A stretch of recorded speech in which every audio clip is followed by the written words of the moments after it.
Okay, we're gonna start now. So please settle down.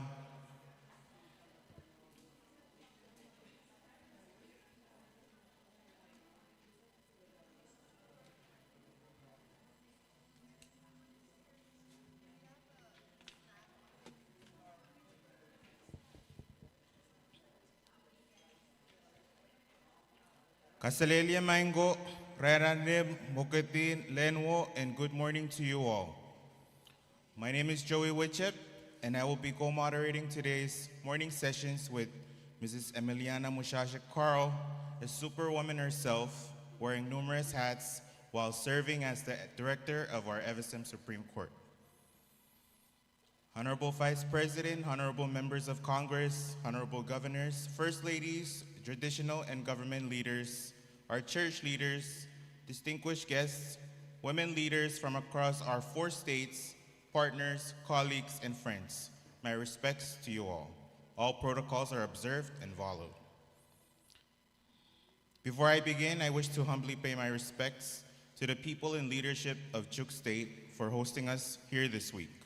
We are deeply grateful for your warm hospitality and for welcoming participants from our nation to gather, share, and learn together on your land. Before we begin, I would like to call on our pastor, Allerson, to please come and do our morning prayer. Please give him a round of applause.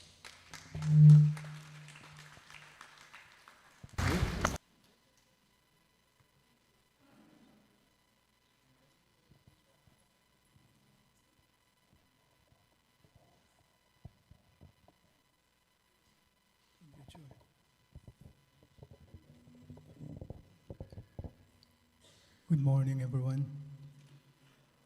Before we proceed on to our morning prayer, since I am standing up front, I'd like to take this opportunity to pay or convey my respect to all the leaders, all the national leaders, the state leaders, the community leaders. And I respect my humble respect to the women as well, and all the male participants. As mentioned by our MC, today I will lead us in our prayer, in our morning prayer. So if I may ask that you all pray along with me and with your hearts. So let us pray together. Our Heavenly Father, we bow our heads together to honor and to praise you as you are the highest. You are the greatest of all. Thank you for the gift of life. Thank you for this new day. And we express our genuine gratitude for the unconditional love that you have bestowed upon each and every one of us in every day of our lives. Thank you for your guidance for the past 3 days of the conference. And we are very grateful that you have given us another day to meet as our 4th day of the conference. Thank you for all the seats that has been filled here this morning. And we come to you again this morning, suppliant for your love and wisdom as we start our program today. Please give us the wisdom to walk the path you have set before us. And please help us to engage in meaningful discussions. Only you would truly know what we are setting out to accomplish today. So please guide our ideas so it may be aligned with your vision as we try to serve the people in this country.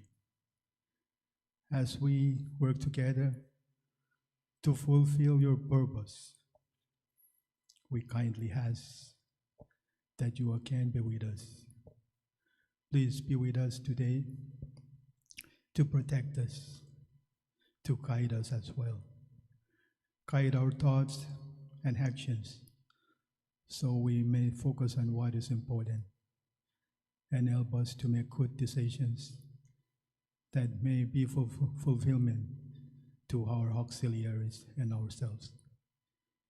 Give us the desire to find the ways to excel in our works and help us to come together to find excellence in our work today.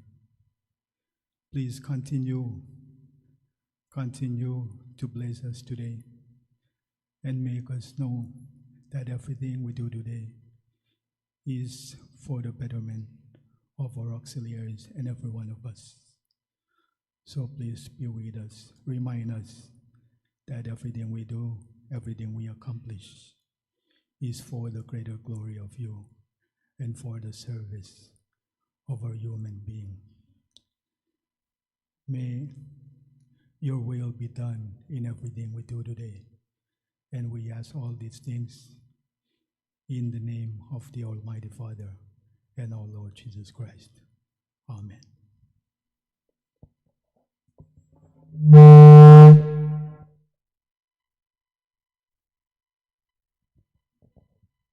Thank you. Before we ended yesterday's sessions, there were two things that we were not able to finish. So we asked the states to go home and do their homework on identifying what priorities that we should include in the outcome document based on yesterday's theme: women's economic empowerment, education and training, and women in decision making. So now I invite the states to come up and share their recommendations so they can be noted. So we'll start off with any states that are ready to present. Who wants to volunteer first?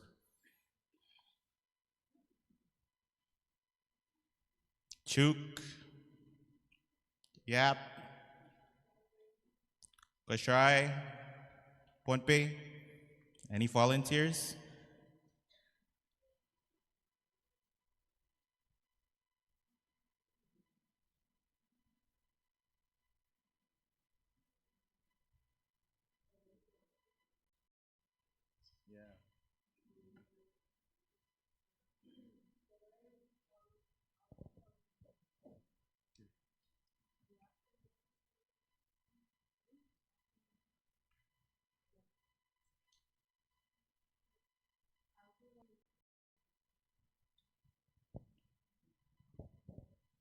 Kasalelia, good morning. Yeah, Mom. So yesterday, the topic on the agenda were women economic empowerment, education, training, and women in decision making. But you will recall that in the afternoon we spent a lot of time talking about the roles or the laws, the procedures on the Family Protection Acts and the gender-based violence. So it's a kind of 5 different topics altogether. I'm speaking merely on the NGO's role in terms of protocol, in terms of support. This is mainly for victims, gender-based violence, all violence, and then as advocates for victims. So this is speaking on behalf of the Pohnpei Women Council. Again, perspective of a non-governmental organization. We heard a lot of good, positive things that the government is doing. In our laws, there's really 4, they refer to it as the 4 Bs. One is the prevention, the protection, the prosecution. The 4th P is the partnership, and that's us. I did not hear a lot about the partnership yesterday. And so that's where I'm coming in, because we have our government leaders here. The laws, as you know, are created to protect the defendants, the perpetrators. When someone is found guilty, he or she, when brought to the court, has the right to be granted an attorney without any cost. They have their rights protected under the Constitution. If found guilty, he or she has a place to go. There's a jail that the government provides a bed, a place to sleep. They provide food, breakfast, lunch, and dinner. Where does the victim go in the system? For Pohnpei, none. And this is the truth. There's no funding allocated specifically to support victims. The Pohnpei Women Council has been in situations where we were assigned or referred victims to help. We have provided the support. One case, they remained with the Pohnpei Women Council for 3 years. We're supposed to be first responders, 2 weeks, maybe 2 months max. The issue there was not 1 penny provided to the Pohnpei Women Council to support the victims. So I'm speaking because this is where we need to really discuss, if we are talking about standard operating procedures, the government need to continue to remember that there is a 4th P, which is the partnership. Not necessarily the Pohnpei Women Council, but we have the faith-based organizations. In my previous job with IOM, we utilized the faith-based. They were the ones who housed the victims. But this is something missing, deficient, however you call it, in our rules or in our system, because there's no support. When victims are referred to us, I cannot say, well, wait, because I'm waiting for the Congress to have session, or let me wait for the state legislature so I can go in and ask for support. So that's one area. Awareness is important. Yesterday, we kept saying, you have to report. When there's cases, you must report. Victims are coming to some, Marcella shared a situation where the victim had to run to her. My background work is on victims advocate, so I'm familiar with it. No victim, especially women, would run to a male police officer in uniform and say, I've been raped, I've been assaulted by my husband. In my experience working with this, they will not come to you. They will come in and inspect. If they see and the police officers are supposed to look very mean because that's their job. A victim who comes in and take a look at someone who looks scary will turn around and walk away. So we need to improve our system to have victim advocates, not necessarily in the police stations, but with NGOs. If they come in and they see a mother and they look and they see, okay, that person looks like someone that I can trust, it's that word trust. Can I come in and talk to her or him and share my story? Victims are not always coming to you with blood on their body. They can be coming to you looking very sharp with coat and tie, but you don't know what's inside. You don't see the bruises inside them. So you cannot just judge a person by the way he or she looks. And so my pledge, the Pohnpei Women Council recommendation, continue the awareness raising. It is critically important because if someone does not understand what is this crime, he or she will not report. And this is true when I was with the team conducting the anti-human trafficking awareness. When we asked what is human trafficking, our own people thought that it was prostitution. They can't differentiate between prostitution and trafficking. They can't differentiate between trafficking and smuggling. These are totally different things. So what is rape? What is statutory rape? What is sexual assault? What is sexual harassment? We need to do a robust awareness raising. So let's start first What is this? Like a mother teaches the child, this is what you do. Wash your hands, brush your teeth, do your homework, so they can reach the goal in being in education when they get to ECD, early childhood development, or kindergarten school. So I don't want to take up much time because I'm only touching on one element of the presentations yesterday, and that was the discussion in the afternoon regarding the the violence and the gender-based violence victim support. So, kailangan. Thank you.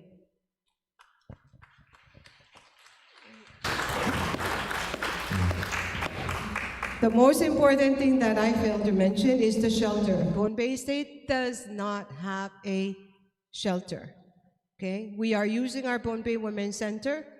It does not meet any standard of a shelter. However, it has a roof, there's a floor, there's a restroom, there's some cooking supplies there. And so that's what we're using for us to meet. And if anyone in need in Pohnpei, our doors are open. Kailangan. Thank you very much.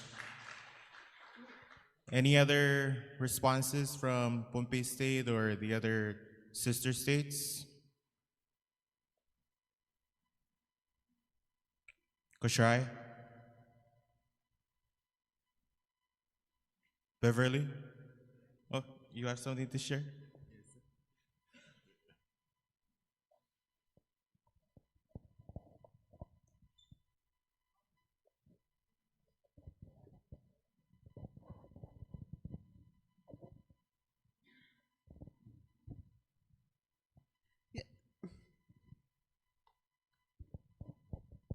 Good morning. The recommendations that Kosrae women asked, I believe, is that to continue the status quo, and as far as domestic violence, I believe that we need to focus on getting the other two states past their domestic violence law. All the focus, energy, and resources should be channeled into helping the women of Chuuk, the women of Yap, to have them pass domestic violence law. As far as education, there's never enough funds to go out there to create scholarships, more scholarship for traditional and non-traditional students, and also training. As far as economic empowerment, we can run series of training and also hands-on learning for the women that we saw the testimony yesterday from Pohnpei Women Council about the women that was sewing all the skirts, although she cannot see well, but she used her talent that God has given her to empower herself in a way that many of us women can also learn from. I believe that's our recommendation. We don't want to go overload on recommendations, otherwise they just look good on papers and then they don't make it to the 2 years. Next 2 years, we achieve those things. Thank you very much.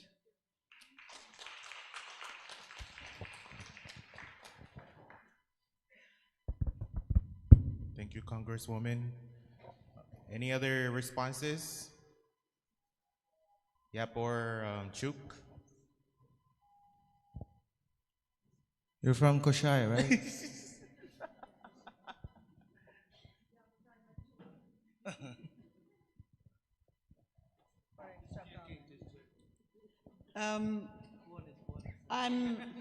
I'm very happy that Congresswomen brought up education opportunities for women who are stuck up at home, who wish to continue higher education, but due to family obligations, we are stuck at home, not able to. And one way that government can assist or play a big role is to partner up with outside institutions, not only 10th FSM, because that's the only institution we have at home, to partner up with outside institutions like Manoa or UOG or universities in the United States, maybe to maybe through online programs where we can still stay at home but continue to our master's or doctoral degree for those women who wish to continue beyond undergraduate degree. So that's one way I would recommend government to look at. Thank you.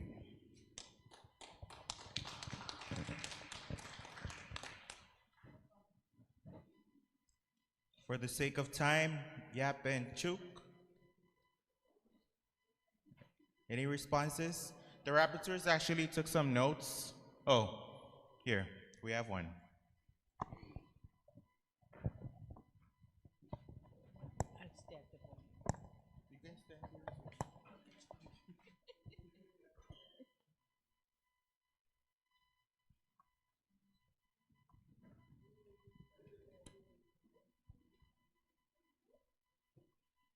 Okay, there's a random. Let me join the previous speakers in the road to all. My humble respect to everybody. Good morning. For Chuuk, it's just like the other states. We still have the bill for an act like the family law that are still pending, not yet to go through from the legislature. And we remember that we have the age of consent. That's the only bill, law that is existing. The age of consent from 13 to 18 years old. That bill, that law, we just need to make more awareness in the community in order to put the survival into the system of referring to the appropriate networking of APIMAR.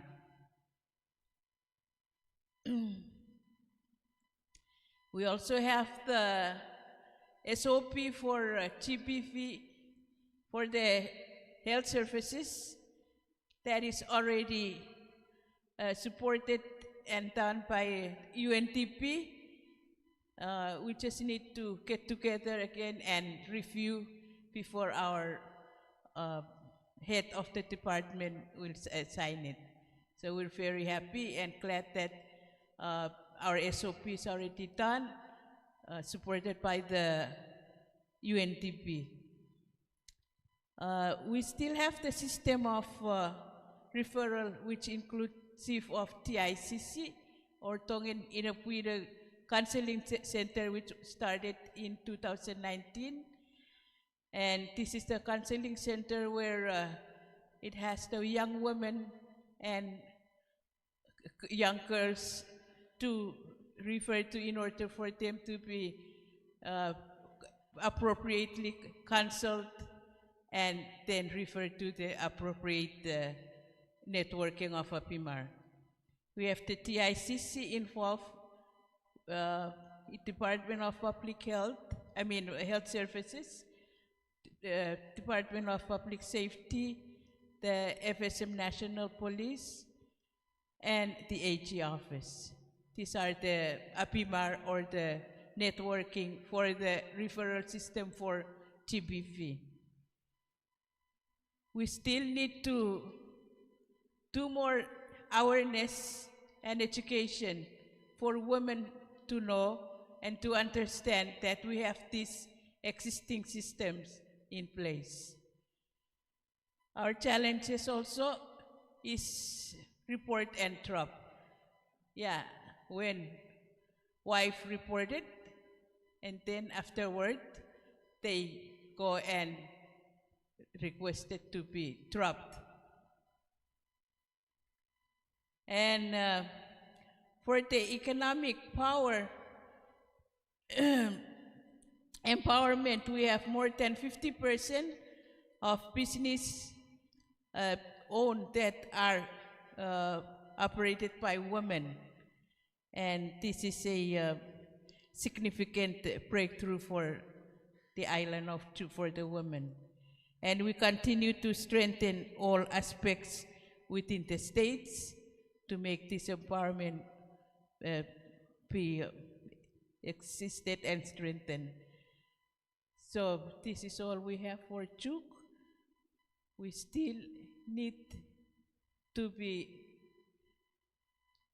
enhancing and empowering ourselves in order to have this system of referral in order to well identify the survivors for the GPV. Thank you so much, Roavi. Thank you very much, Chuuk. Any volunteers from Yap? So we'll just ask our rapporteurs to share what they captured from yesterday. Yeah? Oh, that's for Pohnpei session? Yeah.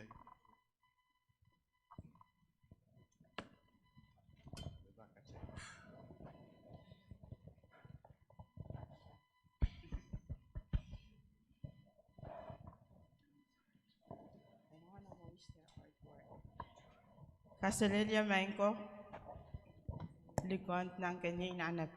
Let me, on behalf of the Pohnpei team on the breakout session yesterday that we're supposed to do last night and report this morning.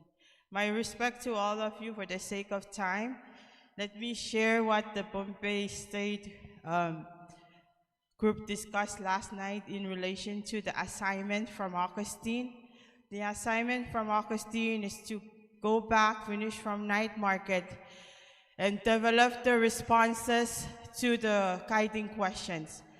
So guiding question 1 on the theme yesterday, which is women economic empowerment.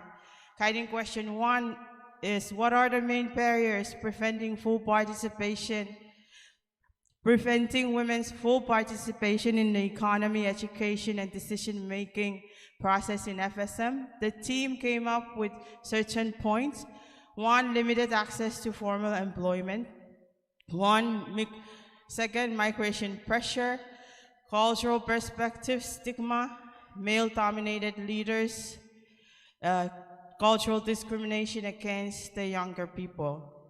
Another one is increasing number of teenage pregnancies, education training, limited training and vocational training in Pohnpei. Unquantified work, as shared by Marcela, which equates to unpaid work. Another one is underrepresentation in decision-making roles, hence weekends, protection, and limited policy. The last one is violence and safety. Gender-based violence continue to lack the support that's needed, as shared by PwC President. The second thematic guiding question from yesterday breakout is, what innovative strategies can be implemented in Pohnpei to promote women's economic independence, access to quality education, and leadership opportunities? Here are some points that Pohnpei team came up with. 1, work with financial institutions for financial literacy. Women need to learn how to account for money and understand how to make money. Another one is work with Chamber of Commerce and R&D, resource and development, to promote small business and increase their participation in the state and national level. Another point is to prioritize, increase the number of women in the STEM medical field and law program and other professional fields. Also, Pohnpei needs to strengthen the GED program and also education program that offers second chances to young mothers. Pohnpei also needs to provide flexible community-based trainings to create a space where women in the rural and outer islands are able to access these trainings. Pohnpei needs to develop and strengthen microfinance opportunities for Pohnpeian women with low collateral requirements. Community-based women entrepreneurship ops should be created. For example, a women's market day like the one we went to last night, where women can come together and showcase and sell their products locally and also online. The note that the Pohnpei State came up with that we wish to also recommend to identify and protect through lobby that our laws and policies, existing laws and policies be strengthened and implemented to protect economic contributions of women. For example, copyright and patent, Pohnpei skirt manufacturers, and handicrafts or souvenirs. The other question we were tasked to and also to work with Pohnpei Women Council towards establishing cultural centers that can promote teaching. Under that strategy, we also put to invite FSM Development Bank and resources to the Pohnpei women organizations for more learning. Another question we were tasked to respond to is how can we ensure that women have equal access to financial resources, technology and training programs to enhance their economic and leadership skills. Pohnpei delegation came up with 3. One is to provide available spaces for selling, like public market, which we already have, but needs to be strengthened and capitalized. Another one that we come up with is provide financial literacy training, market training, and also in this enhanced digital world, teach women on how to do digital marketing. Last is to strengthen scheme program. We have existing scheme programs, but we need to strengthen to provide microfinance saving opportunity, which women can invest and save to use these savings to support small-scale loans. Last question is what steps can be taken to increase women's representation in leadership role across various sectors and levels of Pohnpei government. We struggle to respond to this one, but we put one that we want to throw on the table, but is subject to debate. We put policy institutional support on gender quota system. Now, gender quota system is pretty much a controversial area because women, us strong women, we do not want special treatment. We want to earn it. But the idea behind gender quota is to sort of address the unbalanced representation that we have in our boards, in our decision making. We have commissions that make finalized decisions, boards, to simply to level up the unbalance that we claim that there's an unbalanced representation.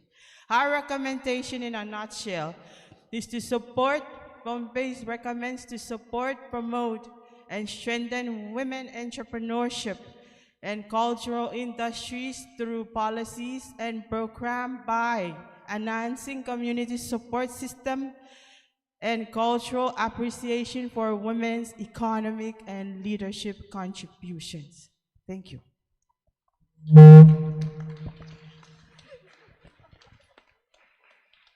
Thank you very much, HE. So for the sake of time, we'll move on to the last item from yesterday, which is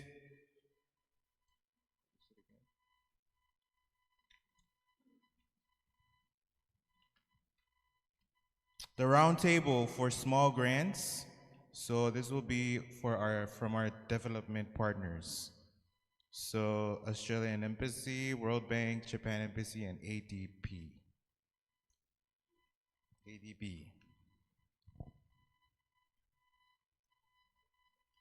So if I can have the reps come up to the stage.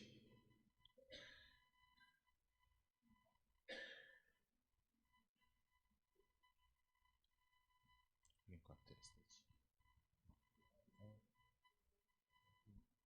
Probably the only one, because the other.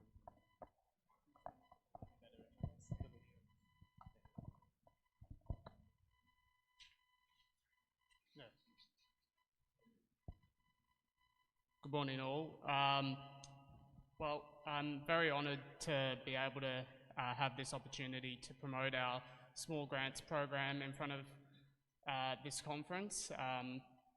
So we're happy to see that over the last couple of years we've had quite a lot of women's associations. Yes, sorry. My name is Josh Critchley Evans. I'm the second secretary at our Australian Embassy.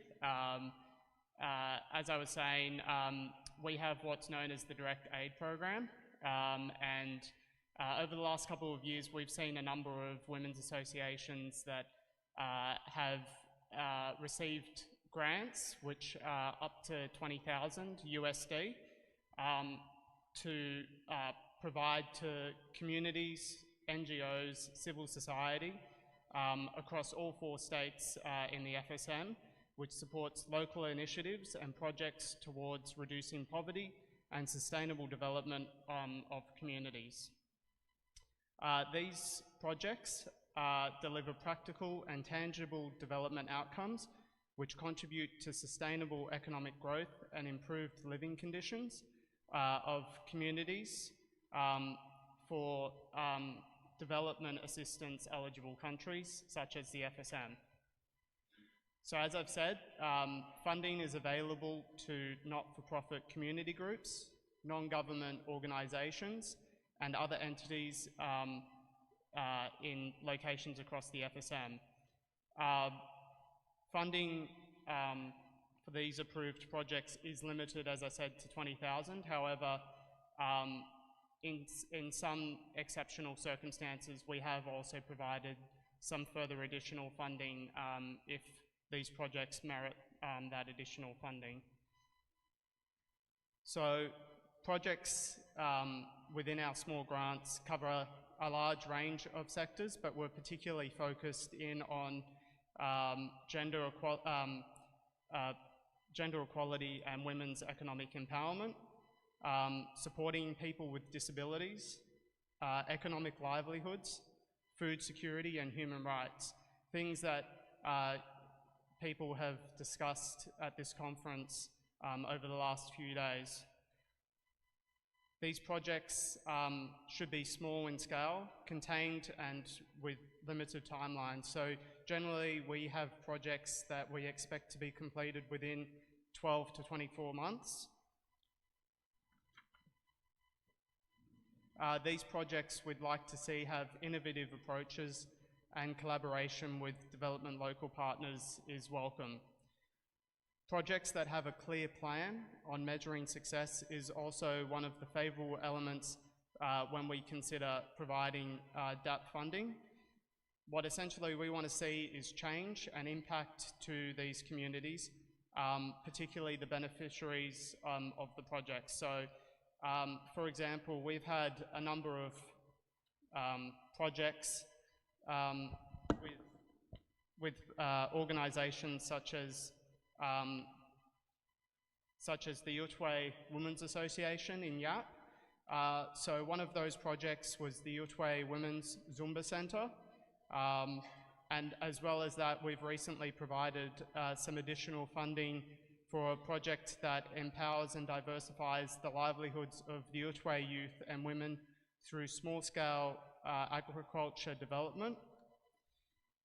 We also have partnered for a number of years with the Lelu Farmers Association in Kosrae, which is providing weather-resistant vegetable farming through through providing greenhouses to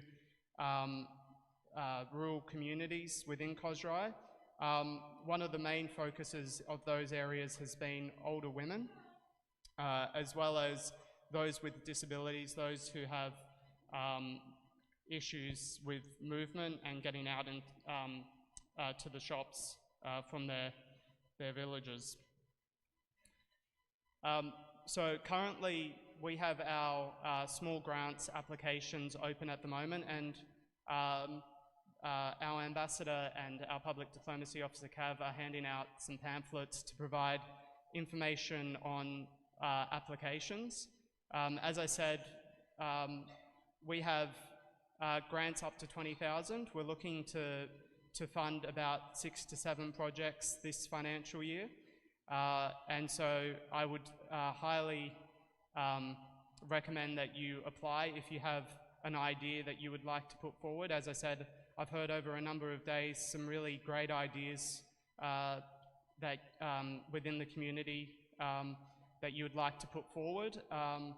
And the Australian government is very keen to provide this funding and the support that we can. We have a number of other programs, so if you'd like to have a discussion with me about that, yeah, please let me know. But thank you very much.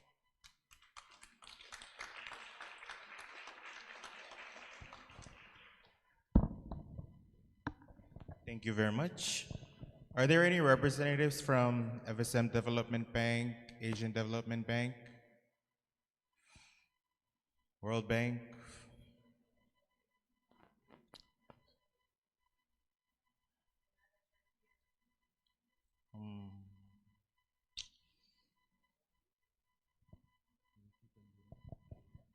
Yeah.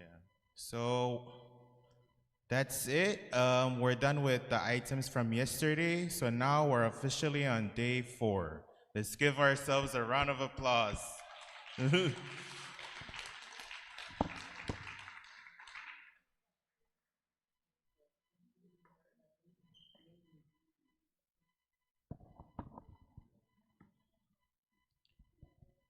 So our theme for today, Women in Health and Gender-Based Violence, is both timely and deeply important. Health is more than the absence of illness. It is about dignity, access, and the right to live a full and fulfilling life. Yet, too often, women face barriers to services, unequal opportunities for wellness, and the silent burden of caring for families while neglecting their own needs. Equally pressing is the issue of gender-based violence. GBV not only harms women physically and emotionally, but it also undermines families, communities, and the very foundation of our society. It is a violation of human rights and an urgent public health challenge. Today's discussions are a chance for us to reflect, to listen, and to act. They give us an opportunity to ask, how can we ensure that every woman, whether in Chuuk, Pohnpei, Kosrae, or Yap, has the right to safe healthcare, protection from violence, and the support needed to thrive?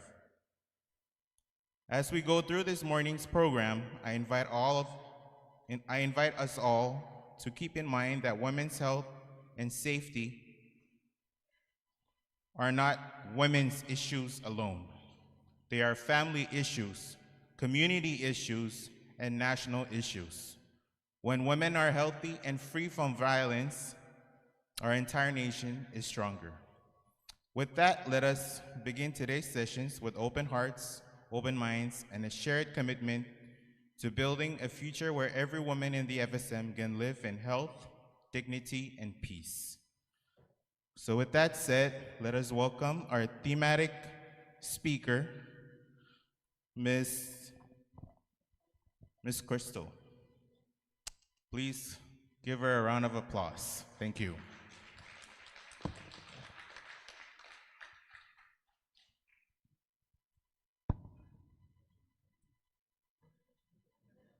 Takiko, presentation.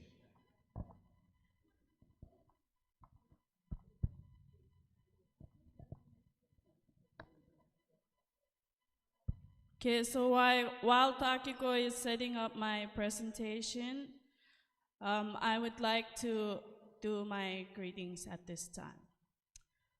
A very big warm Lenwo Epain Gos Nakaiwa from the island of Kosrae, from Governor of the State, Governor Balik, Speaker Philip and the members of the legislature, Chief Justice Edmond from the Kosrae State Court, municipal leaders and church leaders from Kosrae. I greet you with a very warm Lenwo to you all. Again, I cannot hear you. Lenwo to you all.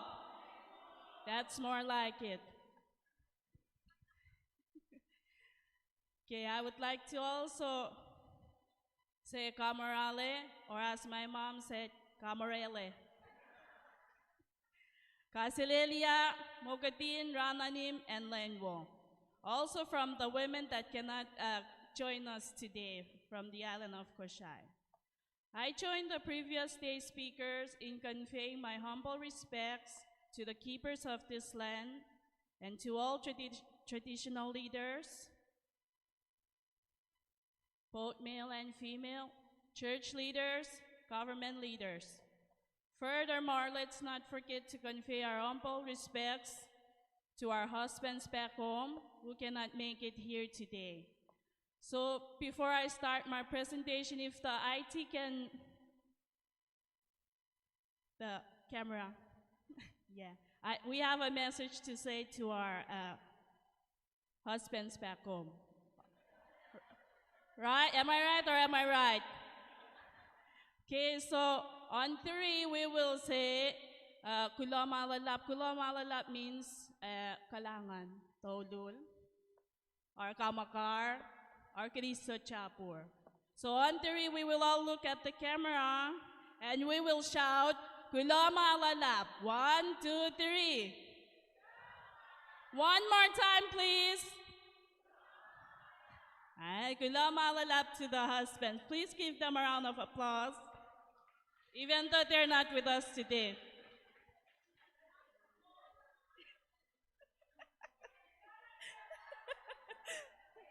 Okay, with that said, oh, you want to sing along to come? Okay, on 3, let's sing along to come to our husbands back home. 1, 2, 3. I can sense that you're already homesick. Okay, Lenwo again from the Mataenkato, Kosrae. My name is Crystal Malander. I'm a project manager for Utwa Women Organization. I am very humbled. Oh, thank you very much. I'm very humbled to be standing here to do the thematic speech for our theme today. And today's theme is Women and Health and GBV.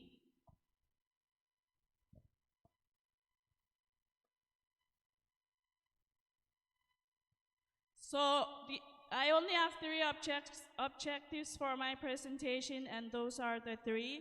Participants will recognize the health sector priorities in accordance with the FSMTC.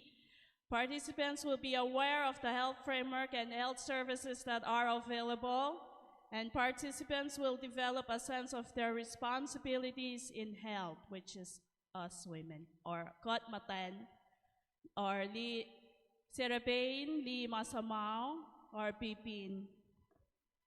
So when we hear about health, we often think about the doctors, the nurses, or hospitals, or even our diet. It is a foundation of every dream we chase, every relationship we nurture, and every milestone we achieve. Without good health, wealth loses its value, success loses its shine, and even joy becomes difficult to sustain. So good health is a must, right? Yes or no? Yes, good health is a must. So,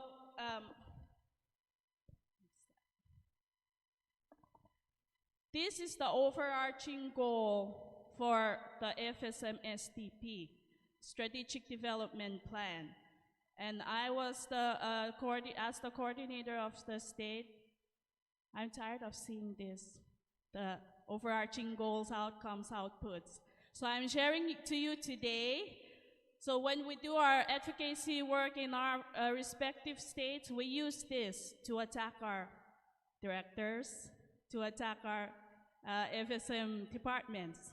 We tell them, what happened to the goal? Why aren't you giving us this, this, this? So the overarching goal for FSMTC is the FSM aspires to a sustainable, equitable, and high-quality healthcare system resulting in the enhanced health and well-being of all citizens through improved access and services.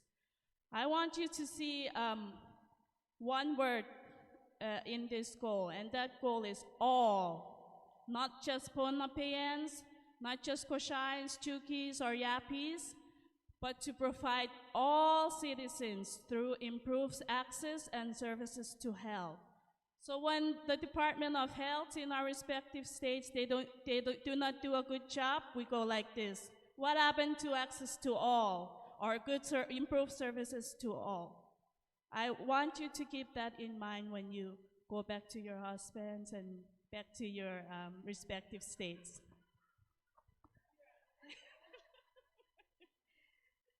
Just a little. Just kidding.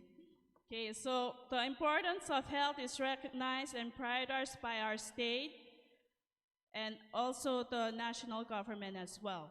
So they adopted this goal in their FSM SDP along with small outputs and activities for each respective states to do. And it is our responsibility to check if they're doing. We do not just give it to the healthcare workers. Since I'm talking about healthcare workers, can I please ask all healthcare workers to please stand up? Even doctors, nurses, registered nurses, or even workers, please stand up at this moment. And let's all give them a round of applause and say, "Good morning to you all." So those are the healthcare workers, and we are the women, we are the moms, we are the daughters, we are the sisters. It's also our responsibility, not only the healthcare workers.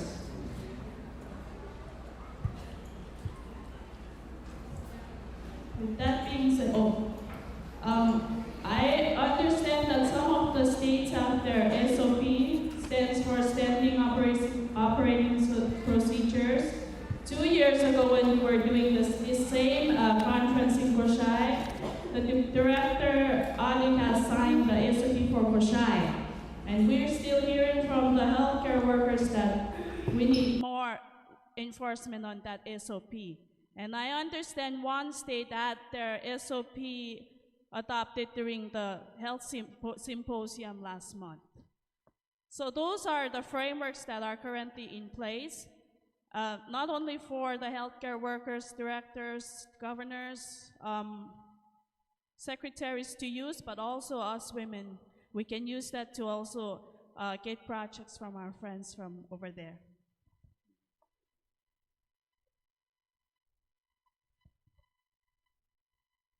So this, sorry, the data is too small, but these are raw data from, thanks to the Department of Health Services. These raw data are on cervical cancer, STIs, and other diseases. I'm only showing it here to show that it's underreported. Women back in Kosrae, they do not want to report. And as we heard from previous day sessions, it has to do with our culture, it has to do with our lifestyle, or our own choices not to get screened.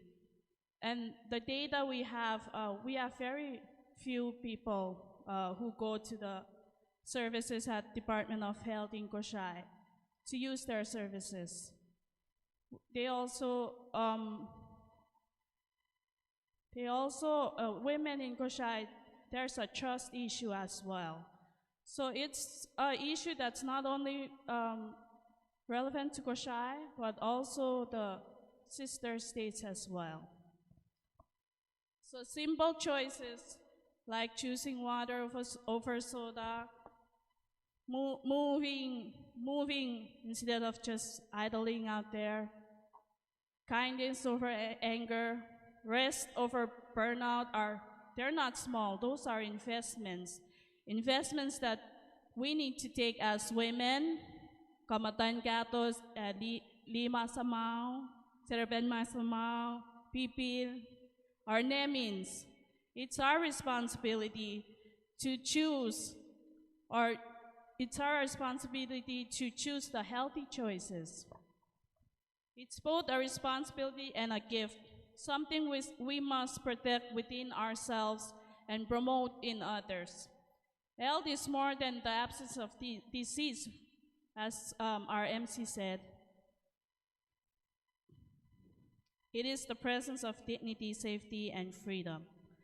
Yet we still see women who are unwilling to go and screen for diseases, whether it's NCT or CT.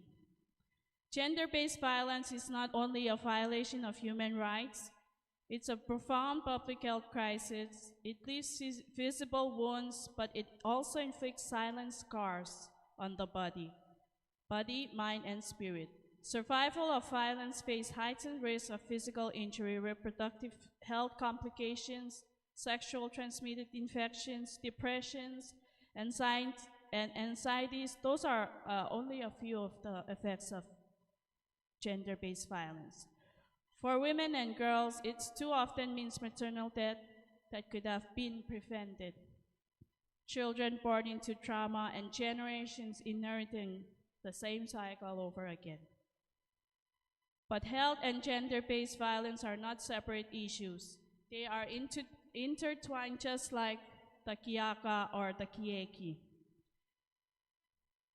Violence undermines health system, trained resources, and perpetuates inequality.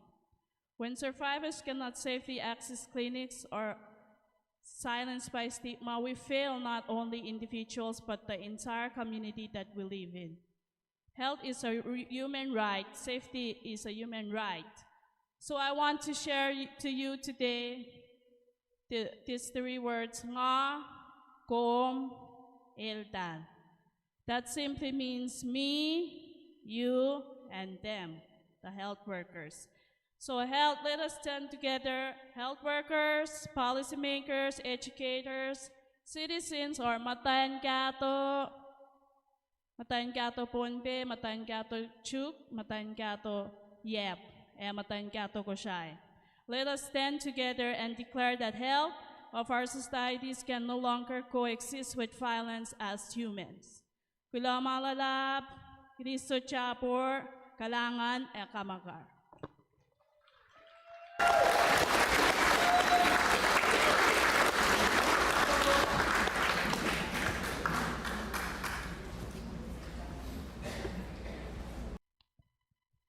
Thank you very much, Ms. Crystal Melander.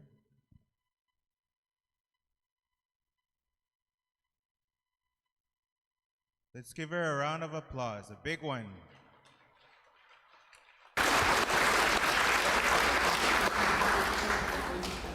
Now I will call upon our very own Ms. Takiko for a presentation on digital, gender, and cyber bullying.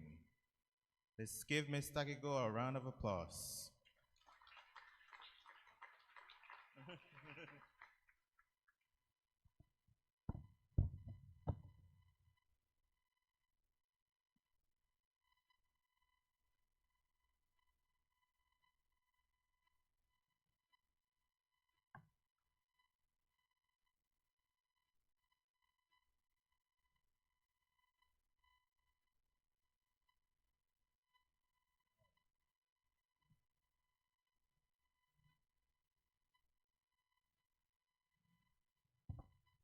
Sorry, I was asked to stand up there.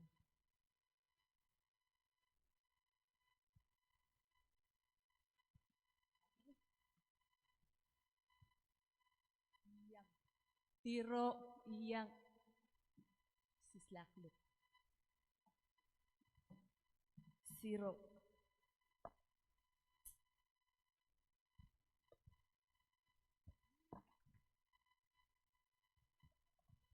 Tiro, my respects to all and Kamorale.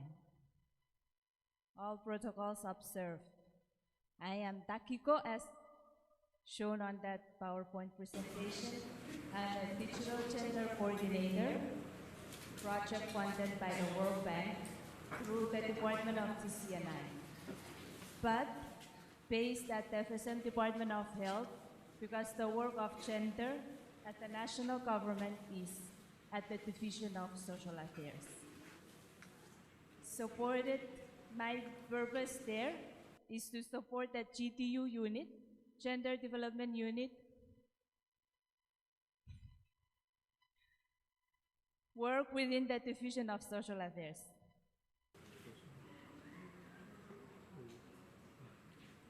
My brief presentation will be on digital gender and cyberbullying, the underlying issues behind technology that many parents don't understand, of which are affecting the youth and children. I am not an expert. As you may see in the crowd, we have the experts here, the AGs here, but I'm just a woman, right? Like every other woman here, a concerned citizen, I'm willing to provide support, so bear with me. But before I proceed, I'd like to also recognize some colleagues, friends that have been behind the work that we've been doing at the Division of Social Affairs. They're hiding in the back, but behind all the work that we've done, they're like our secret advisors. Miss Ruby Awa,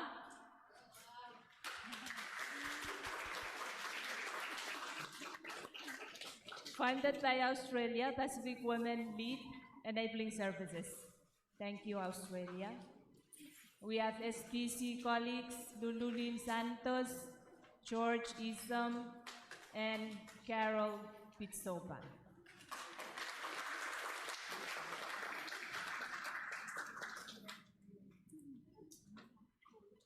Outline of my presentation here will be on 6 areas, focusing on understanding the digital gender and cyberbullying, what are the differences, the hidden crisis of technology, impact on youth and children, early signs for parents.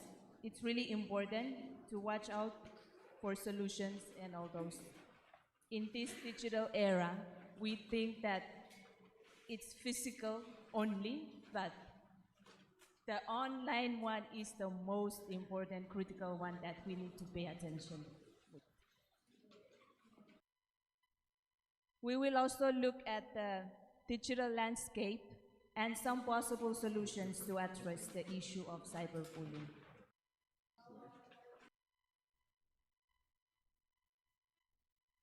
Some of you may wonder how these two terms are linked. What are the relationships? One is digital gender, which is digital divide, unequal access and use of impact of digital technology between men and women. And the other one is cyberbullying, which involves repeated aggressive online abuse via using phones, social media, gaming platforms, causing significant distress. So how are they interlinked? One is identity, one is cyber. How are they linked? While digital gender is an online identity, men and women, cyberbullying is persistent harassment through the digital technology that it's most popular among our youths. And most parents ignore that. There is an impact of that small thing that they use every day, right?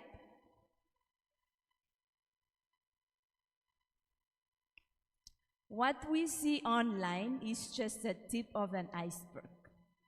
Behind every screen lies a complex of web digital interactions that profoundly impact our children's well-being.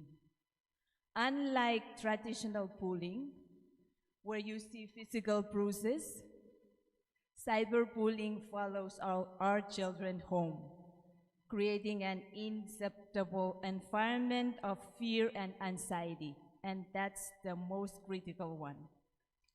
What starts as an online abuse can swiftly spiral into danger that extends beyond screens and borders, making it impossible for any kids, youth, even us women, to feel safe at home, work, or in public areas, like sexual harassment online, stalking, are most commonly reported forms of digital abuse, right? Other forms of abuse that women and girls face include cyberbullying, hate speech, mostly on Facebook, sexual exploitation, defamation, intimate image sharing, sextortion, and, revenge porn is the most popular one. Imagine if you receive a message from a stranger with your digitally altered picture into an explicit content and it's spread across the internet. Once it's out, a digital footprint is not something easy to take down. We've experienced a lot where you see your child being ashamed to go into the public, and some parents would go to Telecom and say, "Can you take down from Facebook?" It's not possible. You have to keep tracking somewhere where the source comes from, and it's not easy. A report from UN Women that between 16 to 58% of women globally face online gender-based violence, a broad category that includes severe forms of cyberbullying. Well, cyberbullying can be destructive to health, mentally, and socially. The real consequence on mental health and social fallout includes psychological toll, where victims frequently suffer from depression, severe anxiety, and lead to thought of committing suicide. That's the most dangerous part, where you cannot prevent. When they think that there's no solution, the only way is to get out of this world, of which many have attempted, severely impacting their mental well-being. And another impact is academic setback. Cyberbullying can lead to decreased concentration in school, avoidance of going to school because they're ashamed to be in public because their nude picture is already out there. So what's the use of going with the nice clothes when it's already been exposed, especially the girls? And overall academic performance decline among youth. That's a big issue nowadays. Unlike traditional bullying, cyberbullying turns home, of which have been to be a safe space, into constant source of torment for victims. So the challenge is further exacerbated by FSM limited mental health resources. That's another issue. Many young victims are left without necessary support to cope with profound psychological toll, depending on hidden crises within each community.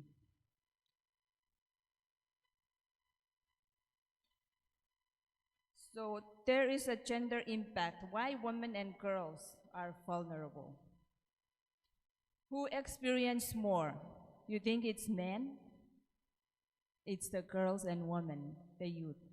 This is due to one of the digital gaps of pre-existing societal norms in our society. The digital realm often mirrors and exacerbates the real-world inequalities. It's deeply rooted and manifested online. Cyber violence against women and girls often stems from offline gender-based violence, with the digital platform amplifying existing imbalances. Exclusion, gossip is the most popular one, and harassment. Right? We gossip. We don't gossip most of men, but it's only women. Why? I don't know why. It's a culture, tradition. Cyber violence against women is not purely a virtual phenomenon, but an extension of the real-world gender inequality and violence. Cultural expectations that place a high value on appearance and social acceptance for girls can heighten vulnerability. It is deeply rooted, as I mentioned, in our culture, how we perceive or view the inequalities of gender, men and women. For example, let's say, when a 13 years old girl got pregnant by a 13 years old boy, the gossip will be more targeted on the girl, right? Not so much on the boy. The girl will be more tarnished, but not the boy. Why? Because it's okay for boys to fool around, not girls. Well, it's in our culture, nature, that, oh, it's the girl's fault.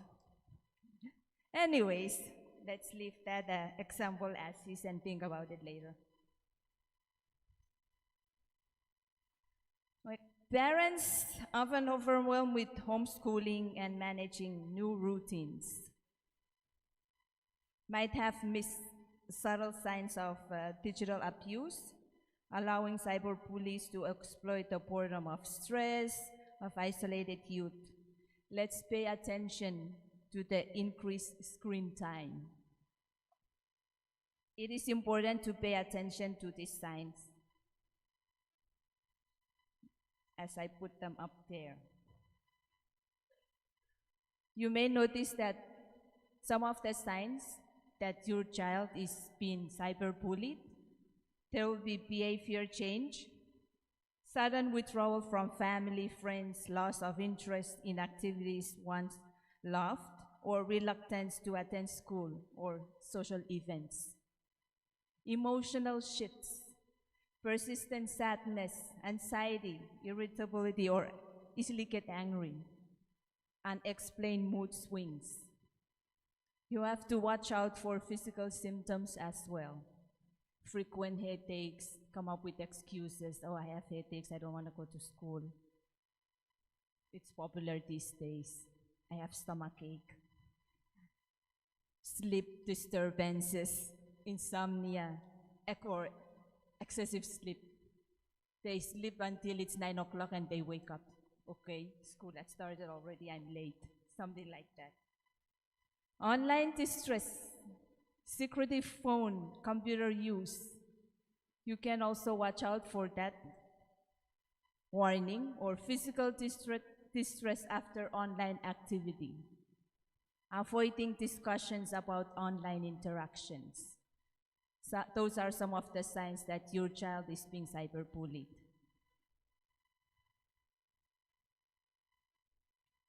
Well, the digital landscape is in FSM present both significant challenges and promising opportunities.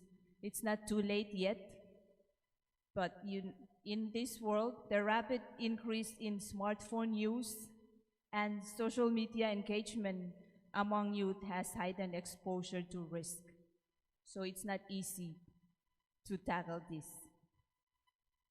risk like cyberbullying, which can have even emotional impacts, especially given the cultural stigma that discourages reporting digital use.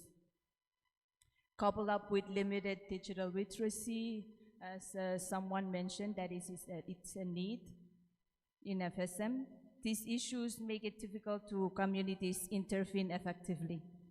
However, there are meaningful opportunities as well to address these challenges. One, through the implementation of digital literacy programs for both young youth and educators. That's one of the objectives of my project, and I'm still working on it to provide digital literacy training for mothers to learn, because these days our kids are even smarter than us. They know more than we do. So how can we help them when we don't know how to use the digital devices? They're smart. We need to empower communities with gender-sensitive tools and resources to promote safe online behaviors and leverage local cultural frameworks to develop tailored prevention and response strategies.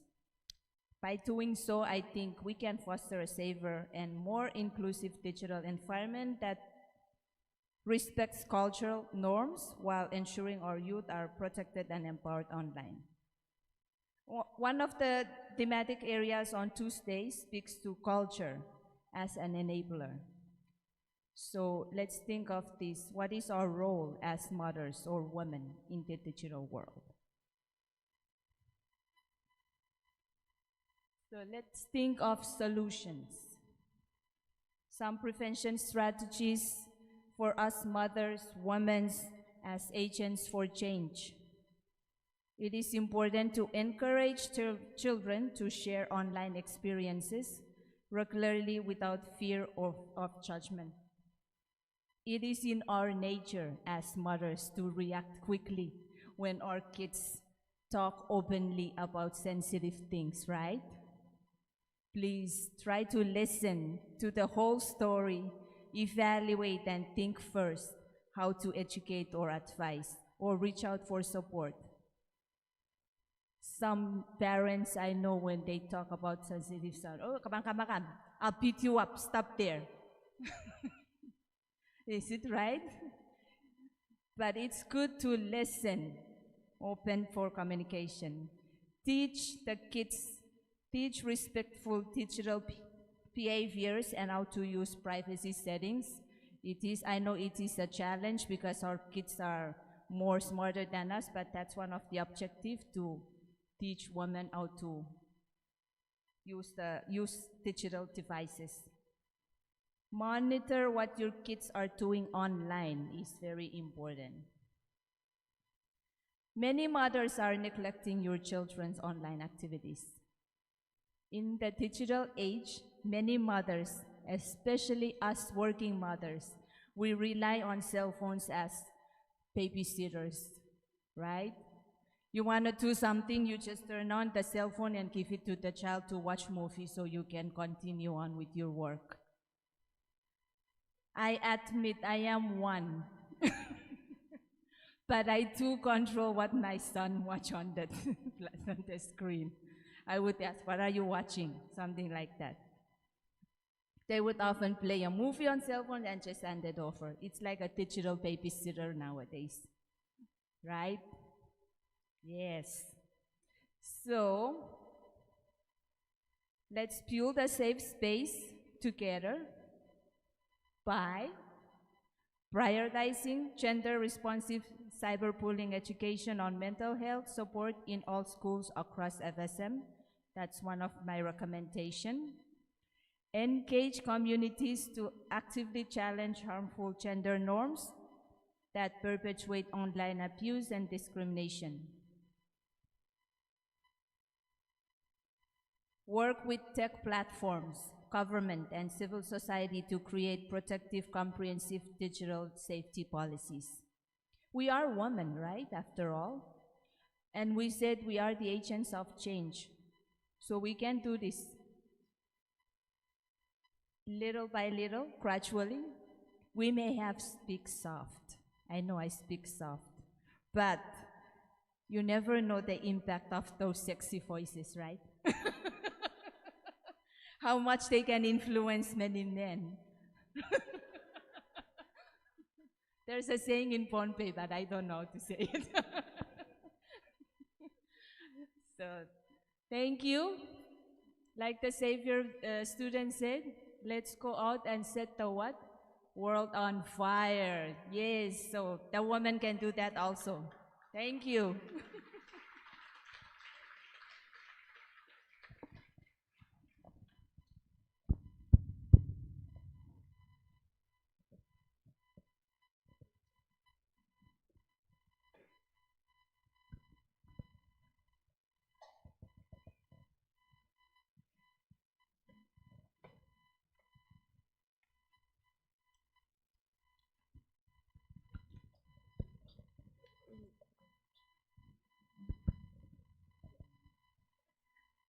Just to add, since Takiko mentioned about the Savior students, may I ask that you please rise for recognition. We're so proud that you are here with us today. These are Savior, stand up please, Savior High School student girls.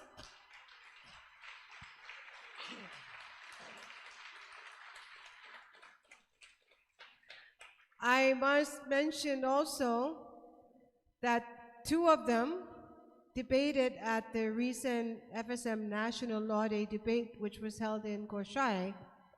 And since we're talking digital, the national theme, proposition for this year's Law Day debate was whether or not the national government should restrict the use of social media for children 18 and under.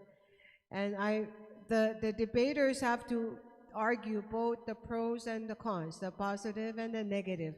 So two of them, if you would just raise your hand so they can see who you are. One is the daughter of the, where is she? The First Lady of, yeah, she's here. And the other one is the daughter of the principal of Xavier High School. But all of you, welcome. We're glad that you're here with us today.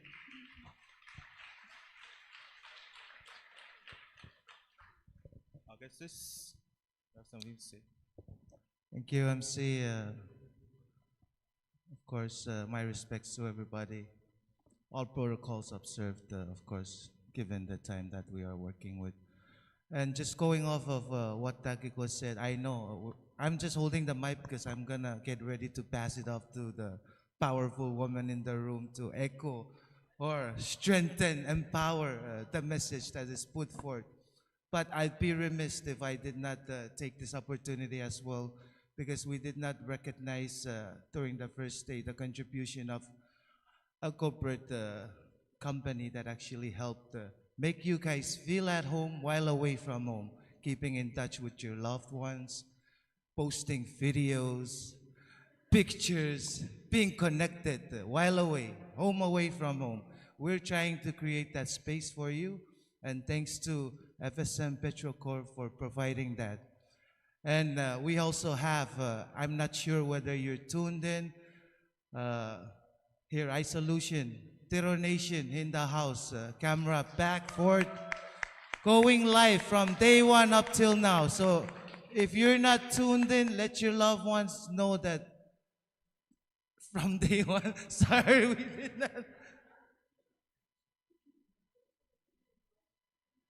Sorry, not FSM Petrocorp, FSM Telecom.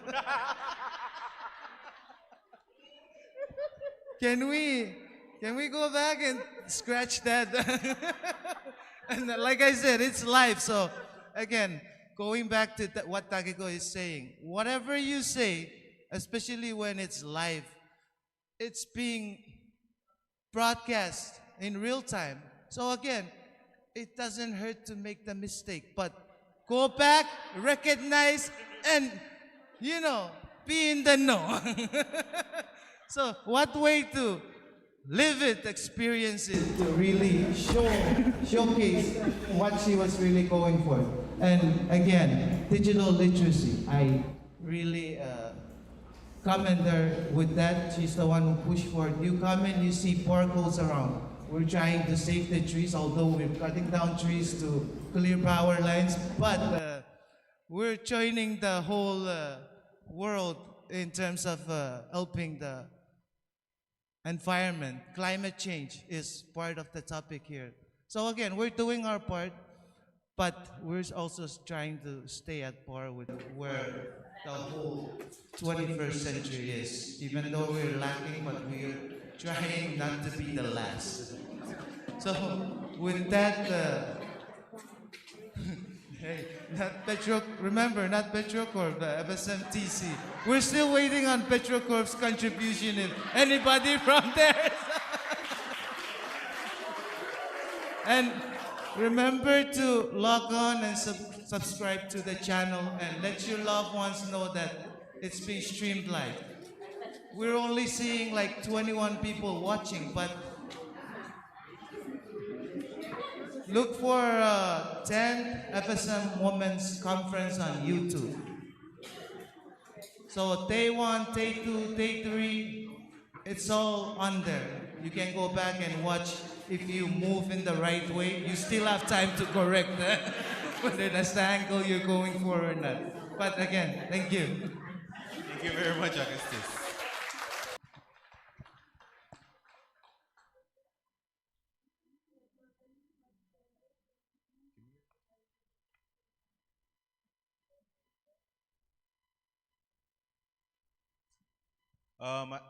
Since we're doing recognitions, I would also like to recognize the Australian Embassy for the morning tea that was provided this morning. Please give the Australian Embassy a big round of applause.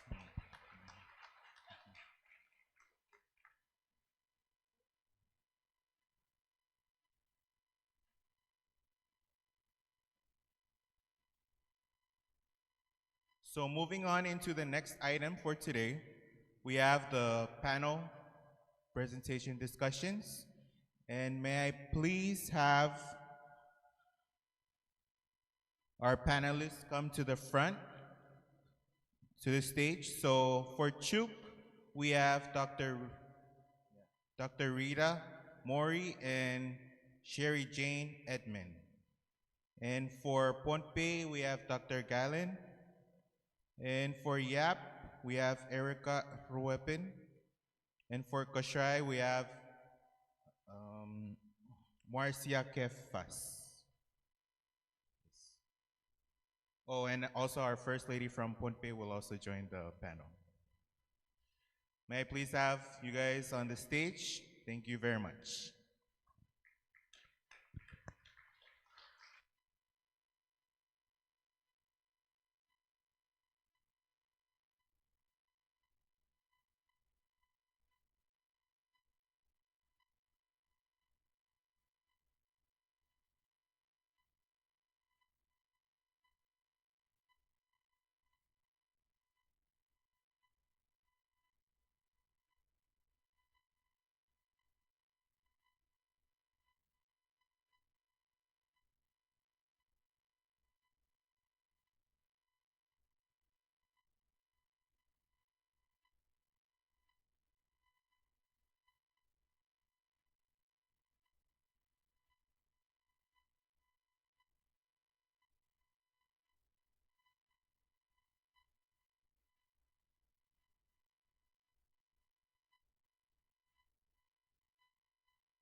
Just stick this.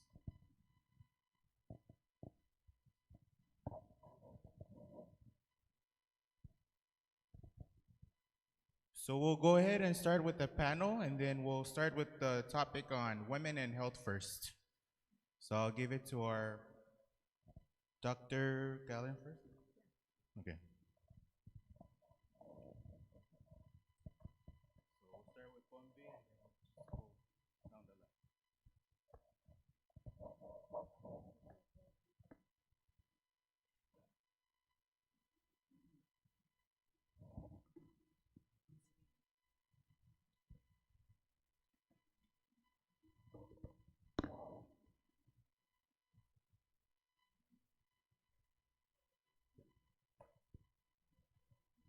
Thank you, MC. Kamorale. I cannot hear you well. Can you say it again? Kamorale. Yes, thank you. Kalangan.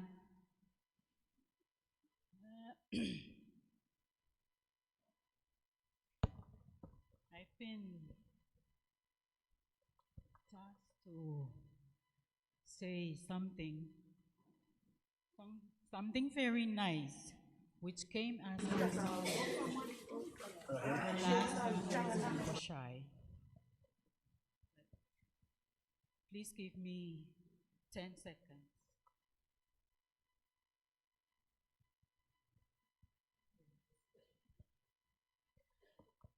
Iyan Turo. Traditional leaders, Honorable Mayor Irons of Bueno, Her Excellency Likan Kalagal, Nan Kanyay Natalanim, Her Excellency Chita Fritz Irons, His Excellency President Wesley Semina, First Lady Semina, Honorable Vice President Aaron Balak, Governor and Mrs. Narun, Lieutenant Governor and Mrs. William, and cabinets of the Executive Branch, President Coney and members of Honorable Members of the House of Representatives, Speaker Mersai, and Honorable Members of the Senate, Chief Justice Robert, and Honorable Justices and staff of the Chuuk State Court, mayors and members of the local government, Secretary Samo, members of the Diplomatic Corps, Australian Ambassador, Her Excellency, U.S. Ambassador Jennifer Johnson, Embassy of the People's Republic of China, Japan Embassy Representative, our UN partners,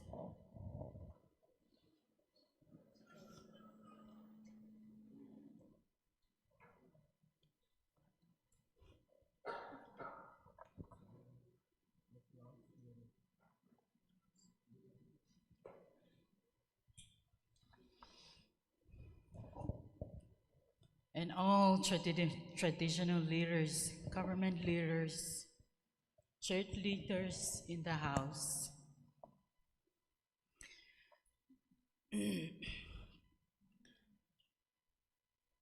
Ladies and gentlemen, as shown on the screen, Kaselelye Moketin Ranenem Kamorale Minsang Maumangko. On behalf of our Pohnpei State Government, Governor, Honorable Stevenson A. Joseph, Speaker of our 10th Pohnpei State Legislature, Honorable Yamanguchi, and our Chief Justice for Pohnpei State Government, Honorable Nelson Joseph. I bring to you their greetings and sincere apologies for not being here. And we also want to thank them for sending us First Lady and all the ladies of Pohnpei who are here, Her Majesty Likan Kalagal and Nan Kanyay Matalanim, Nanep, o Sabul Markay Tila Palapkarosmet. Kachtam Punwaro, Kachin Seiton and Win Rook. Kaselelye Manko. Here, as shown, I've been tasked to share about the Pohnpei State Nuclear Fallout Task Force, which came as a result of our last women's conference that was held in Kosrae. This task force it's just born about going on to 1 year, 1 year old, and it has become a legislative resolution, as shown here, number 08-24. As I've been saying, it came as a result of your awesome, fantastic work that was done in the Kosrae State, the sleeping lady of the FSM. Again, this task force was appointed by our governor and the speaker of our 11 Pohnpei State Legislature. It consisted of 5 members, and that includes our PWAC President, Ms. Emmy Mushashik Carl, who is also our chairperson. Mr. Francisco Celestine, our young guy who's heading the Environmental Protection Agency in Pohnpei State, and I, your lowly servant, Marcel Galen. We are also fortunate that the 11 Pohnpei State Legislature, the Honorable Ricky Carl and the Honorable Isaac Artui, are our 2 members of the task force. And thanks to Senator Louie for coming on their behalf to join us and give their support physically. And the purpose of the task force, here it says to consider requesting inclusion of Pohnpei State in U.S. legislation providing coverage for the downwind victims of the U.S. atmospheric nuclear testing in the Western Pacific that occurred during the Cold War years. And the second purpose is to further address the dangers that are being imposed upon by the residents of our islands due to the current leakage and impending climate change disaster of America's deteriorating nuclear waste storage dome in our neighboring island of Eniwetok. So far, our task force, since it's just born, what we have accomplished is that we have established the TOR, or the term of reference, which had been signed by our governor, the Honorable Stevenson A. Joseph, and our Speaker of the 11 Pohnpei State Legislature, the Honorable Marvin Yamaguchi. So far, that's the major accomplishment that your Pohnpei State Task Force achieved. So, yes, as shown here, it's for your turn to ask questions, and hopefully, please direct your questions to my chairperson, Ms. Mushashik Carl.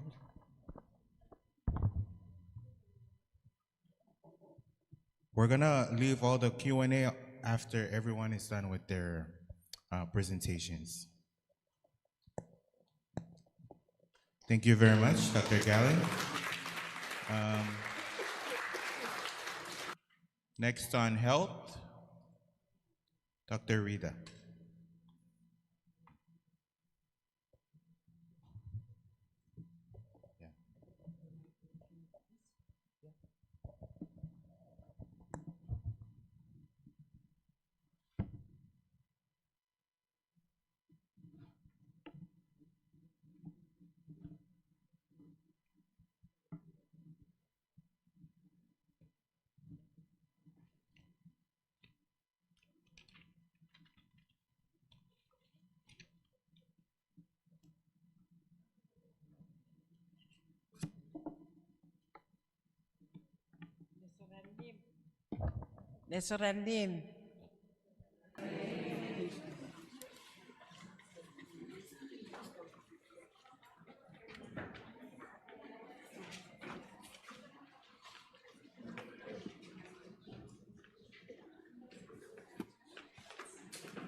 I would like to thank the Almighty Father for His grace and unending love.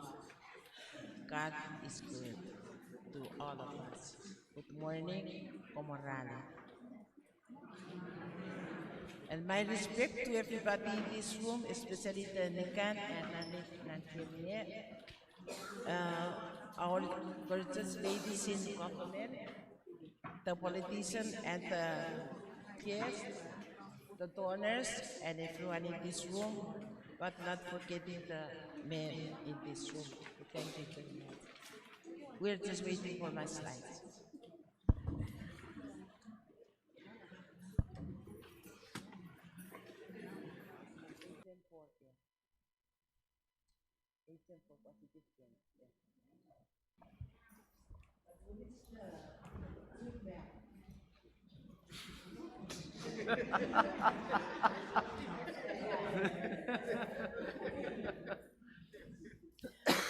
Okay, the reason why I put up the Chuuk map, for you to look at the map of Chuuk, and Chuuk is unique.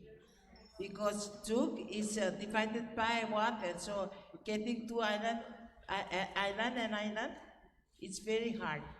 Unlike Pohnpei, Kosrae, and Yap. Maybe Yap a little bit close to Chuuk, but Pohnpei, you just get on the car, and Kosrae, you just get on the car and you reach everyone in on Pohnpei. But us, we have to get on the boat and get to the other islands.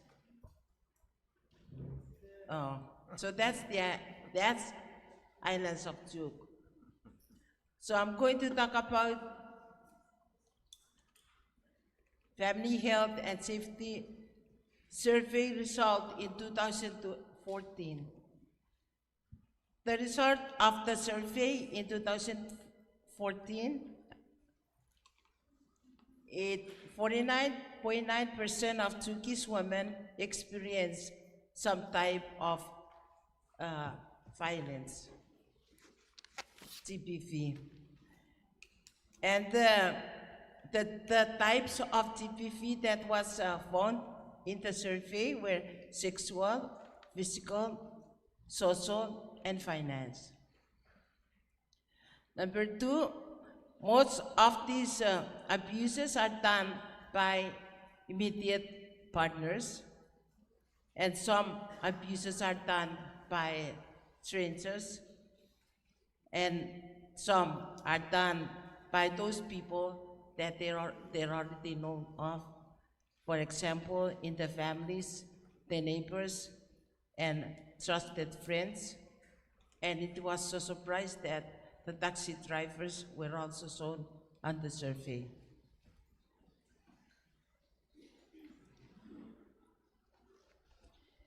And from this study, the services are being used in here.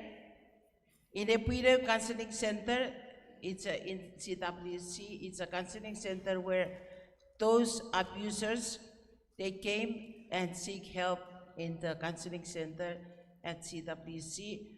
Most of these abusers, they feel comfortable going to see the Inepuire Center at CWC instead of going to the hospital or going to the public safety. And from there, they go to public safety if they want to report the case.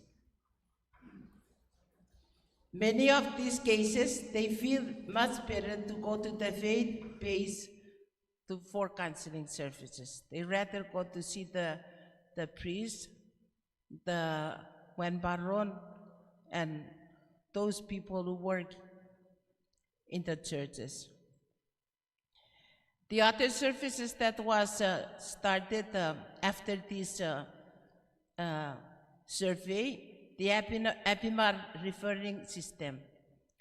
The Apimar referring system consisted of CWC, public safety, health, attorney general, mental, and the police, national police.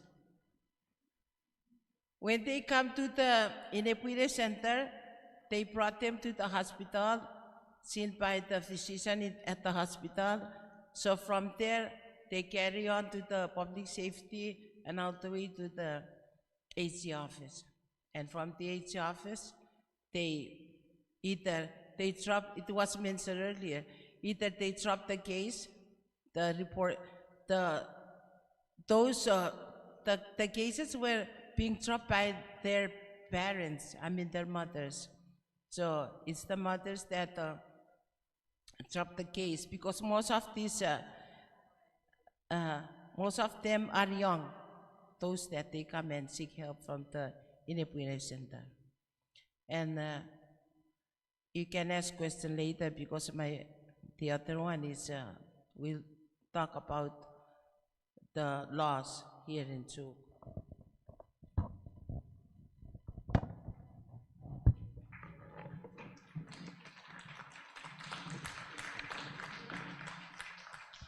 Thank you, Dr. Rita. If we can have our next speaker on health.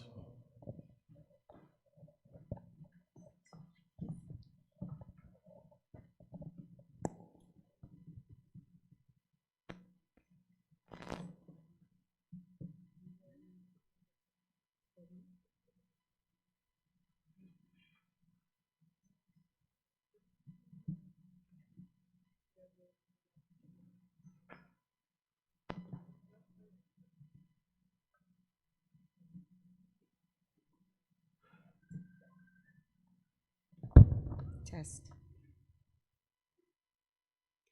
Kamorale, Kaselelia, Mogadin, last. Lengwo, my apologies. I think I'm so nervous remembering what Kamorale is. Lastly, Yakwe. My name is Dr. Garstang, or call me Aina, as everybody knows. I'm a physician, and my clan, I have, from my culture, I have to also mention where I'm from. My clan is Ichiruk.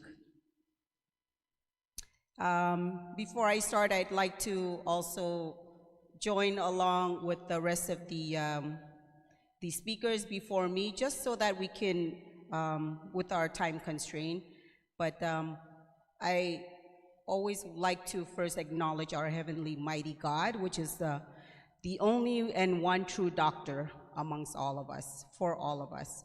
And our traditional leaders, land keepers of our hosting Chuuk State.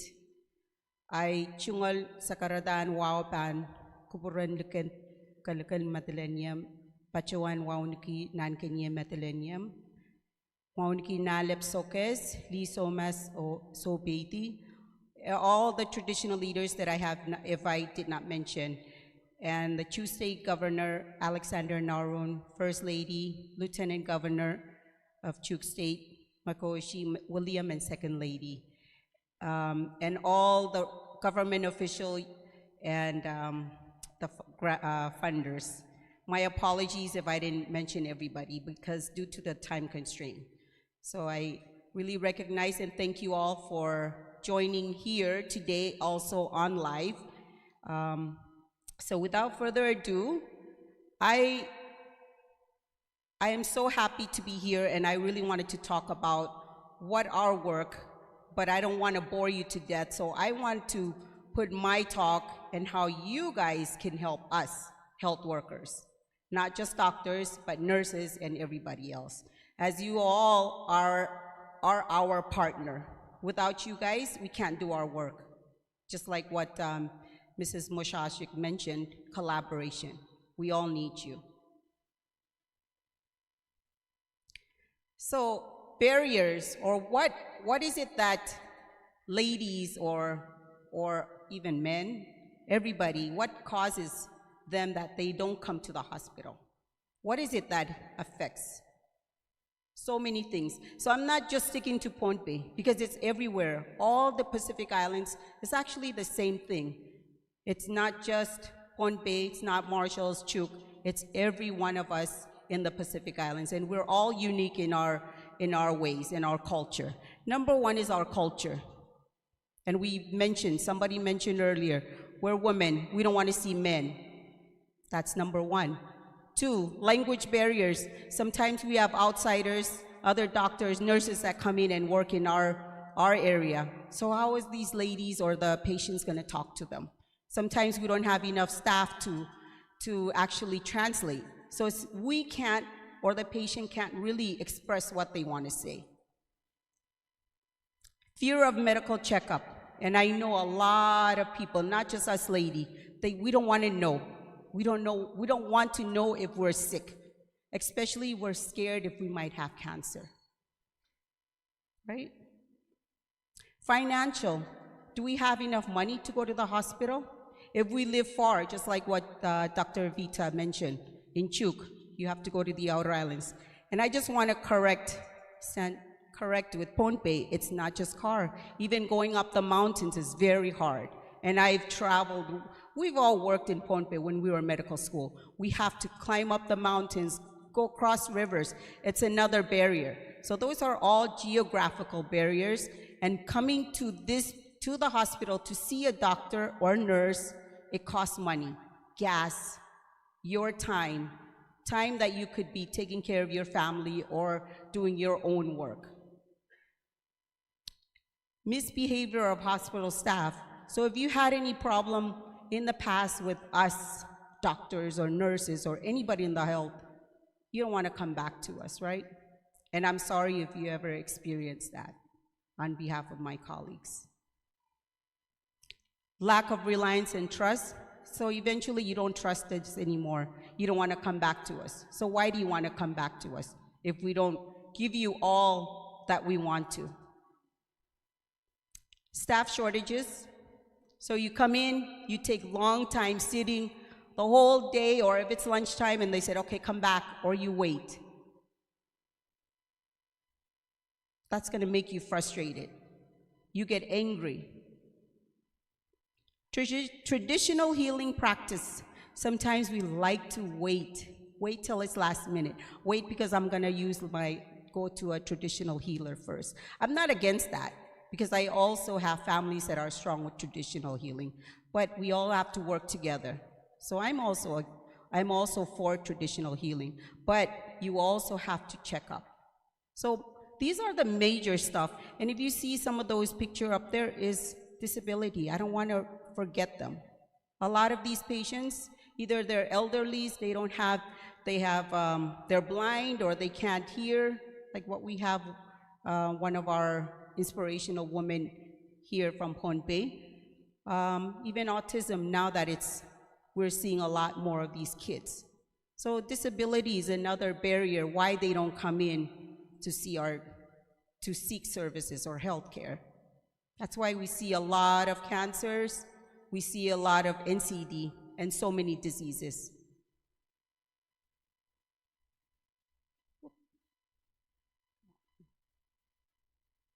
So what can we do? I don't want to say what we do in Pohnpei or all the other states. I want to share these best practices. The work that I have done for the past more than 10 years. And I want you ladies and my colleagues to see how we can also adapt some of these best practices into our state. And I'm sure we're going to break up in groups again. See how you guys can adapt it. I'm not telling you to do that. I'm not saying we're perfect. I'm not saying each state is different. But these are some of the things that we all can do and take part. As someone said, health is not the doctor's responsibility. It's actually individual, your responsibility. So this is one of the things when we said all of those barriers that I talked about, here's one. It's training and empowering the local health care.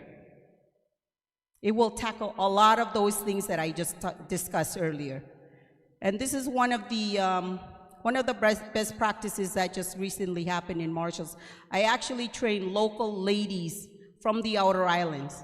They didn't go to medical school. They're actually high school graduates. These are ladies in the outer islands. So I trained them to take care of, to help the health assistants, help the doctors and nurses. They bring in patients, they go out and they educate so that all of these things that we talk about, the barriers, they can break those barriers. And not just train, but we also equip them. Most of these pregnant ladies, they don't want to come because there's a men health assistant in the outer islands, right? Or there's a men health assistant in the dispensary. So what if that changed and we have more females? You will see a lot of these ladies coming in. And if you equip them and put them out where they live, you will catch them early. And if you catch these patients early, you will lessen our diseases. NCD, maternal death, or ladies that die during pregnancy or after birth or during delivery, even babies, children's. So these are just one of the best practices. Train our local health care providers and empower them. Oops. I talked about this yesterday, barriers, and #1 killer. RMI is actually #1 in the world, the whole world, for cervical cancer. Second is actually FSM. Yeah, why? And those were the barriers that I mentioned, my first slide. So medicine changed, it changed. These kind of medicine and treatment that's been happening now, we never had it. We never had these kind in the past, but now it's available. So all of these excuses that ladies make, I'm too busy, that's a man, I cannot see a man, I don't want to go and see a doctor because I'm embarrassed of my body, or I'm embarrassed if they will talk about me. Well, guess what? There's a really good test now these days, and it's called the HPV cervical cancer screening. And that swab right there, I'm sorry, I don't have that.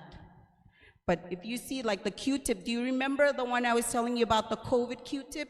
Similar, that's what you do. We give it to you, and you swab where your baby comes out. That's where you actually swab.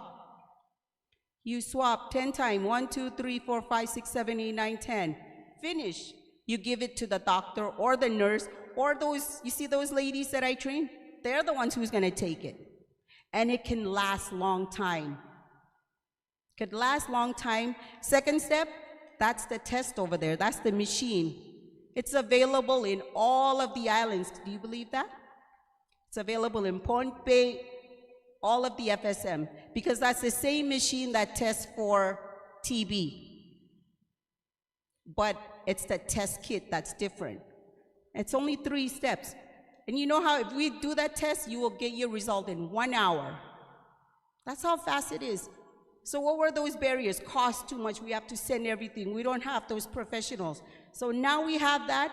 You don't need a doctor to do that. You don't need a lab tech to do that. We can train those high school students, come and do this. They can do that test for us. We can take this machine to the outer islands and get it done. Why do we need to have those patients be referred just to do the screening? It's available now. The last one is that's what we treat. If you have a positive test, we treat that. It's a small little gun. Well, we say gun, but it's very small. Sorry.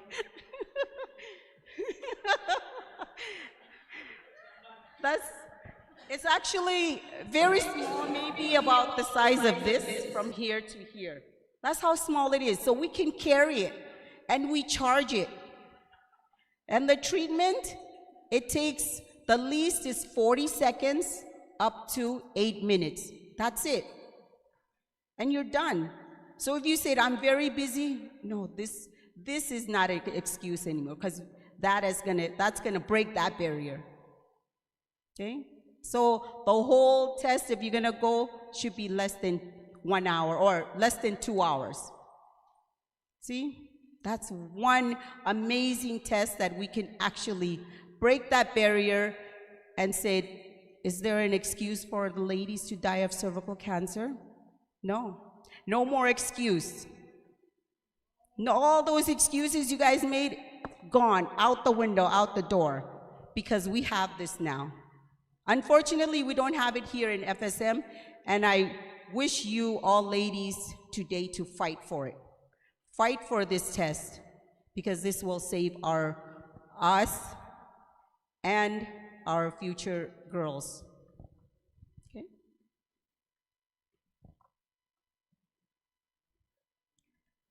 Somebody talked about youth, empowering youth. I love working with youth because without them, it's going to be hard. They talk about sexually transmitted infection, very high. A lot of kids don't use condoms. Well, this is one of the works that I also do. And like what UNFPA Evelyn mentioned, FLE or Family Life Education is actually in the schools in Pohnpei and working its way to all the rest of the states. But another way is actually reaching out to those other kids, not only in the school, but in the community, and not only certain age, but even high school, those dropouts, the high-risk kids. And this is one. Why do we have youth advocates only for climate change? Why do we not have any for health? Is it not interesting? Is it embarrassing for them to go and fight for these? Well, we can, and these are some. In fact, some of the youth that I train, now they work in the UNICEF office. They actually work in other offices, and some of them are actually really high in their education. So, you know, training these kids, youth, and then eventually they go out and train other kids. This is one way. It's better than us health workers training these youth because they don't want to listen to us. They'd rather listen to their peer. So this is one of the other recommendation I ask is, let's get some youth advocates for the health, not just gender-based violence, everything, all in health. Because if you capture this on family life skills and reproductive health, it will include gender-based violence. And this is just, these are just pictures of them training and they got certified. This is a certification training. We can do this. This is a target school with the high-risk kids that were in dropouts. And so they targeted them and taught them these. And it's really about family life skills. How do they say no, abstinence, and so forth. And not just working in the islands, but they actually go out to the communities, to the outer islands. So again, these advocates are like our partner. Similar to you ladies, you are our partners. So we can also have these youth become like our partners too, for health, not just climate change. I see climate change going up, but health, what happened? We need these youth. So collaboration is the last. This is one example of the collaboration, partnership. So it includes those youth, it includes a cancer survivorship group, women's group, and it includes the health workers. We all go together in one trip and focus on our work, but we work the same things we target. We don't just go do one thing, but we work together. And if you do that, you can actually make a big impact in that community. Lastly, our last previous speaker talked about digital health. So if you have all of these, what happens? How do we ensure that all of these workers or these healthcare providers are updated? Well, we've got digital, telemeds, telehealth, and it is available in the islands. This was also available during our medical school, but it's actually been enhanced. It's improved much better than when we were in school. So this is available. This is what could be done. And again, encourage that this should be part of the health resolution. Because if you have that, guess what's going to happen if the health assistant in one of the outer islands is very sick and you have these equipments here? We can discuss those cases instead of waiting until last minute and the patient is very sick, emergency, and the patient passes away. So this is actually another way to break that barrier. Everything has changed and digital has become one of the new things now in health. And I'd like to close my message in one of before I always close, I like to, say something that actually can help us and remind us, maybe help you, remind you of who you are, what you do, and how you can make a difference. And my verse that I like to close my talk on is on Proverbs 31:26. This verb reminds us of our words can build each other up and help us face challenges with courage. Let's celebrate the special bond we share and the positive impact we can have on each other's lives. And that's the verse on the screen.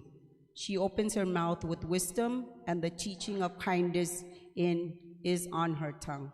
Thank you very much. Kalangan.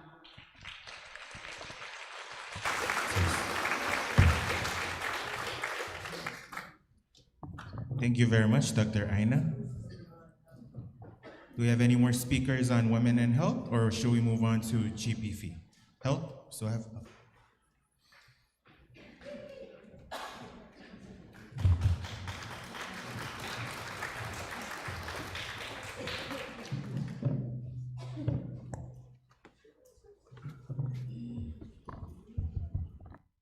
Lenwo Kamarali.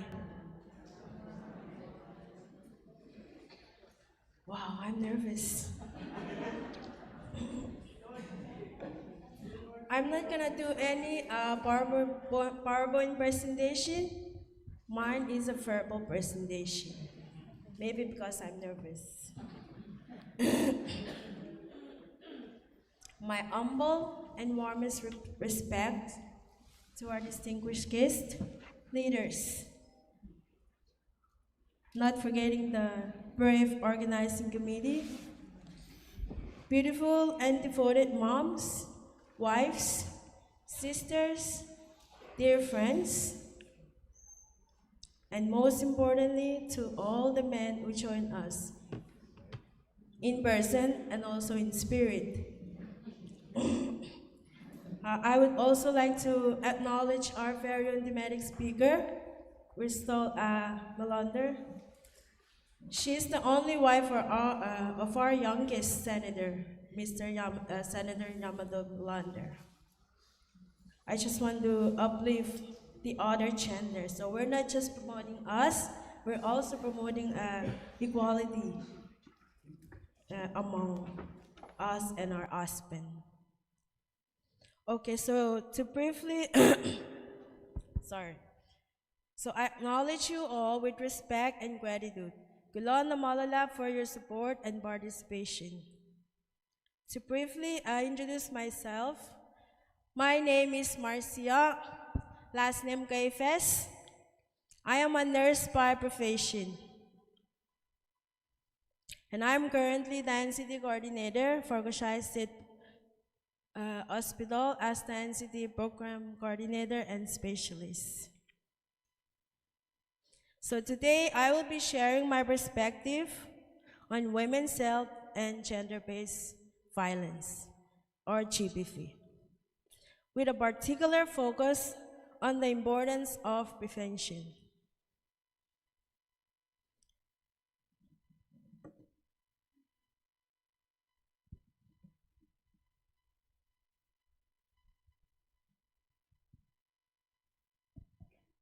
These two topics are deeply interconnected, and they call for our urgent commitment, compassion, and collective action. Each one of us has a role to play.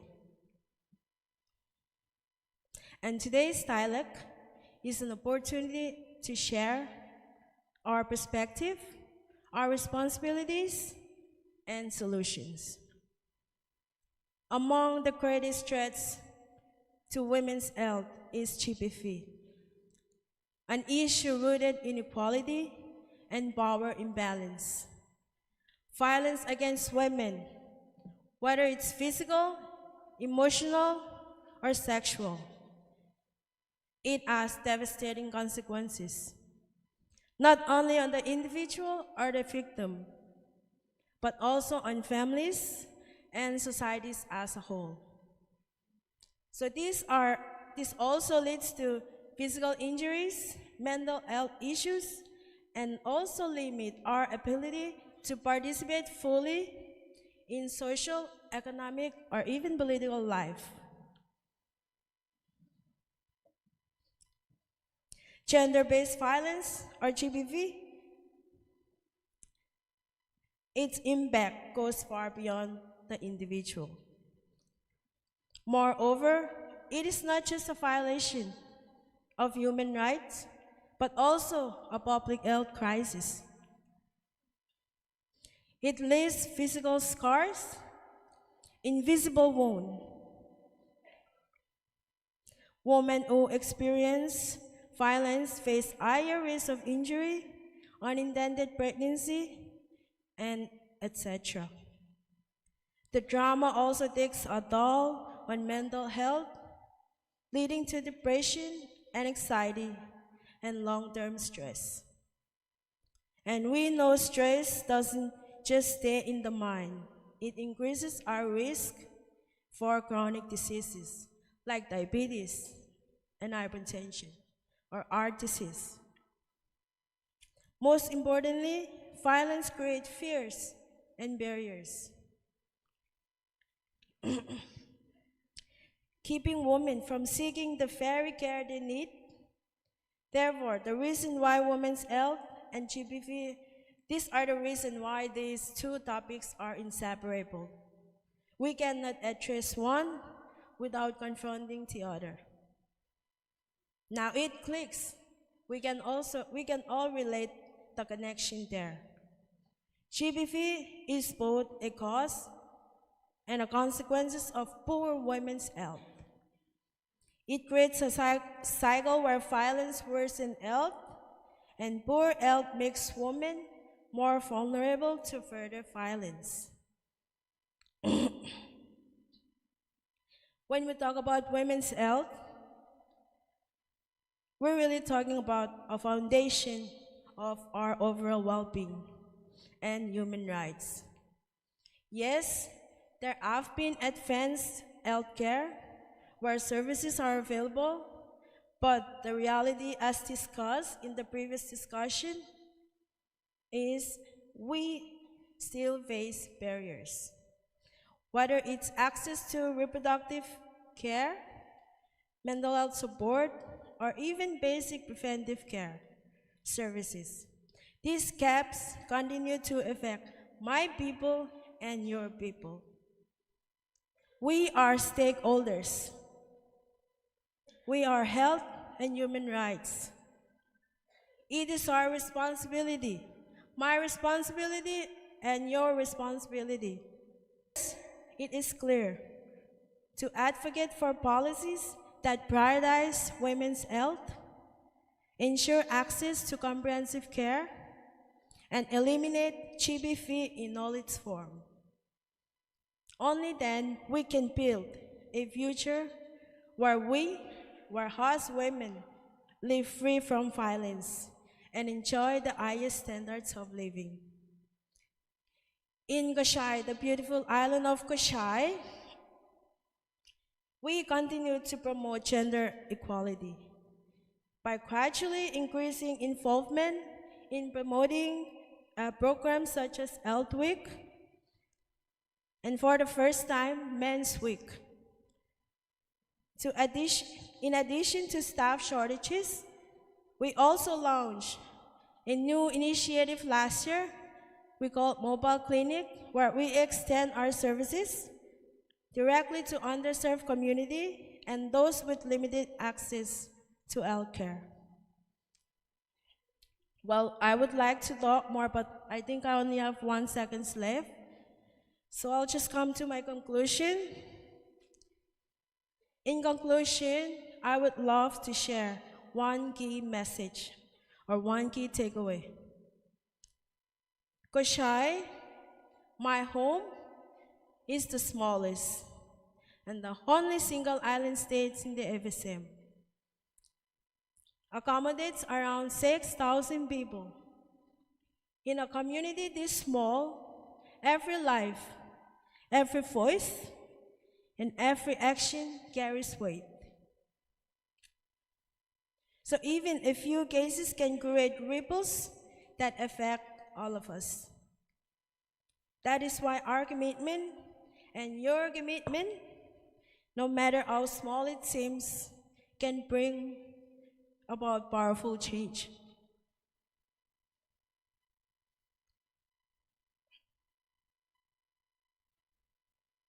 When we invest in prevention, protection, empowerment, we are not only saving lives, we are shaping a healthier future for all. So we might be sharing small percentage of cases of prevalence of teen pregnancy, diabetes, and hypertension. But remember, these small figures speaks a lot in small, least populated island like Kosrae. Kulo na malalap for this opportunity to speak for my moms, my sisters, my friends. And I look forward to our collaborative efforts in creating a safer and healthier environment for us all. Kulo na malalap, Kristo Chapur, Kalangan, Kamakar. Thank you very much, Ms. Marcia. And for our next speaker, may I please ask the representative from Yap to start off with the GPF part. Thank you.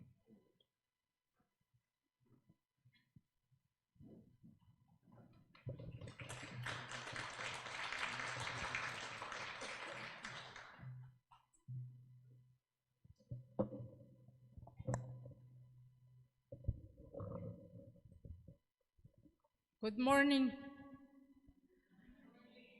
My name is Erika Wipin. I'm here on behalf of the Yap State Women, talking to the other.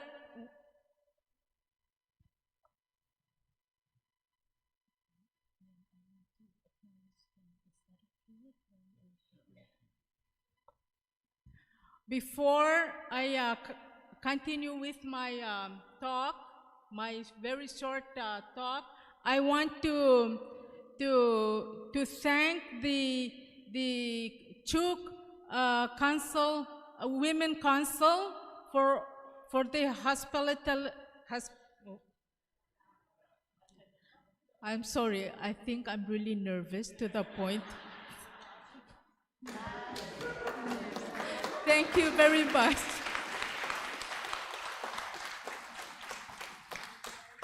And thank you, Pohnpei ladies, for every morning you light up our conference room with your colors. Thank you. Kosrae, thank you for you're always putting a smile, welcoming everybody with your friendly face and smile, beautiful smile from Kosrae. Thank you. I want to pay my deeply respect to our elected leaders from Chuuk, not only from Chuuk, but from all the states. I'm sorry, I'm very bad with names, so I'm not going to mention anybody's name, but my deeply respect to the elected leaders from all our FSM states and our first ladies who've been here with us since day one. Thank you. Thank you very much. And all the traditional leaders, the women who've been working with our association, FSM Council. Yeah, thank you very much. They've been a founder of these conferences that it's been 10 years now. They're the founders. They're the one who put things up for us. That's why we are here today. Thank you very much. And I know that Maria from Pohnpei is one of them. And she's the only one I know. And Kenya, from Kosrae, yes, there. And we have some ladies from Yap. She passed away, like Carmen Mutungui.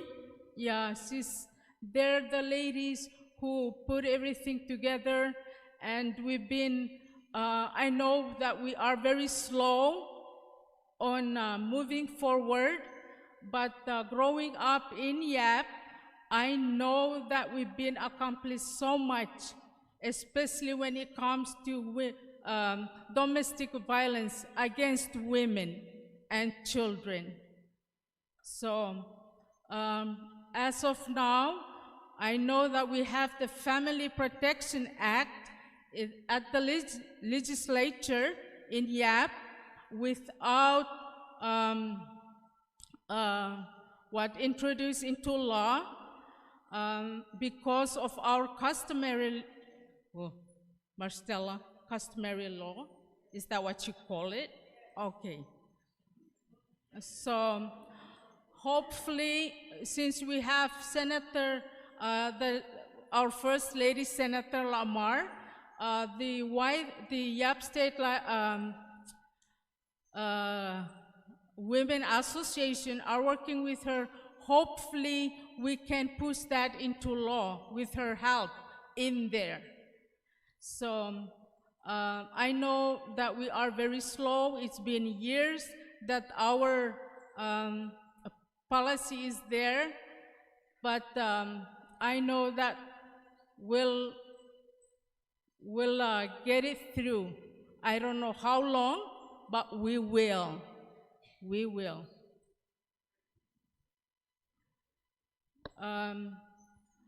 For health in Yap, I was talking to the hospital ladies from Yap who are here, and they say the issue that we have, main issue that we have in Yap is the family planning. I couldn't see one of them, but I hope that, because I don't want to do any talk about that because I don't know anything about it. So, but I know that there's some programs that's been going on in Yap. They're trying to reach out to the schools out in the community, reaching the youth, the young people in the school.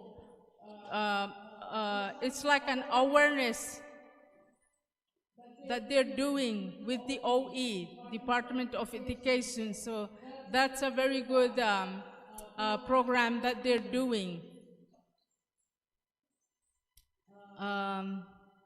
For now, I think that's all I have for Yap, and hopefully that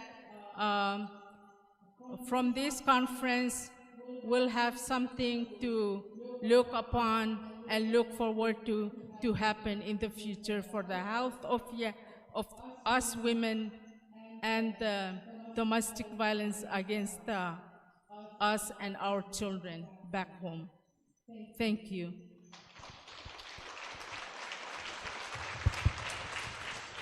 Thank you very much. May I please ask the delegate from Chuuk, and then we'll end with Pohnpei.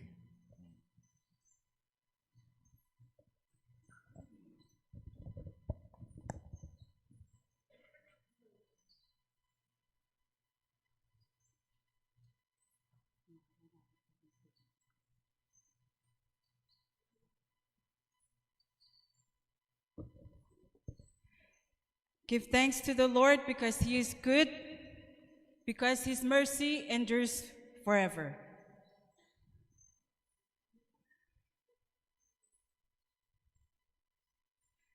Girisotapur to our good moderator.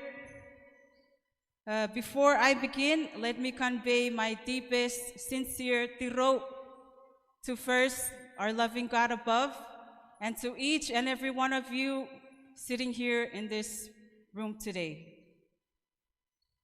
All protocols observed, I wish you all an elated Kamarale. Come on, Kamarale.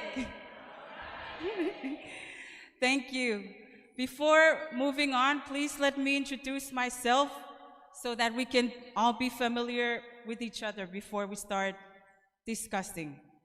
So my government name is Sherry Jane Edmond, but I'm commonly known in the community as Sasa.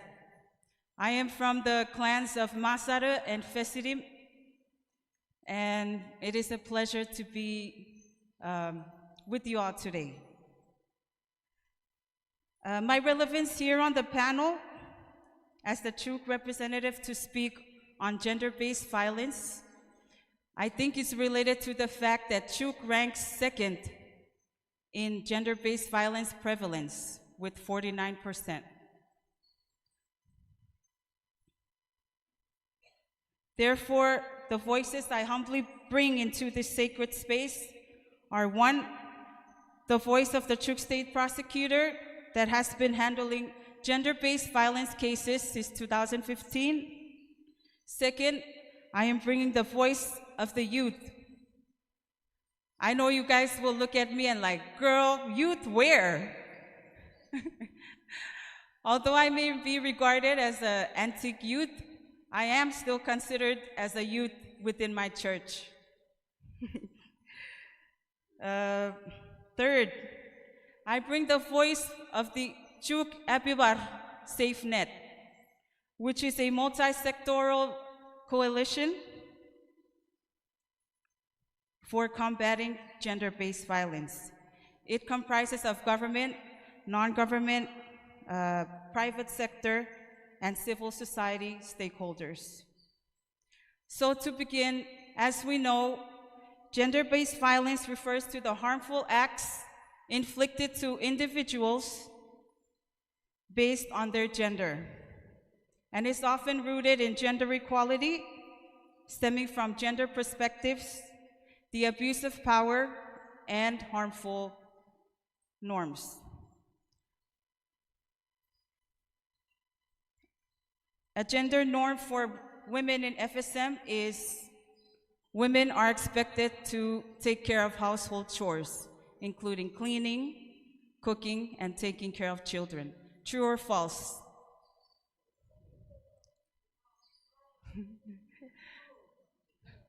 Okay, since majority agrees with true, we'll go with true.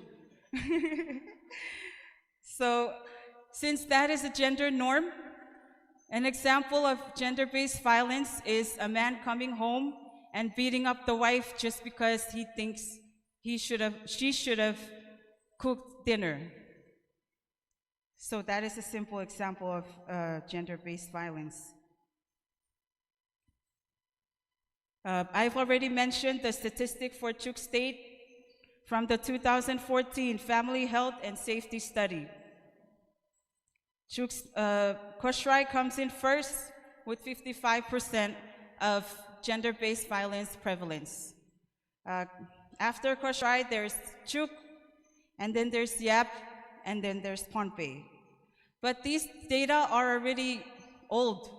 It's 11 years old, and we seriously need to update it. Moving on, in my capacity as a prosecutor, I vicariously lived through the cruel, unspeakable atrocities of gender-based violence. In the beginning, when I just started working at Chuuk AG office, I would jokingly tell my boss, we need rehab services when dealing with these cases. But he would just respond that I'm a Chuukese woman, so I don't need Western therapy for dealing with these work. Anyway, throughout my tenure as a prosecutor, I discerned that gender-based violence incidents are not isolated, individual incidents, but rather they are systemic. It means that the violence is not only a collection of isolated incidents perpetrated by a few individuals, but it is deeply embedded in society's institutional, cultural, and power structures. This systemic nature allows GBV to be pervasive, persistent, and legitimized by societal norms and beliefs. For instance, in many of my sexual assault cases I've handled, when a girl is sexually assaulted, who does society blame? The girl, right? Who is actually the victim in this situation? And why is that? Because it stems from the social norms or cultural norms, which says that girls are taboo to be hanging out with boys in the first place. So I think this is what reinforces this.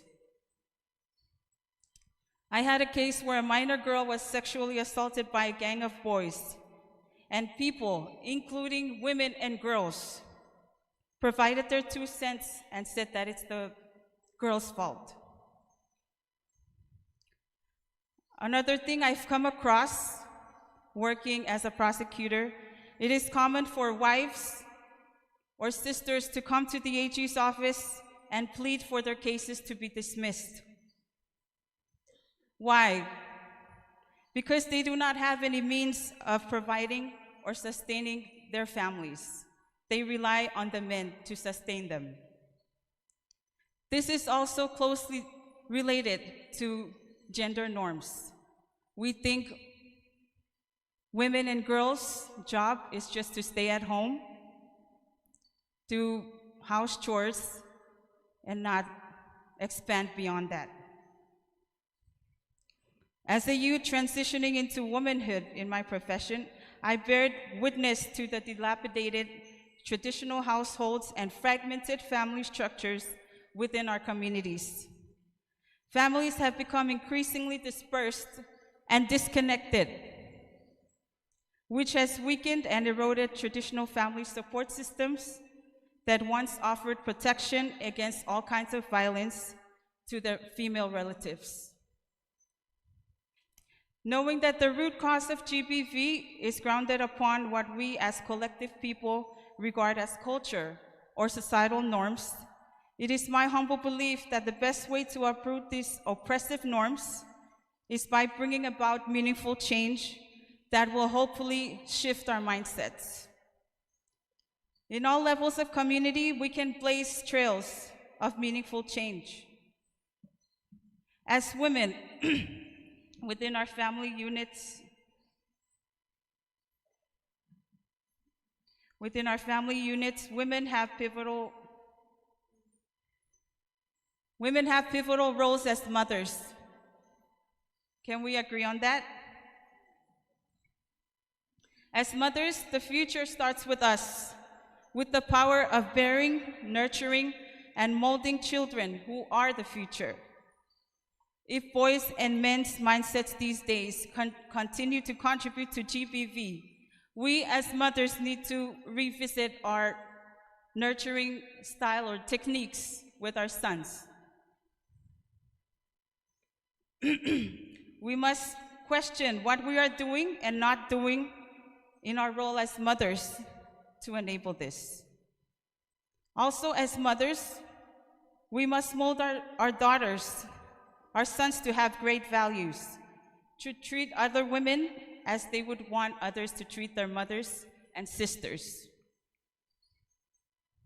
As mothers, let us all also nurture our daughters to be able to be self-sufficient enough so that they may be able to leave abusive situations without feeling like they're missing out. Also within our family units, women and girls have the role of being sisters. A true sister does not let another sister suffer in silence. As a community, we can support or influence mechanisms that are for the purpose of combating GBV. While there exists While there still exist challenges with lack of resources and support, it is notable that Chuuk State has the Apibar SafeNet, which I spoke about and which Dr. Rita alluded to. Through Apibar, government entities such as Attorney General's Office, Public Safety, Department of Health, Chuuk Youth Council, and Chuuk Women's Council collaborate and work together to combat GBV. It is through our Apibar SafeNet that Chuuk's referral pathway was established to streamline and provide survivors of GBV with an easy guide to appropriate care and services. The Apibar SafeNet aims to operate on a whole-of-society approach, which aligns with the analogy of the KIEKI, weaving together the different strands that make up our society and interweaving it into a cohesive machinery to combat GBV. An update to note is that the Apibar SafeNet is still pushing for our pending Family Protection Bill. Despite much resistance, we are humbly holding our weary stance. If any of you are good friends of our politicians, please help us lobby with them.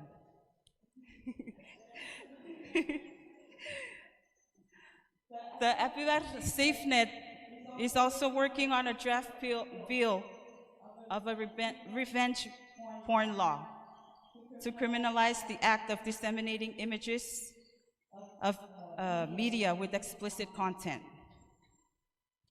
At the government's end, we call for action to put frameworks and laws in place that can support and strengthen our referral pathways by investing in each of the respective entities that are part of the referral mechanism. As of now, it is working in Chuuk, but there are still a lot of gaps that we have to deal with. However, framework and every law in place will be useless if not implemented appropriately. For instance, in Chuuk, we still don't have social services. We definitely need capacity building in our law enforcement and other entities as well. Then there is the issue of resource mobilization. We still don't have shelters. Although the National Department of Justice provided a shelter here in Chuuk, it wasn't used for what it was funded for. Yes, which defeats the purpose of having a shelter in the first place. Matter of fact, as recent as last year, I know that personnel from the Anti-Human Trafficking Division were using the shelter as, like, when they come to Chuuk, they just stay there. Thankfully, this practice has stopped, I hope. Because of the interest of time, I will stop here before I go on talking. And thank you all, and God bless you all.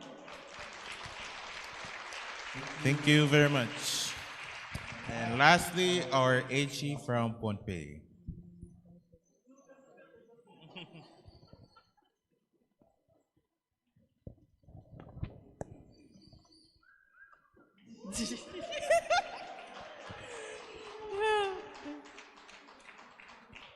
Thank you, MC, for putting me last.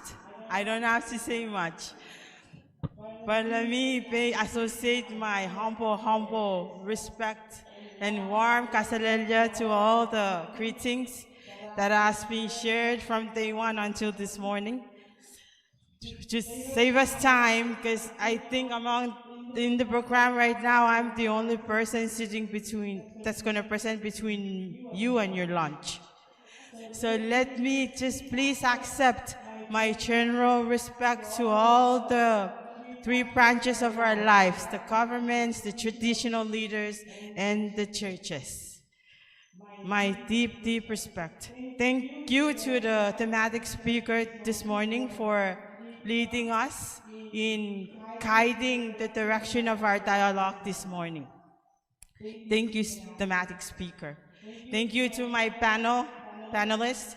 Our purpose that I learned from Augustine and the organizers is to put in context the thematic speaker's speech in the context of Pohnpei. So my standing before you today is not in the capacity as the Attorney General. I'm the good guy today. I am the co-chair of the Governor's Task Force for the Domestic Violence Implementation Task Force. We are tasked to implement that law that Mars is so disappointed about, DV Act of 2017. So please don't shoot. I'm your friend today. Before I proceed into addressing the two guiding questions that the committee prepared, let me just assure that to Secretary Samo that this platform has never considered killing all the men. We need the men. The reason why we're here, and thanks to the organizing committee, they strategically selected the main issues that we are facing, women are facing in the society. These issues are so perplexed and connected. Thank you, organizers, for the themes. Before I proceed into addressing the two questions that they provide us, it's important to let us know, use this platform. My side intention of this is to use this platform as awareness also. Let me reiterate the importance to realize, for us to go back and realize what is really GBV, what is gender-based violence. We have to also understand that it's portrayed in many forms, because a lot of times when we say gender violence, people quickly think women. But it's all genders, it's men and women. The reason why we're so focused on the topic of women, because our data is showing the unbalances in our society. So we have to go back and realize and understand that I have a role in this. I have a role to break this. I have a strand to this KIEKI. GBVs are portrayed in so many forms: sexual violence, physical violence, emotional and psychological violence, socioeconomic discrimination, and one of them is domestic violence. Now let us take a step back and consider the root of it. My strategy in my other act at the Ask the AG, when all the Pohnpei problems will come to my desk, my strategy is to identify the root cause first. Now, what is the root cause for GBV?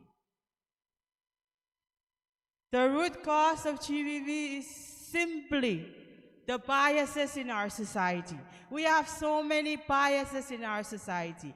One of those biases is gender. Gender biases it comes from us. It comes from our homes, it comes from our communities, it comes from our villages. These biases are oftentimes subtle. Sometimes they appear to be compliments, they're nice remarks, but sometimes they're dangerous. For example, these biases, let me read this out. These biases are often subtle, yet they influence how individuals are treated based on their gender identity. For example, the belief that women are caring, women are emotional, and women are nurturing. When we, as women, we hear these subtle biases, we're like, oh, thank you, that's a compliment. But what does it mean to the other gender? The other gender outright feel like, okay, I may not display masculine character if I show nurture character, if I show caring character. That is dangerous. Another example of social norm that we create is this cultural notion that is very, very popular in the Pohnpeian context. Men are tough. Men don't cry. This suggests that men should display Men should not display empathy. Men should not display emotion. While we recognize that these are socially created expectations of our men that we create for our men, we also can recognize that this contradicts to the very core of the Christian principles and values that we preach and teach. We preach that the shortest scripture in all of the Bible, we preach and we teach our children and our community, Jesus wept. Somewhere in John says Jesus wept with Martha and Mary. And yet, we put that expectation on our very own men that they shouldn't cry. Jesus wept, Jesus showed compassion and sorrow. While we culturally, we undermine that men can be empathetic and emotionally compassionate. While all of us in the room can contradict ourselves, we definitely do have come a long way. Like my sister Dion shared in her presentation, we have to appreciate and recognize that we did have come a long way. Thank you to all the weavers of the KIEKI that has brought us the long way. For example, in the early days of formal education, there were more women teachers than men. There's a reason why. The reason is because at the social norm back then, now this is women imposing bias on the men. We thought that we don't do gender bias on the men. We were doing it at some point. We associate teachers to women because of their nurturing and caring characters. Now, studies show that men and women teacher ratio has changed. More men are teaching and our education system is thriving. Bottom line is, he said I have 5 minutes, but bottom line is our evolving social constructs and norms have contributed to these issues. Now, what can Pohnpei do? The prevalence show that 1 in every 3 women experiences some level of sexual and physical violence, meaning more standardly 1, 2, 3, not 1, 2, 3. That's a lot, given the ratio of our population. Now, because of the data, what Pohnpei State is doing now, and is working really hard to capitalize and coordinate and strengthen partnership with all the women councils, the civil society, the churches, the NGOs, to develop an implementation plan to get our TV Act of 2017 moving. I have a lot to say, but because I am out of time, I will simply end by saying this.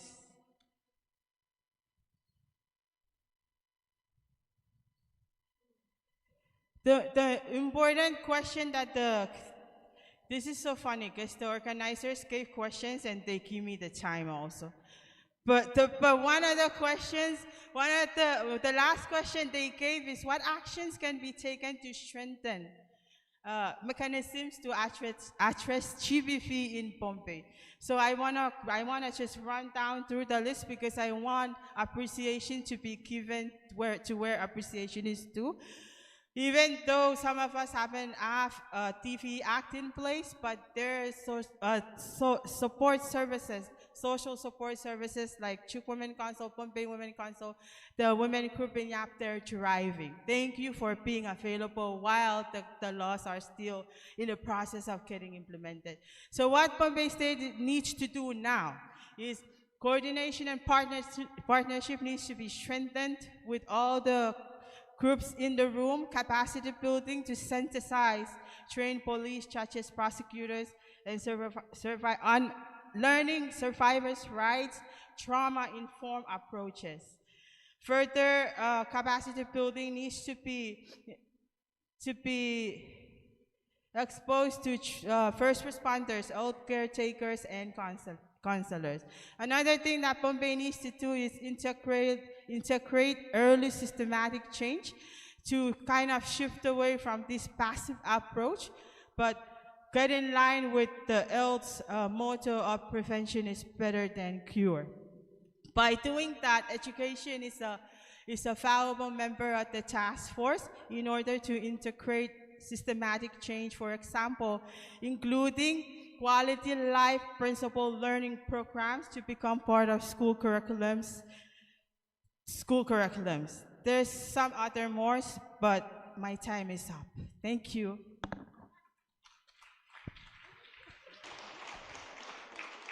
Thank you very much, HE. And for the sake of time, we will only have 2 questions. So, if any, we have one.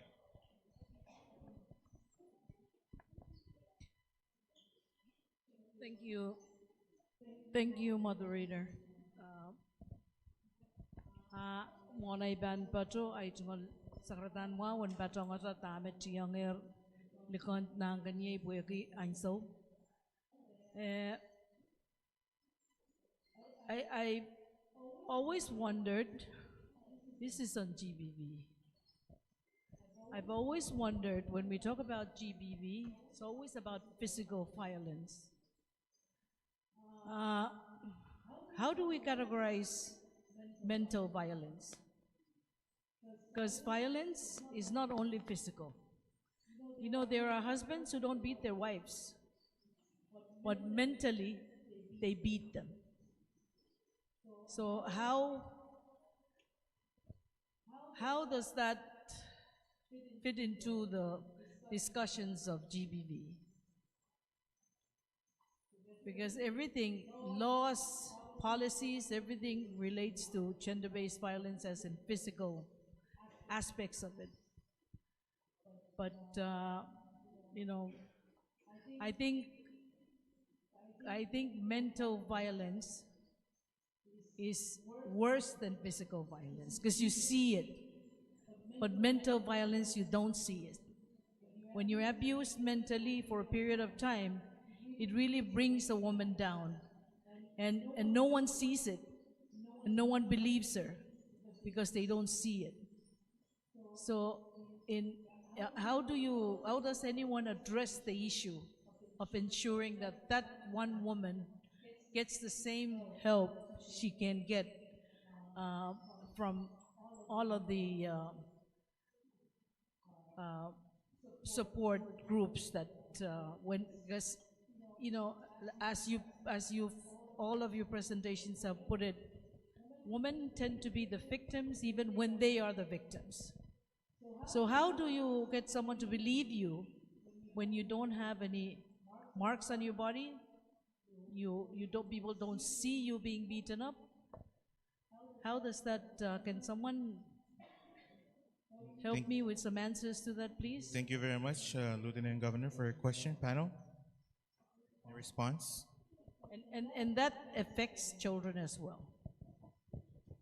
Thank you, Madam Lieutenant Governor, for the question. That is exactly the blueprint that the task force is developing, which is the implementation plan. In our law, it references emotional as psychological and emotional violence, economic violence, all are listed in the law, but the biggest part is having it implemented where the support services will be identified in the plan. And because our law now, the TV Act of 2017, at least for Pohnpei, you can't cite it and file in court yet until it's fully implemented. Fully implemented meaning identify all the relevant stakeholders, because it has to be a full circle system, cannot be half-half. So Marcella tried to file a case to test it out. The court threw it out because we need to develop this plan. So in this plan, Madam Lieutenant Governor, the health workers are very much part of it too. Although physical violence is the commonly reported one, when a psychological, emotional violence will be finally reported. It will, based on the plan, it will be based on indicators that whoever is experiencing that violence will be able to put the name to it, like I am being psychologically violated because I met all these indicators. At the same time, the service that will be inside the plan is coming from the health group and the counselors, because they will have to justify the extent of the psychological violence. I hope that kind of answered the question. Thank you for the questions. That's a very hard question to answer. I will answer that question from my experience. I'm a physician, and when they, yes, of course, I went through that kind of violence, mental. There are patients that they came to see us, doctors, just for that kind of violence. Or they go to the counseling center just for that mental violence. And what we do is we try to make them, assure them that we are helping them mentally, and then try to find out what kind of, or the person that they trust the most to go and, seek help from. And most of them, they go and seek help from the faith base. From the faith base, they prefer to be seen by those people, the faith base, for in that regard of mental violence. But that was a very good question and very hard to answer. Thank you, panel. And last question, for the sake of time.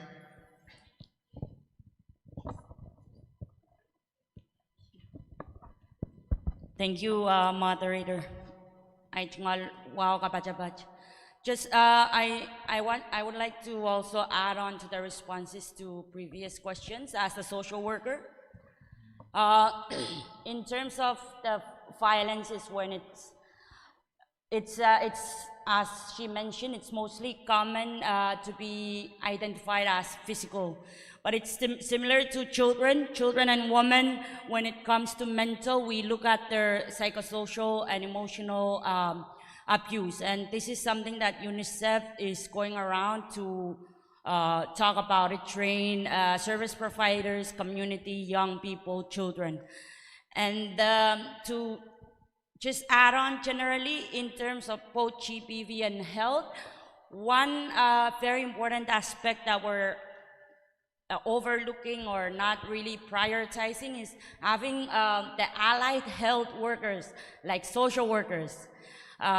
In the case of Pohnpei, we have the community health workers and the social service providers. So these are health health staff, health workers who are taking the time to work with patients on the psychosocial support that's needed instead of burdening the nurse, the doctors, the physicians with all these social needs.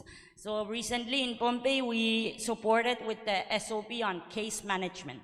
So with this case management, both the behavioral health, mental health workers and the social service providers, they will use this guidance to assess when people come in, and they will understand if it's physical or if it's psychological, or so these are some of the supports that we are doing. Yeah. Okay, one more. You can just pass the mic to in the back, onto the right. Yeah. Yes, just to add on to the response from previous Kosrae and Pohnpei. I guess to respond to the question is it really requires it requires people to, or not, train community people. Yeah, so training of trainers in the community to be able to work with the women's group or women's population in the community, where they will provide an intervention of doing counseling peer-to-peer, like woman to woman. And we have to understand the awareness on the, providing what is the meaning of health. If we have to define the meaning of health and keep educating to the women in the community that to be a healthy woman, you have to be mentally, emotionally, physically, socially, and spiritually healthy. Yeah. So in order to do that, we have to keep doing our trust in the community for them, for the women to, be open up to our counseling, to our education and awareness of protecting themselves, preventing themselves from all unnecessary anxiety as that impact of that emotional illnesses. So we also have the SOPs, where we also need to guide the community to train them on how to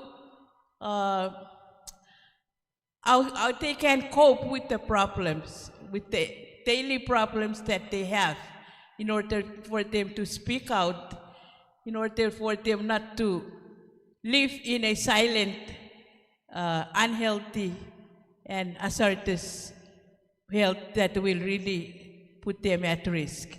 So, like what Chuuk statistics or data showed, that more than 50% of the women in Chuuk are emotionally affected by this emotional, they keep the problem to themselves. So our encouragement is to train community trainers or community champions to be able to cope with our so many large population of women that have been impacted with emotional illnesses. Thank you so much. Thank you very much. Let's all give a round of applause to our panel.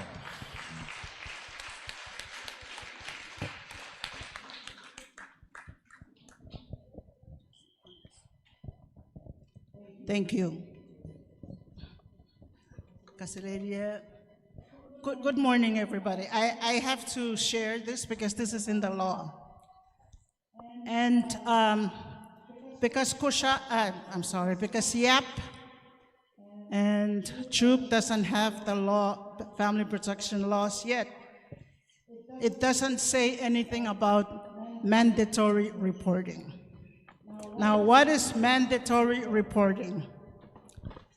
In Pohnpei and in Kosrae, it places a burden on the teachers and the health workers and anyone treating a minor to report if you can detect that there is physical or psychological injury to the child. So it addresses the question, the concern raised by, I'm not done. I'm just kidding, you guys go ahead. I'm a lawyer, they're afraid of me. Go ahead. I'm just kidding, I'm just making this so we understand how critical it is to have those laws in place. Because teachers and health workers, you report. But if you are a mother, you don't report. You can hide it. We just had this in Pohnpei State with an incest case. And the court said the mother doesn't have to report because it's not in the law. So it's important that we ensure, please meet with your legislatures. Don't wait for the legislatures to enact. You have to meet with them and tell them, everybody has to report. In Pohnpei, they went a step further and signed an MOU between the hospital, the AG's office, and the police. So if a minor, someone under the age of 18, goes to public health for prenatal care, and it is evident that she is pregnant, that is automatically rape. It's what we call statutory rape. So the nurse has to report it to the police. Or if there are signs of abuse, the nurse has to report it to the police, and the police has to investigate. And once they investigate, the case has to be filed. So in some cases, parents don't let their minors go see the doctor because of that mandatory reporting. So I wanted to point this out so we know how very important that we have to have these laws. If you don't report, you'll get in trouble. In Chuuk, Yap, they don't have that provision yet. So let's help our sisters there, Chuuk and Yap. Thank you, Maristela. Thank you very much. How can we help Chuuk and Yap? After this, let's go to legislature right now. After this, put down your food. Let's walk over to legislature and say, pass that law, please. Thank you. I have an announcement to make. If you're driving a Toyota, a gray Toyota Harrier that's parked in the lower parking lot, it's blocking the way. So if you can please move that vehicle. Thank you very much.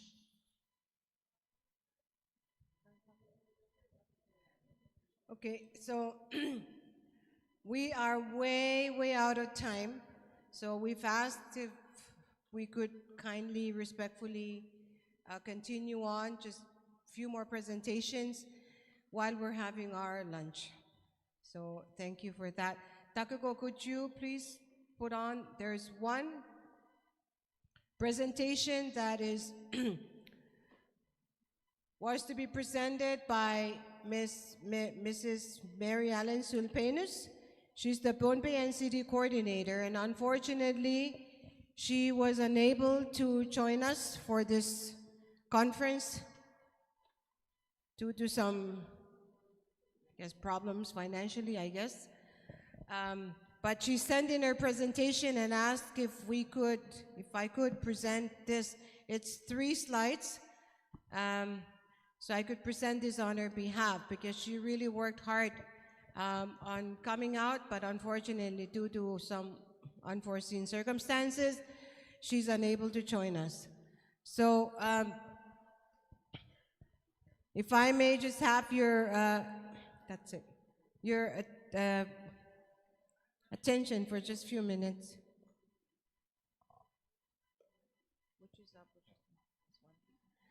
So the picture you're seeing here, this is the Pohnpei Adult Survey, Hybrid Survey.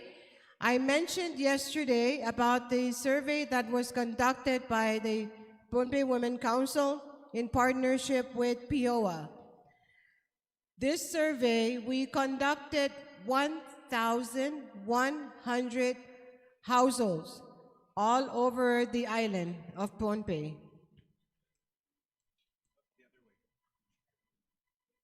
It doesn't want.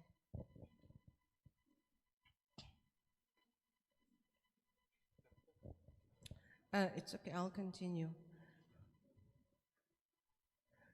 So this was a project that, again, that we partner with the POA, and the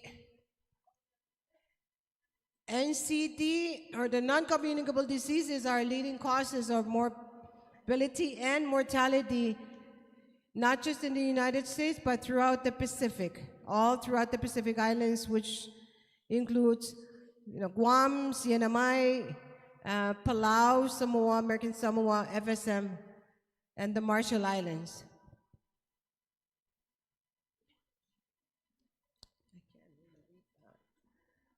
The objective of that survey was really to inform the community. We were talking about awareness raising yesterday, but this is to inform the community on the NCD, the risk factors, the prevalence in Pohnpei. And also that to use the data that were captured to determine whether or not the current efforts are succeeding in decreasing the risk factors and the prevalence of common NCDs. Can go to the next one. And whatever findings we find, the objective is also to support the research that are conducted on the NCD risk and the protective factors in the state of Pohnpei and direct policies. So this is really the main objectives of this survey, the hybrid survey that was conducted in Pohnpei. So the aim was really to assess the NCD, the risk factors, to determine whether it's the food, whether it's the physical activities, our use of the tobacco or the alcohol use or other substance use, healthcare, utilization, oral health, mental health, whether these were factors that resulted in the NCD or the non-communicable diseases. I must indicate so that after receiving all the 1,100 surveys, the findings were then submitted to the Department of Health, Pohnpei State, who would then submit the results to PIOA in Honolulu. Some of the questions that the surveyors presented were, for example, they had to check to make sure their health, their weight, excuse me. They conducted their blood on the testing on whether they have diabetes or not, the hypertension. I'm sorry, I'm not a medical profession, so these are foreign terms, terminologies for me. But basically, when we went around, we did the weight, checking all these tests among the 1,000 households, and then reported back. Can you go to the next one? You have the next slide. So that's Pohnpei. We went all over the island. It is not easy because the challenge we faced was the survey required, they selected the household. It wasn't just random. We had to go to the households that were selected, and we had a time limit. We were supposed to finish. We ran out of time. The challenge was, as one of the challenges that the First Lady of Pohnpei mentioned, we had to go, the surveyors had to go to places that transportation cars cannot reach. So they will park and they will walk all the way to the mountain, crossing rivers, and look at the surveyors themselves. These are not high school students. And they're not all, these are women, mothers that wanted to show the island that we care. And there were challenges, some of the challenges that we faced, they faced, were not everyone in Pohnpei accepted it. Because when they see them, they said, you are not a nurse, you're not a doctor. Why should I allow you to take my blood pressure? Why should I let you do this? Because you're not a doctor, you're not a nurse. So to overcome that, we paired them up with one medical professional. A nurse or a doctor will accompany our Pohnpei Women Council members so that there is no questions asked. It took us almost a year to finish the survey, but I really want to congratulate the team of women that worked very diligently, non-stop, nights and days. Seriously, some of them will, by the time they get home back to town, it's already late at night. On weekends, they would do the survey as well. So one of the surveyors, it's kind of blurry, but she's in the back. She was one of our inspirational women, the one, Jacqueline, that passed away. So this is our survey in Pohnpei, and we are waiting diligently for the result to come back because that would really help us. And again, for Pohnpei Women Council, we were named the NCD champion 4 years ago. That is the reason why we were selected by PIOA to launch this survey based on the work that we have done in previous years. So NCD, in terms of awareness, this is not new to us. We have been doing this for many years. So thank you very much. Thank you to Mary Ellen Silvanus, who unfortunately is unable to join us today. Thank you. If you're driving a red X Trail, it's parked out there too. It needs to be moved because it's blocking the speaker. So please move your red X Trail. There is a video on this. I don't. If you don't mind, while eating, maybe they can play it. Is that okay? Before that, if we can just have the second lady of Chuuk has requested if she can say a few words. So may I please ask the second lady of Chuuk to come up to the stage?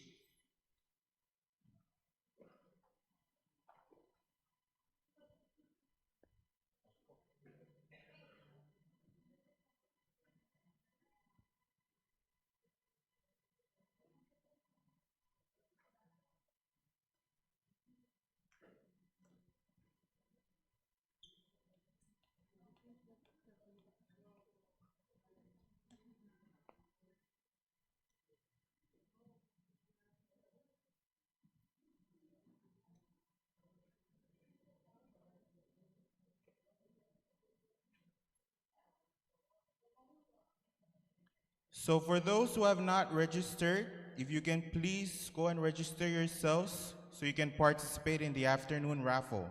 There will be a raffle this afternoon, so if you have not registered, make sure your name is registered to be included in the list.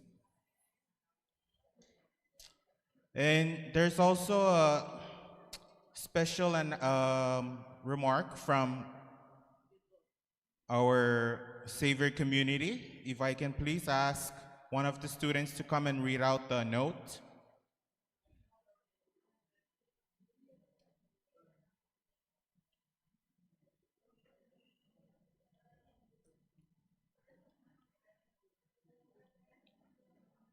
Let's give a round of applause to our student from Savior.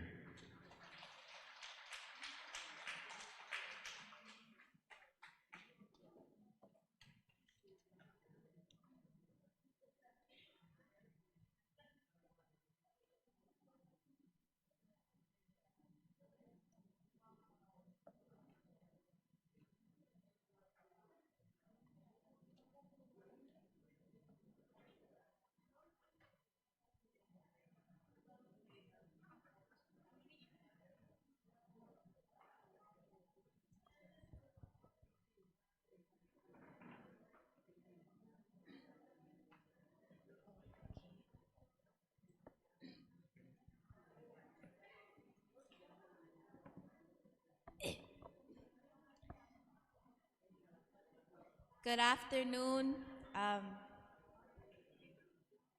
Women's Congress. My name is Ha'ani Boychen. I'm a senior at Xavier High School, and I'm here to present the letter from our president on his behalf. Dear Xavier alumni and friends, August of 2026 will mark a historic milestone at Xavier High School, Micronesia. 50 years since we first welcomed young women into our community. In late summer 1976, Xavier became one of the earliest Jesuit high schools in the world to embrace co-education, opening doors for young women from across the Pacific to receive a Jesuit college preparatory education. Since then, Xavier has been committed to empowering young women to become leaders, innovators, and change makers in their communities. Over the past 5 decades, countless female alumni have graduated, making significant contributions in education, governance, health, science, and beyond. Their achievements embody the spirit and vision of Xavier's mission to develop competent, conscientious, and compassionate leaders. This coming year, we will be celebrating this milestone by highlighting many of our accomplished female alumni who continue to inspire us with their impact and achievements. As we honor this golden anniversary, we reflect on the progress made and recommit ourselves to supporting the dreams and ambitions of all our students. We celebrate the strength, resilience, and talents of Micronesian women who continue to shape the future of our islands and our world. Thank you. Thank you very much.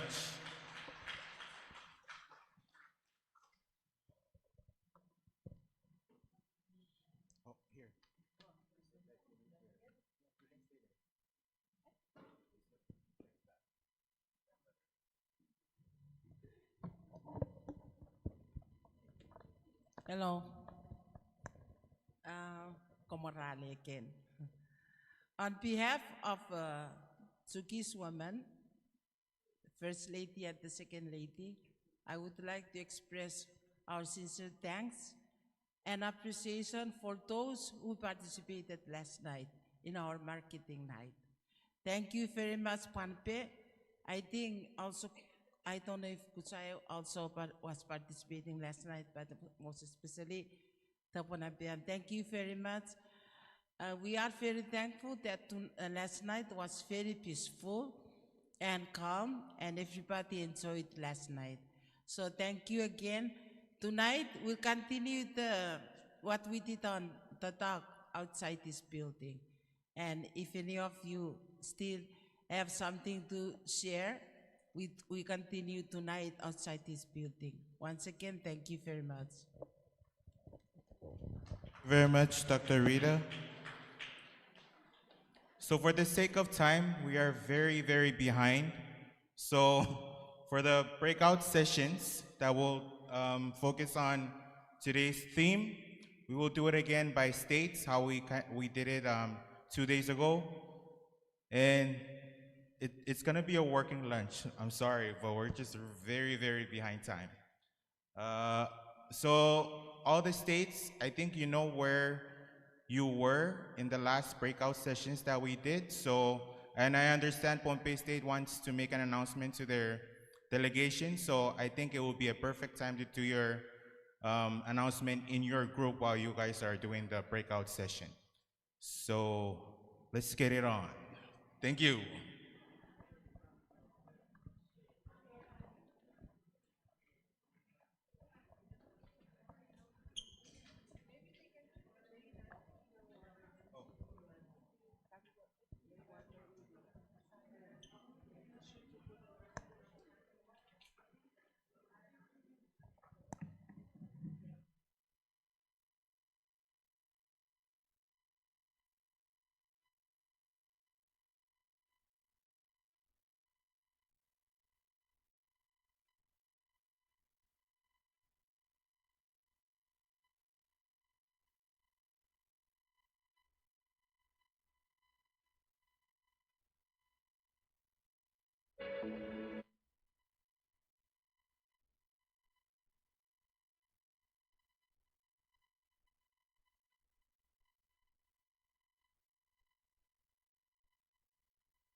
Again, please keep the registration table outside clear. They're still doing registrations. If you have not registered, please register so your name can be entered into the raffle for this afternoon.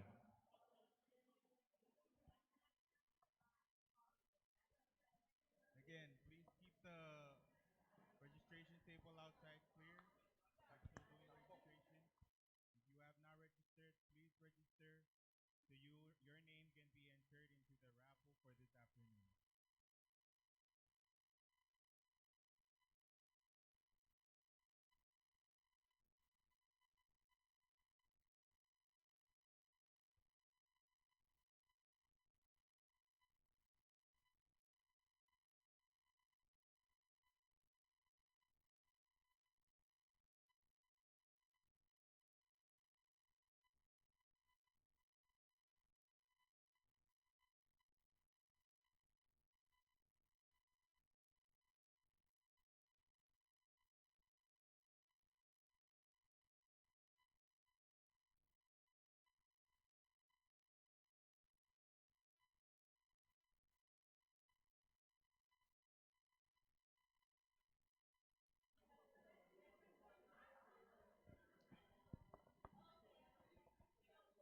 For the past 3 days, every single time we have to stay back and take out all the trash, and there's also food that's been left untouched. So please, please, please, when you go out today, take your trash with you, put it in the right disposable bins. And let's not waste food. Thank you. There's also food that's been left untouched. So please, please, please, when you go out today, take your trash with you, put it in the right disposable bins. And let's not waste food. Thank you.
Like this. Hey, Kasililia, don't pay delegation.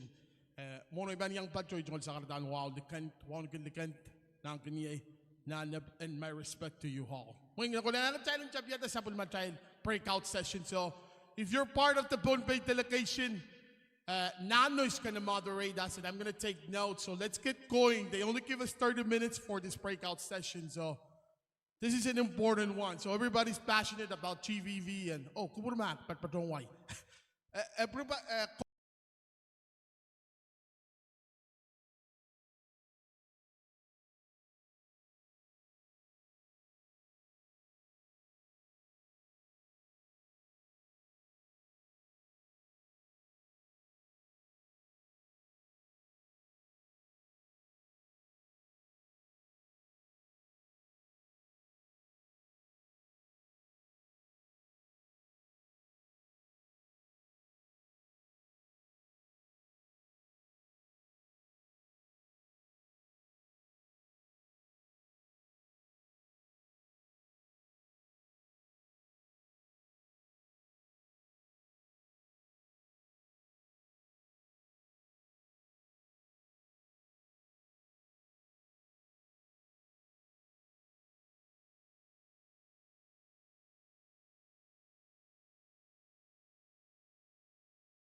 Please do that at the end, because if I butcher this presentation, then don't clap.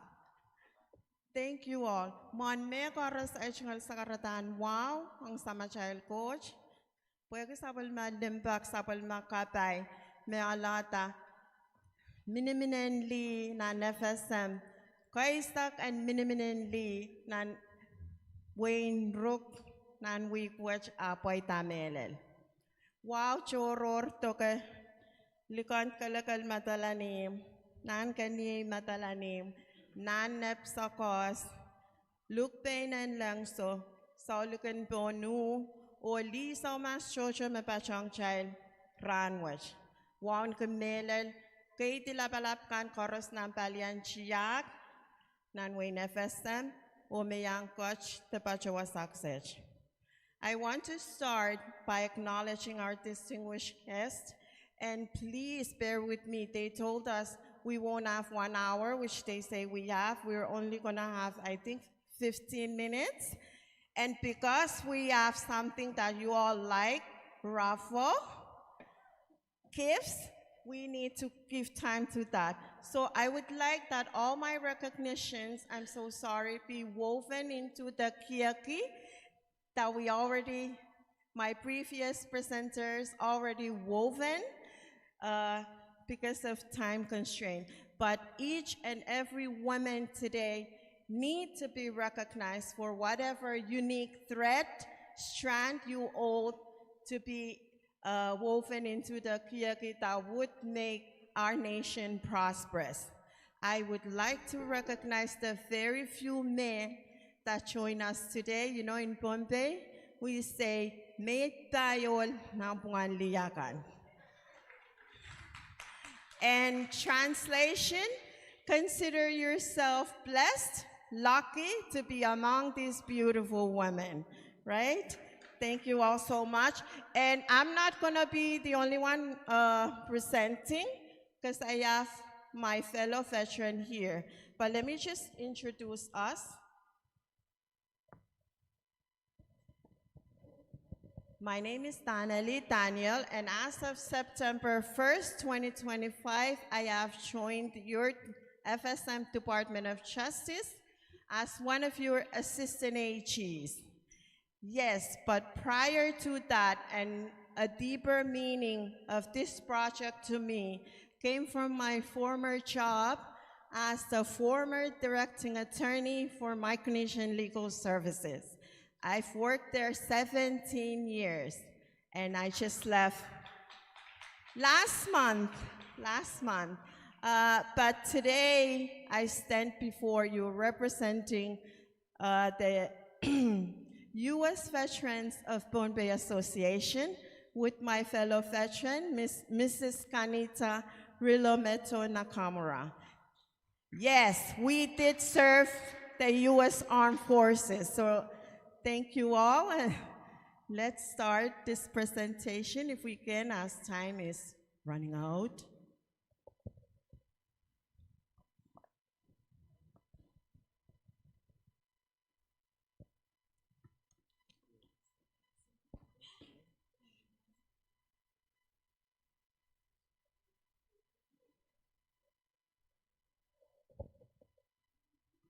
Oh, gee,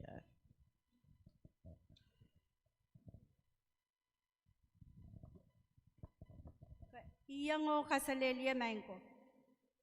Ay jungal wow kapachapach on kulikan nangkanye nan na po karusian. My respects to the traditional leaders of Chuuk, to all the women from Kosrae and Yap. Thank you, Danali, for that intro.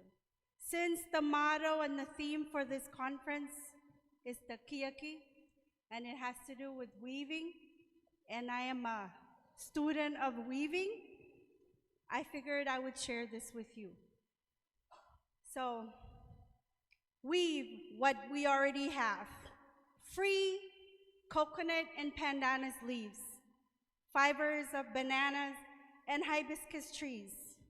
Chant ancient pathways key to ancestral skills. Culture scarred by colonial greed. Carve what we've been given. hewn in nuclear and plastic wastes, discard shards of oppression. Speak mother tongues, rooted to warrior clans, navigators of vast oceans. Grow what we still have, seeds of respect and humility enriched with community values. Inspire with native arts, deeds induced by local grit, indigenous tools of resilience. Restore what we have lost. Peace from our sea of islands, hands empowered to weave.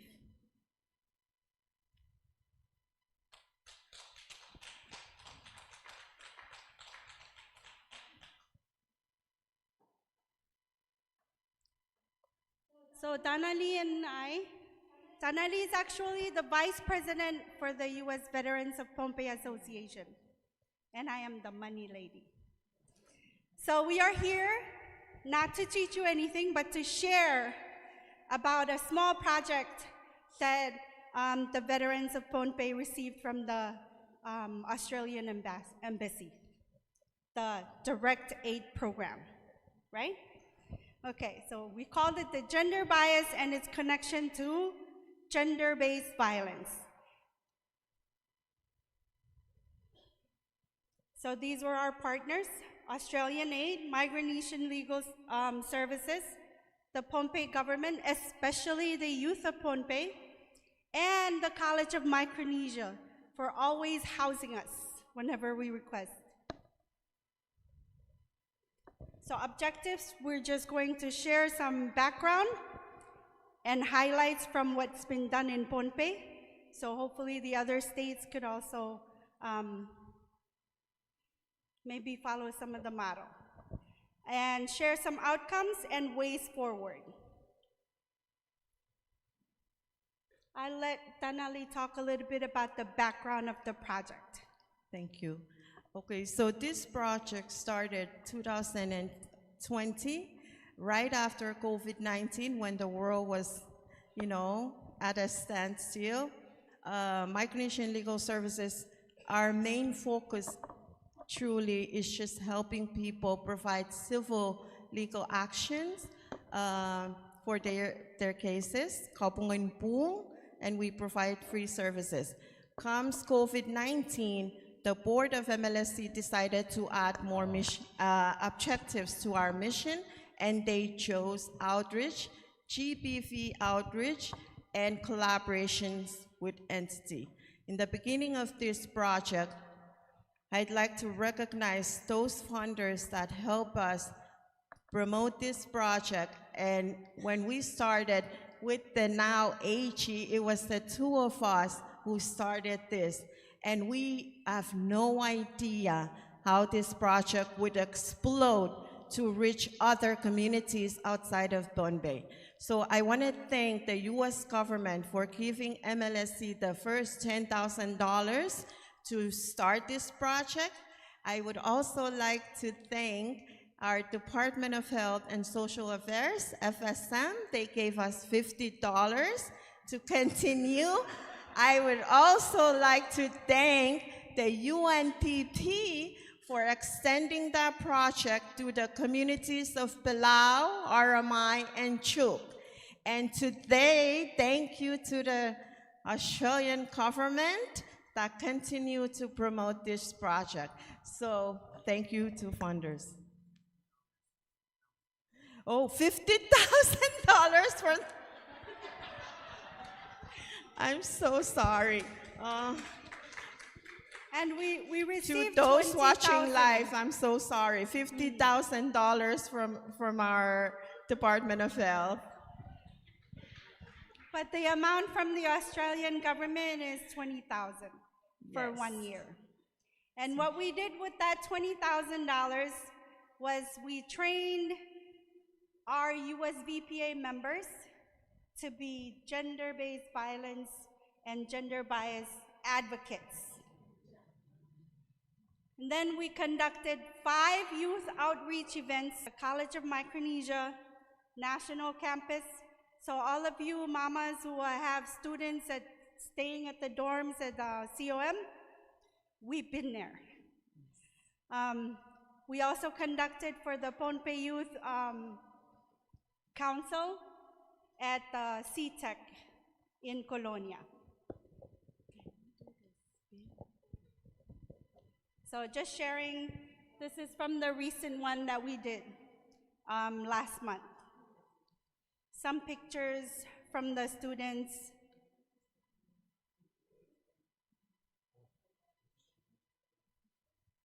Maybe you'll see some familiar faces.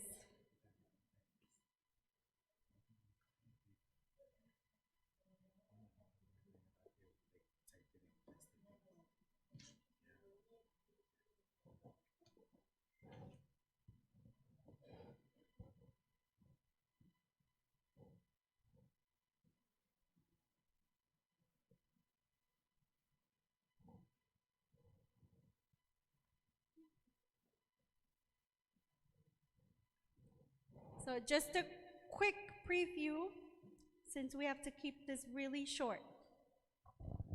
This is one of the slides we share with the youth. Are A and B the same color?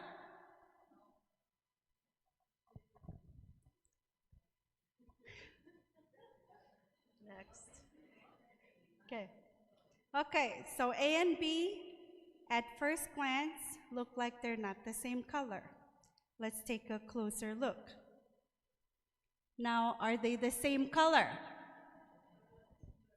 They are the same color, different backgrounds.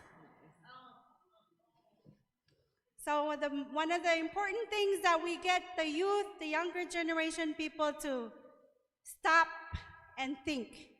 Someone mentioned that GBV is based on gender biases, a lot of biases that we have.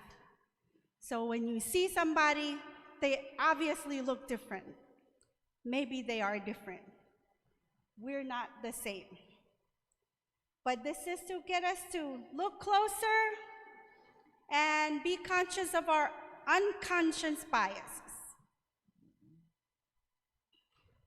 So some of the key terms that we shared with the youth. Domestic violence, what is it?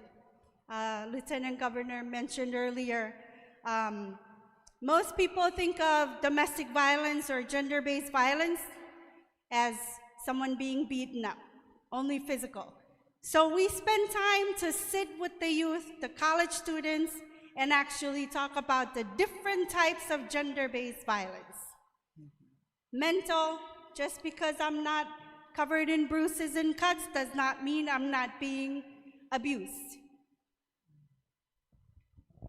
We talk about financial, we talk about emotional, we talk about gender norms, stereotyping, harmful, all these words that people talk about when we talk about gender-based violence. And we actually define them. For example, thank you.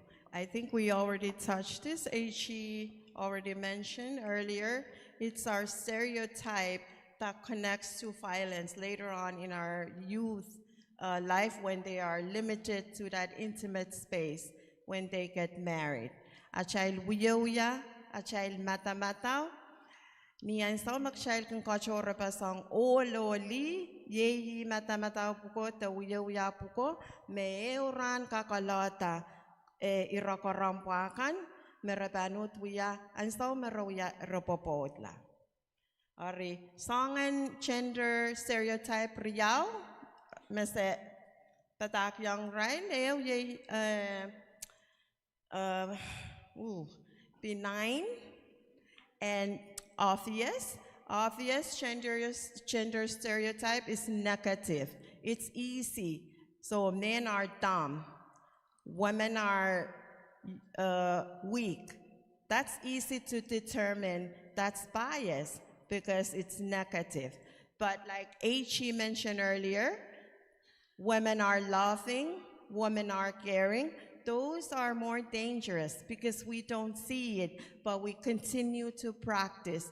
I wiyo ya magchay kat taor kola. O niyan sa magchay kang kachore wiyo yan o loli relaut la yei me o rakalebla para popotlar rakake uya commit violence. So maybe we need to re-examine our perceptions, our practices, to stop, because we know now it's how we view women, how we limit the role of women and men that triggers, that connects to violence later.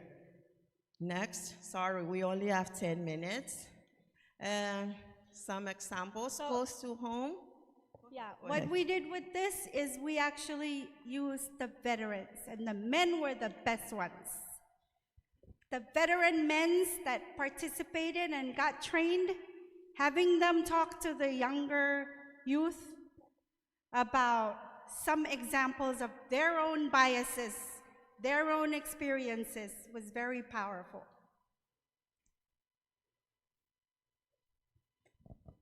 We shared with the youth statistics, especially this one. In homicides around the world, total 80% men. When you look at intimate partner, family-related homicide, women have the higher percentage. And when you bring it back down, just intimate partner homicide, 82% of all intimate partner homicide, the victims are women. Can I just translate that? On kamaramaskan makunwiyawi, social relationships, kasasay sumo, talilaw tinaramas me kamala, all, 80% all, 20% li. Ani yan sa makapokoto nanta nainay, waktake 64% memela li. Aniyan sa mapakaut pilpurang pakato ng popot te ng pungan riyanan epilaut la only 82% li memela. Next. So basically looking at gender inequality as a driver of gender-based violence. We also share some myths that most of us have heard before, and we think this is true. Domestic violence is a problem for some cultures and not others. Do you feel that this is true? Is domestic violence more of a problem, let's say in Chuuk, than it is in Pohnpei?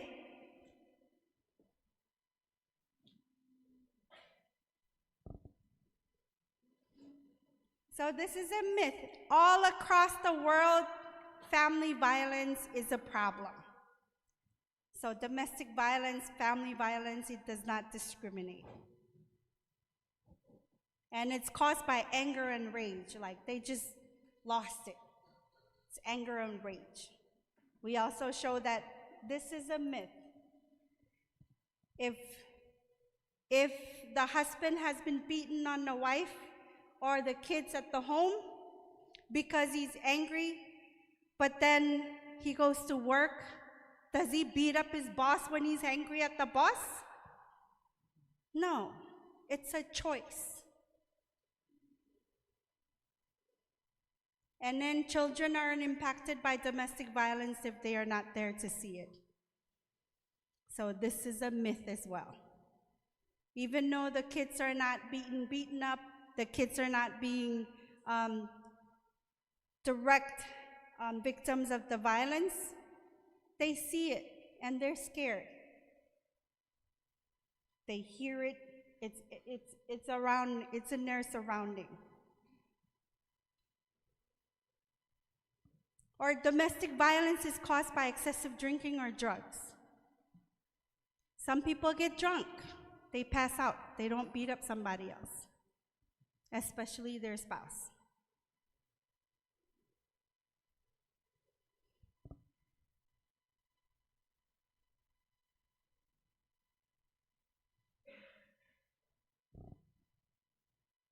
We also talk about domestic violence law of Pohnpei, and the AG's office and public defender always assist us with this part of the presentation. So it's usually a full day workshop with the youth. Yes, can I just say something? It's a two-part project, and please, if you want to go through this training and go through what we taught your children, especially those of you in Pohnpei, Chuuk, if anybody here, Palau and RMI, let us know, let MLSC know, let USVPA know, they'll come and train you. But under the domestic violence law, specifically for Pohnpei, that's why it's so important that we have a DV law, because like Lieutenant Governor was asking about mental, emotional, under the Pohnpei DV law, they add additional acts of violence that are not in the criminal code. At this moment, any state in the FSM that does not have a DV law, the law that we resort to is the criminal law. And make no mistake, the criminal law has a higher standard of proof. Even MLSC help with temporary restraining orders. Still, the test to meet to get these TROs is still high. So that's why we need a DV law, so it can be specifically addressing domestic violence law. Okay, I think we're running out of time. We want you to watch this video because this video pretty much wraps up everything we're trying to teach your children. And I apologize if we taught them something you would never taught them. You play? Or I play? Oh, okay.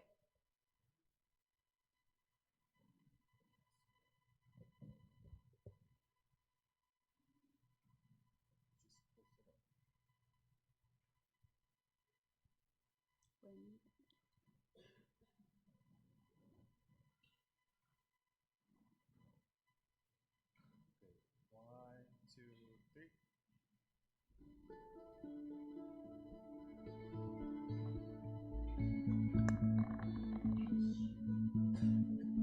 This video is a closer look at the gender inequality that fuels the violence that affects 2 out of 3 women from all backgrounds in the Pacific.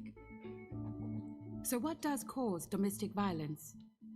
Let's rewind and see when gender inequality takes hold. Mele and Jacob are the same age. They grew up in the same village. Growing up, they learned different roles for men and women. Mele helped her mum with cooking, cleaning, and childcare, while Jacob helped with outdoor work. He has more free time. Their rigid views of masculine as strong and protective, and feminine as caring and serving, were formed.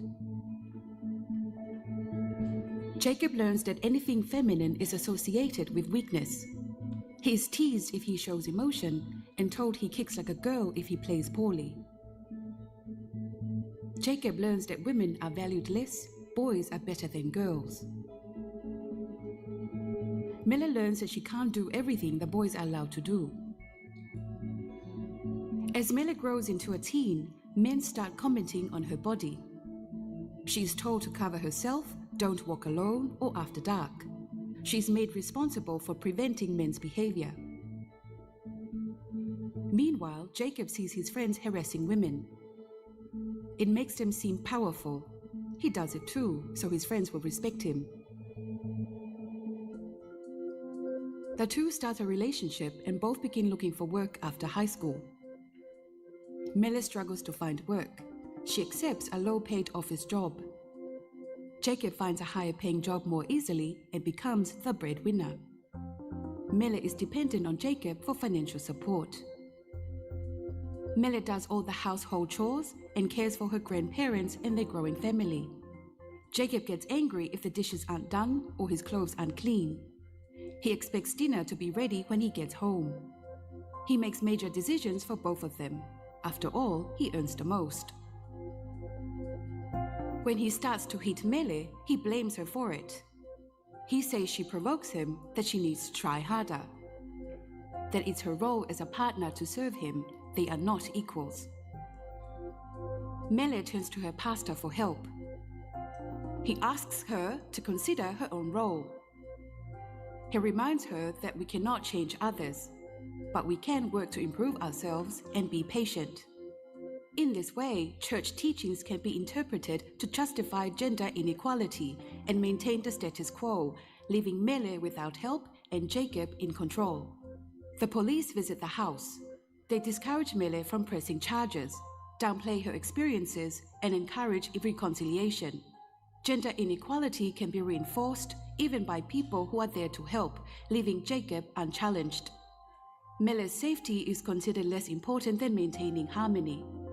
Gender inequality is the result of the belief that men and women have different rights and entitlements.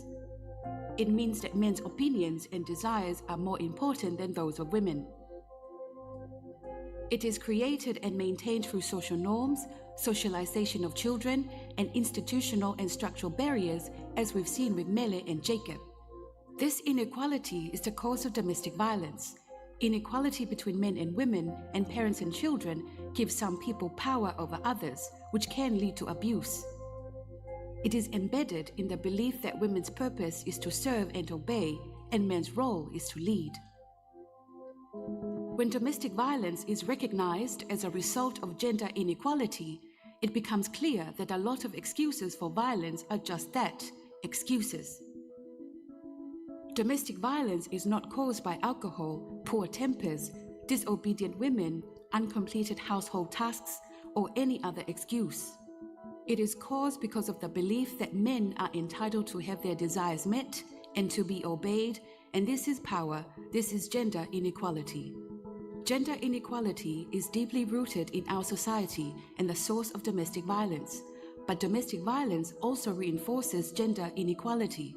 It is a vicious cycle.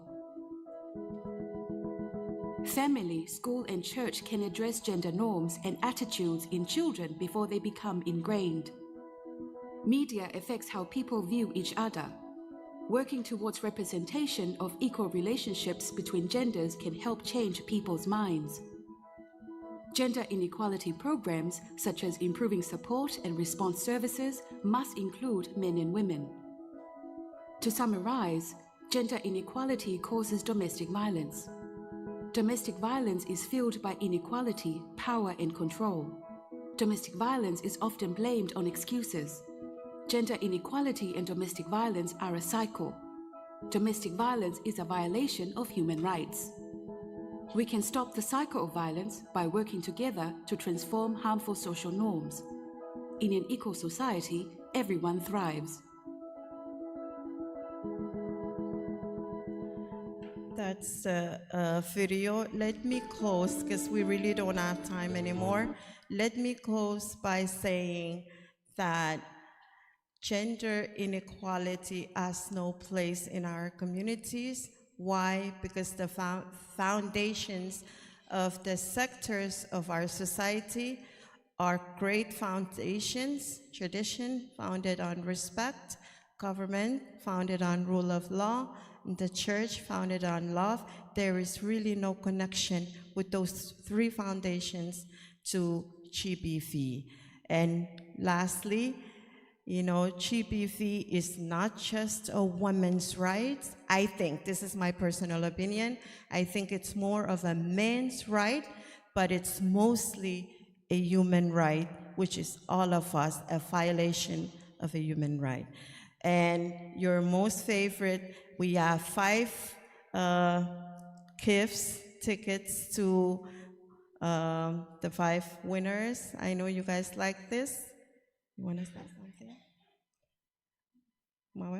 Okay, so the first question is, what is the root cause of DV as presented in the video?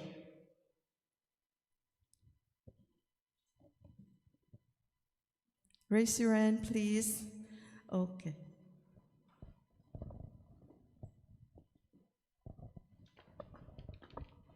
Gender bias. Gender bias.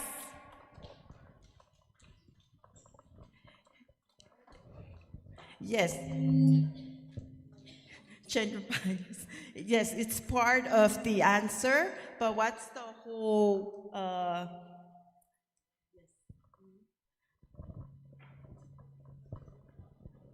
yes, the root cause of the sir, may syuklang kasto, wana kop reyang. Gender inequality. Yes, kulomalalap, you're so pretty.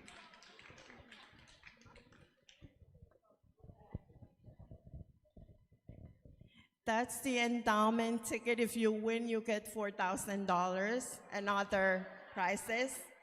Right, Berno? The second question, from each state, please raise your hand. What is one of the stereotypes in your community? Oh, man, there. Just one. One from Pohnpei, one from Chuuk, one from Kosrae, one from Yap. What is name a stereotype that's obvious in your community? Bernard.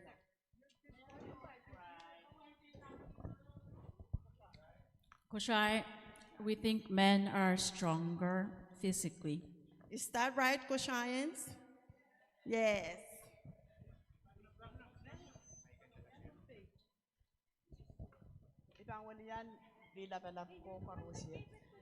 Oh, for Pohnpei, men never cry. Don't cry. They don't cry. Pung.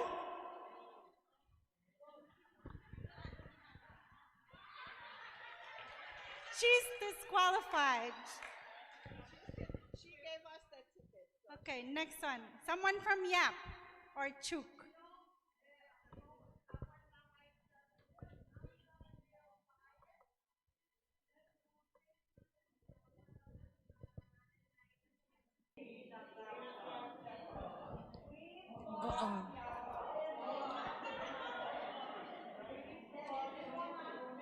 I can see. Women are just used as domestic workers instead of working in offices. Domestic workers.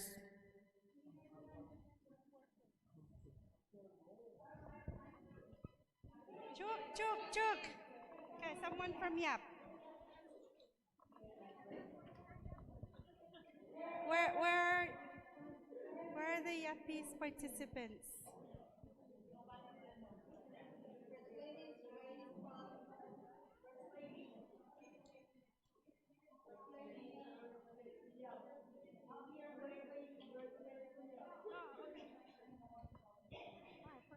Looking right at her. I'm sorry, I forgot. I want to know her answer. What's her answer?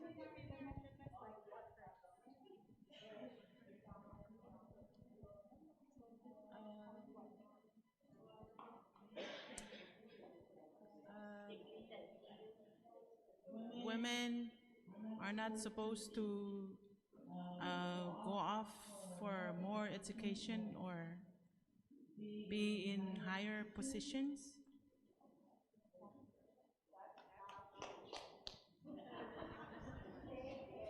Thank you. She said women are not supposed to go off for more education or have higher positions.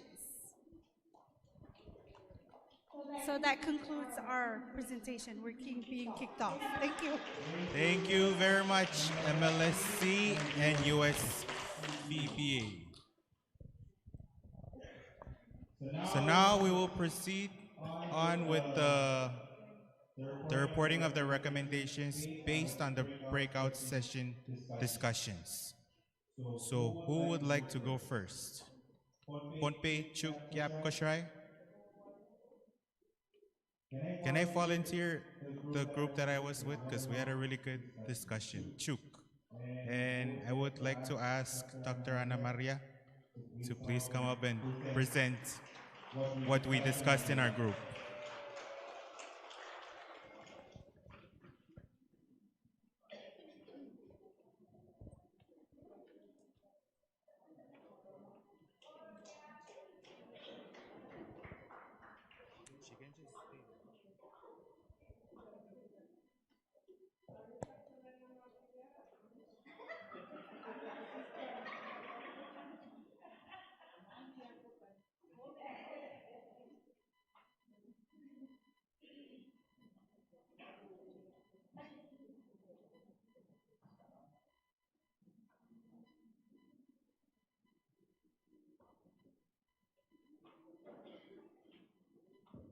protest.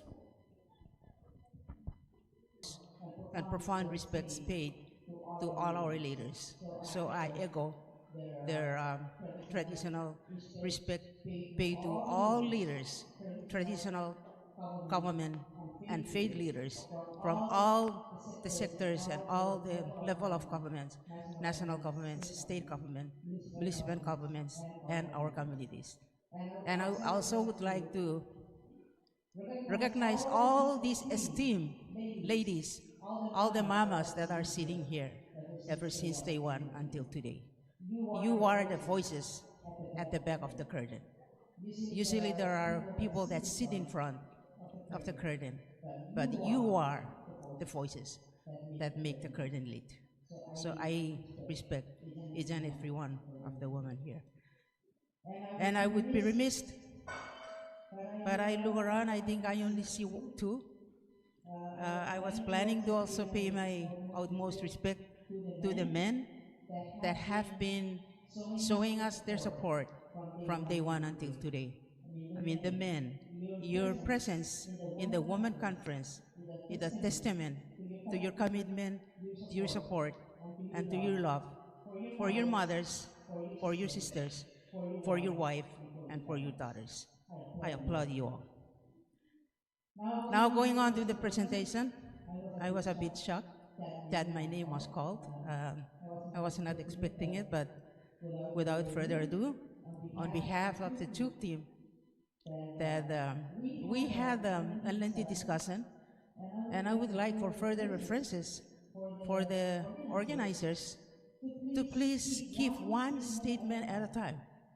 I mean, one working thing, because in Chuuk, you give us one, it will take us the whole day to discuss that topic. So do not give us 4 topics in what, 30 minutes? That's undoable. Yeah, and agreed by Marcella. So the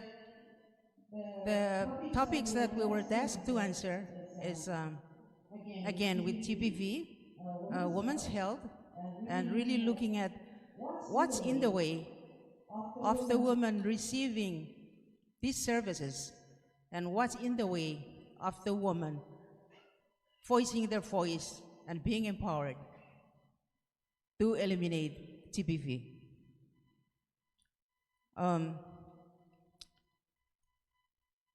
There has been discussion before that the family protection law for Chuuk has been sitting on the desk of House of Senate. It has been passed by the House of Representatives, so we're just waiting for that one for the House of Senate. So first and foremost, what the team think is to continue actively seeking assistance and lobbying our senators to pass that bill. Because once it passed, then the other things that they discussed needed to be incorporated into it is to have more support from other sectors. We feel that CWC is not enough to have a safe house or to safeguard these ladies. So we're looking at funding. I'm just gonna say issue and address on what we think of it instead of going through issue and then address later. So the issue we feel that the gender-based violence that needed to be brought forward in light, and first, the bill has to be passed, because once it's become a law, then that gives us more strength and more force to carry out what needed to be done according to the bill. And with that, included with that, to have a safe house for these victims. And CWC, although they already have in place the Idabuido Counseling Center, it's not enough for the women and the families in Chuuk. So with other assistance grants, we will be able to have more volunteers to help the CWC develop a task force and continue on lobbying and carry out what needed to be carried out.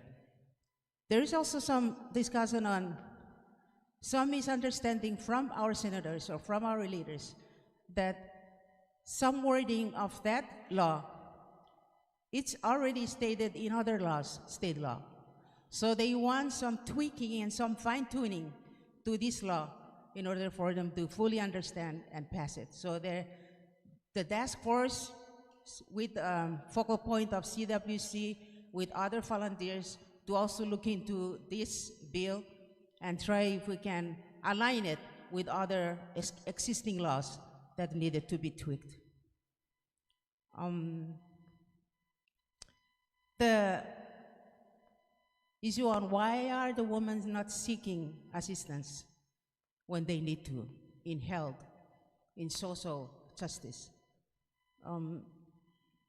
The group feels that they do not fully understand the services. Some are just too shy to come forward and express whatever needs they have where the service is. Just pure ignorance on their part. Their priorities are not set. Maybe they prioritize other things than their own health or the family's health. And in specific regard to family planning, the discussion believes that another barrier is cultural and religion. So religion, it is a belief, especially in the Catholic faith society, that children are your gifts from above, and there is nobody else to interfere with that gift. So if God gifted you with 10 children, then you shall have 10 children. That is in some of the discussion that's going on. And culturally, as already discussed in previous discussions, that there are some families or some spouses that just are not comfortable enough for their females, for their wives to come and receive those kind of services that has to do with providing services for their private areas. So that is the culture that we'll discuss. This thing keep going off on me.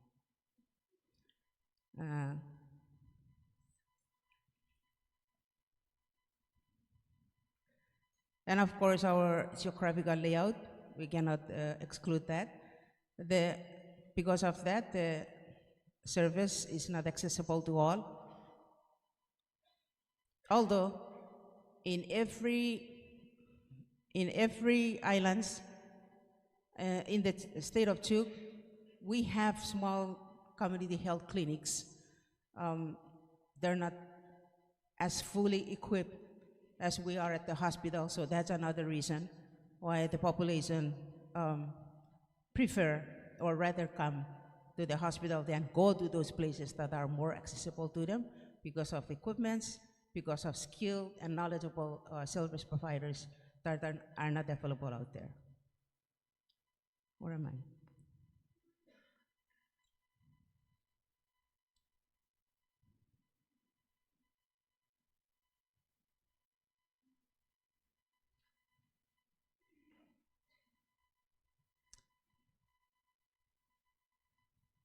When it comes to a fight between, let me take this off because I cannot read with it. When it comes to fight between males, there is prosecution, but when it comes to family complaints and or prosecution is dropped at some point. Not reporting creates more problem mentally, emotionally, physically, and so forth. Awareness and education to the police and or the judicial system, whether it be on capacity and or tools or different ways on enforcement and strengthening of their duties and responsibilities as those who keep the peace for our Chuuk. Reporting comes from shame, and so oftentimes when women do not want to bring shame to their families, husbands, children, or breaking the security of the family. We put in some kind of mechanism. So the solution is to put in some kind of mechanism to protect women and children while perpetrator is held within the justice system or in jail.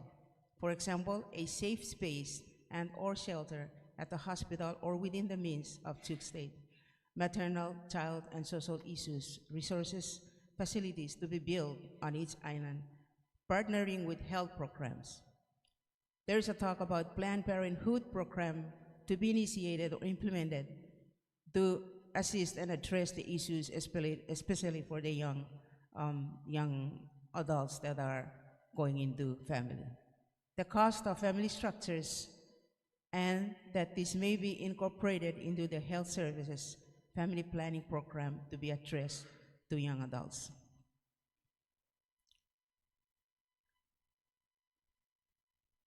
There is also a need for maternity leave, as we know that Chuuk, I'm not so sure if Pohnpei and Yap has, but I know Kosrae already have the law for maternity leave, and that's also another one that may prevent this woman from seeking services because there is nobody else to take care of the family at home.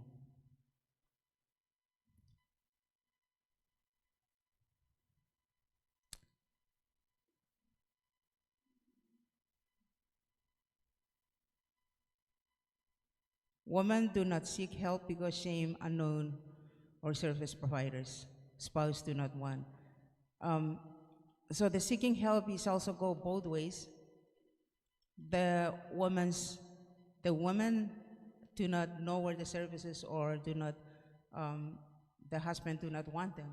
And then there are those that actually come to receive the services, and the service providers are the problem.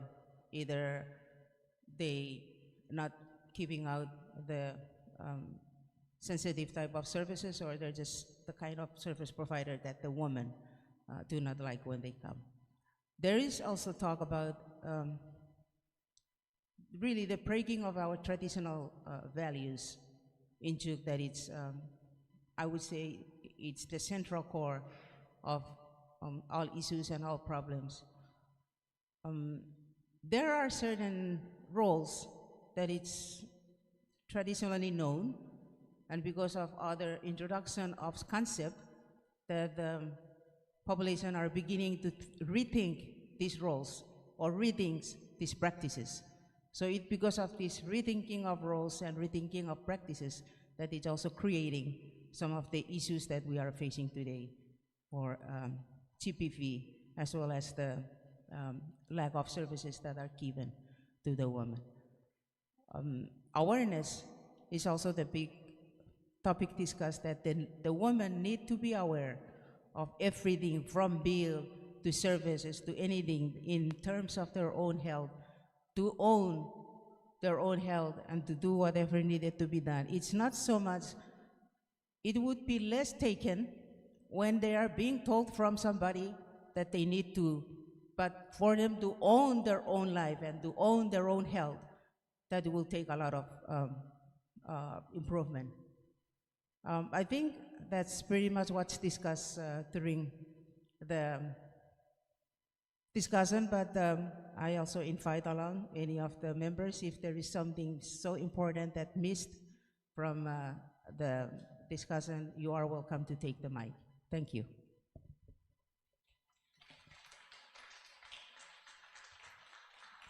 Thank you very much, Dr. Ana Maria. Mackie will continue on moderating for the rest of the afternoon. Thank you very much. Thank you, Joey. He needs a break. But we thank you for your main support. So the next part of our session is actually asking if the other state is ready to come and present on your outcomes from the questions. So, Kosrae, are you ready? Please come up, thank you. And probably Pohnpei, you should be the one. And after all the presentations, we will have the raffles. So don't go away, stay, because you have to be here to win the prize. Okay, and then we will have the other sessions going. So Kosrae, please, the stage is yours.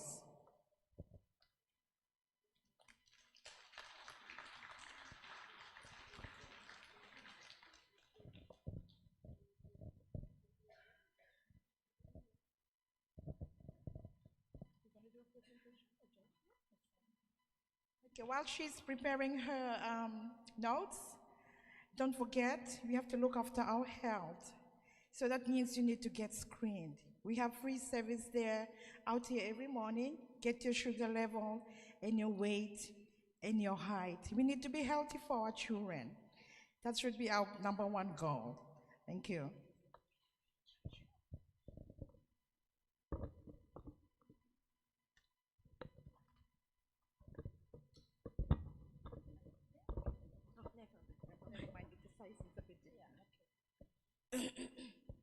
Lenwo, once again. So before I share the recommendation and a resolution that we came up with, I just want to express that you guys are inspiring me a lot. It is truly inspiring to be here among strong and dedicated women, united by a common purpose, to improve women's health and to address the urgent issues like GBV.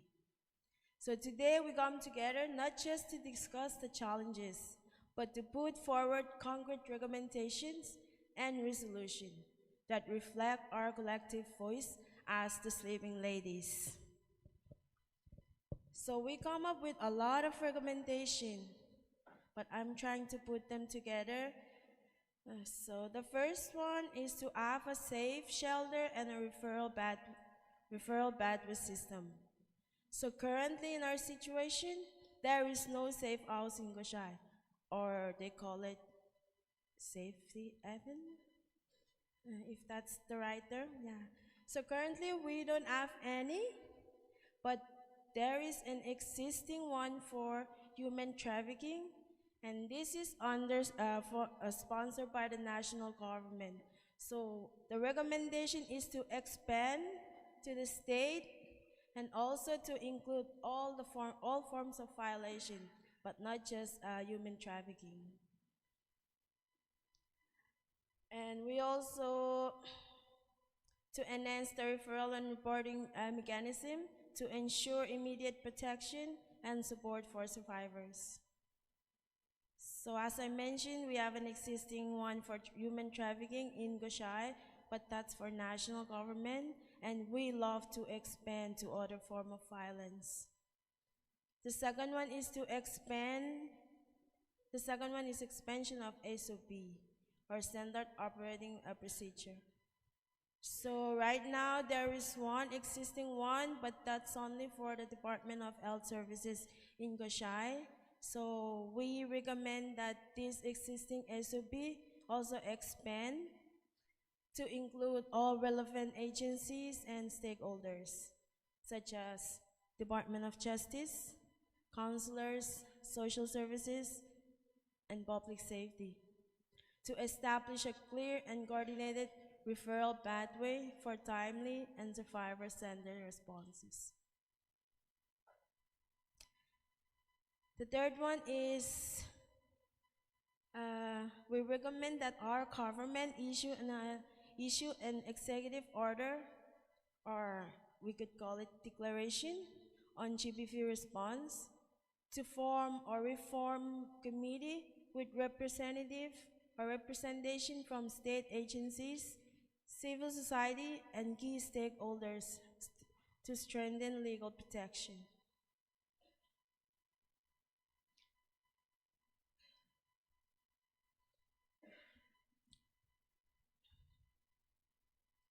The fourth one is, I think this one relates to the one I talk about. So the fourth one is shelter service expansion. So this relates to the existing shelter for human trafficking. So we recommend that an MOU is created with the national government to expand the service, not just limited to trafficking, and also to secure staffing and resources like counselors, case workers, or even legal aid and medical support, just like in Chuuk. We would love to have those kind of service. Next one is reporting and case management. So this one is to strengthen reporting system. Once we have the referral pathway, then we recommend that we ensure consistent data collection and monitoring for accountability and service planning. The last one and the most important one is education and public awareness. To implement statewide education and campaign on GBV, as well as all the available services. Because we just found out that we have a lot of existing service and programs, but most of us are not aware of it. Oh, sorry, that's not the last one. The last one is the HPV DNA days. So we recommend full support to speed up, because the discussion is already on the table of Department of Health at the national and state level for the other 3 states. So we recommend that this group of brave women, ladies, we speed up, support the work, all the work that related to make it happen, this HPV DNA cell screening days. So among the number of recommendations that I just shared, we combine together and form one single resolution, which is to improve the quality and accessibility of health services through collaborative dialogue and increase awareness among stakeholders, including women and youth association, disability groups, health services, AG's office, public safety division, and donor partners at both state and national level. Kulona malalap.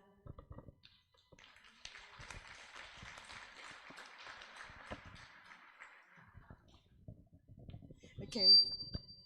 Thank you, Kosrae. I believe we have to move on to Pohnpei. Do we have a rep from Pohnpei?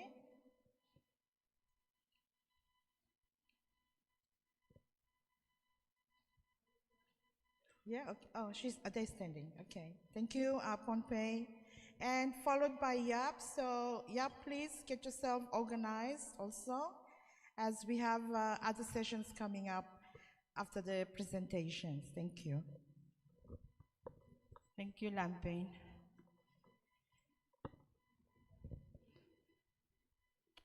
Please bear with me. I volunteered to come because it's my last opportunity to put in something that I think it's important that I missed in my presentation because Joey cut me off. So on the question, the guiding question is, what comprehensive strategies can be implemented to prevent the natural all forms of GBV? So the strategies that we discussed includes the following. One, Pohnpei State within its, one of the priority of the governor and lieutenant governor in this government is to prioritize gender equality and social inclusion within the governmental institutions, and then extend out to all corners of the Pohnpeian society. So for a start, governor and lieutenant governor has endorsed on August 19, 2025, last month, the very first Pohnpei State sexual harassment policy. Thanks to Pacific Community HRSD for their support.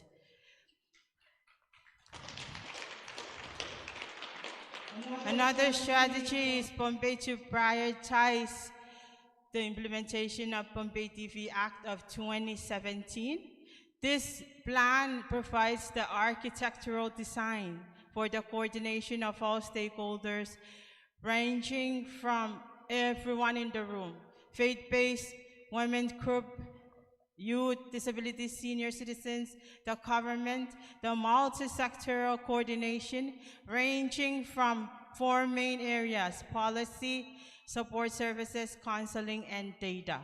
It is the governor's request to have the task force expand, which will be our priority when we return. The task force will expand to include TF, disability, senior citizens, and under this big umbrella, governor wishes to have different working groups to be formalized and supported through MOUs, agreements, and mechanisms in place to control the working groups, name the working groups mandate, which they will bring to the bigger umbrella. So that's one of Pohnpei's priority. For oath, we already heard from the First Lady. She walked through the strategies that we can do to ensure that our strategies work. The recommendation, to sum it up, the recommendation that we have is to make sure Pohnpei have a multi-sectoral collaboration and coordination to be formalized and supported through established mechanisms, and ensure that services are available and consistent. Not to have programs, because we tend to do that a lot in Pohnpei. We will engage in a very good program and then it stopped. So that is one of our recommendations, to make sure everything that comes under this overarching umbrella, the government is willing to sustain them. Because we cannot keep saying, oh, the development partners gave the funding, established, and then they didn't give us another funding. We have to own and hone it and fund it and support it. One last thing, important strategy that I think I forgot to mention is what the ladies here are so concerned about when it comes to health and GBV prevention and awareness. Make sure Pohnpei State will prioritize and make sure that they are interpreted because of the language barrier as presented by the First Lady. So that is another priority, that all the awareness programs that we do and education will be in all languages that all the peoples of the Pohnpei society can understand. Thank you. Thank you, AG Belsipaisam. So can I call on Yap to come up, please? That's the last state to present, and I know all of us are working really hard to come up with plans, we put it into action so that can help prevent us women. Okay, we are the mothers of the nation. Without us, there won't be any generation. Thank you.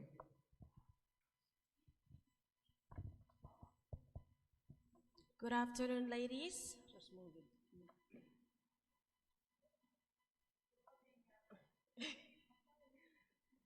So I know you guys must be wondering why Yap, they always have two representatives.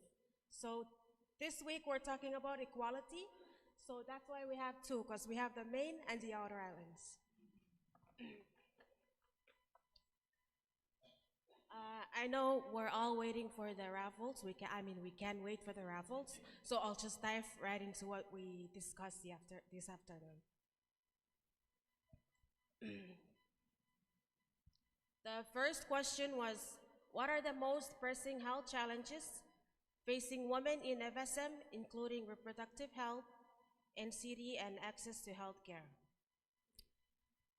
So in Yap, we have disparities between both the outer islands and the main island. We have shortage of medical personnel, especially on the outer islands, and transportation, of course, because we need to commute.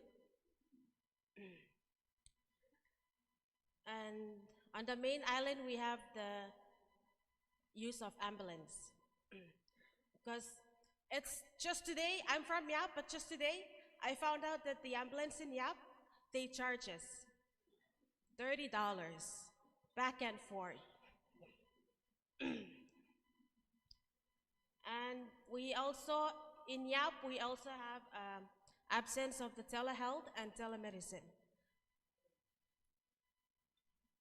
I know there's a talk that we do have that, but it's not in practice. So that's one of our recommendations. It would be good if we have that in Yap. And also the process at the hospital for healthcare, In Yap, we have a fee of $2 registration fee. That doesn't include in your healthcare, health insurance. And we also have charge fees for lab, x-ray, and the medicine, of course, from pharmacy. And the second question is, what comprehensive strategies can be implemented to prevent and address all forms of GBV, including DV, trafficking, and exploitation? Customary law already addresses family protection, of course. However, it's not mandatory, so we want this in Yap to be mandatory. Therefore, it is need to be included in the family protection legislation. Mandatory reporting statutes to cover minors who are being abused. And I'd like to talk more. I'm not really a talkative person, but when it comes to my state, I like to talk more stories. But since we're limited on time, I'd like to pass on to my friend, Ms. Paula Mitumo, to continue on to the rest. Thank you.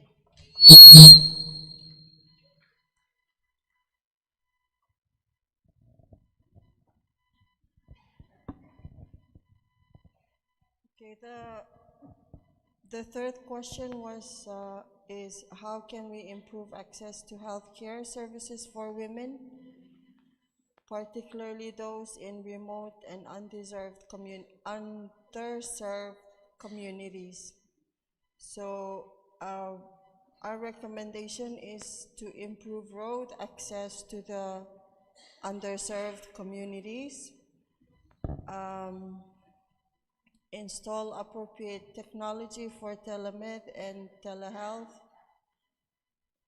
and provide training to health workers and community members on these new technologies. Like she mentioned, health staff are short, so we want to recommend that community members are also trained. Number 4 question is, what actions can be taken to strengthen referral pathways, counseling services, and legal frameworks to GBV survivors? Again, train staff because the YWA has a shelter, but it's not in operation because there's no trained personnel to serve to see the victims. So we want to recommend that we train people to provide services to the victims. Secure funding for the operations of that shelter, and also to establish, although we have agencies in place that also looks into GBV, we want to establish an interagency task force because health does have an SOP, but we also need the other departments like education, public safety, to also have their part to work with, because GBV takes everybody has a role to play.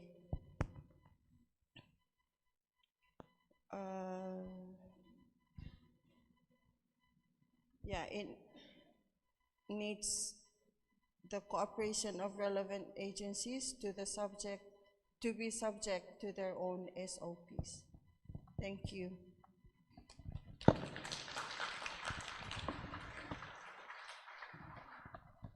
Thank you, Yap. And I thank all of you for putting together your ideas. And we accomplished the thematic area and group for day 4, so which is health access and gender-based violence. So we will move on to the raffle. But before the raffle, I want you to move a little bit. So, Bettina, if you're there, please come and do the coconut so we can move our body and then we'll wait for the raffle. Please, Bettina, we need you up here. Matang, Goto, Matang. So NCD is actually very common across, so I'm already overweight. I tested my sugar and I was lucky, but that's a signal. I need to keep moving. So we need to move our body every day at least 30 minutes. Sweat out a little bit. So please stand up. We're gonna dance a little bit, swinging our body. Sorry.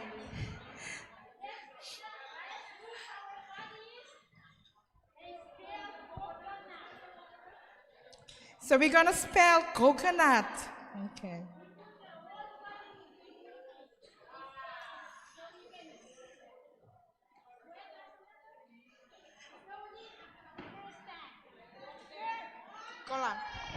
Thank you.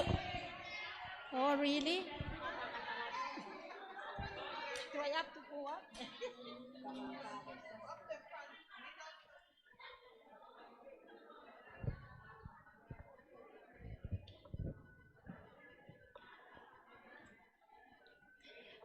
Thank you all for accepting me to come on front.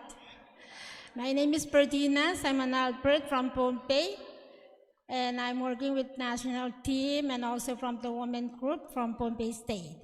Now let's spell our coconut with our own body from top to the bottom.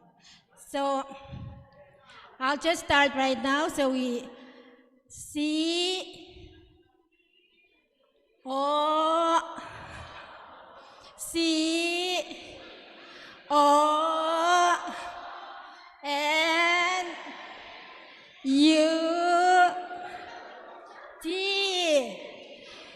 Can you spell it faster than that? Let's all start at a time. 1, 2, 3. C O C O N U T. Thank you all.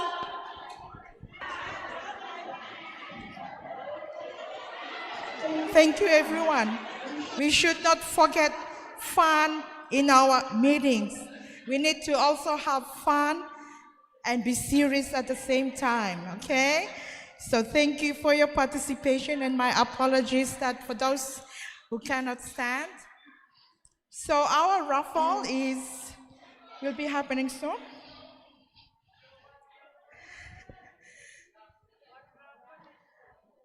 So, no. Okay, let me explain the raffle.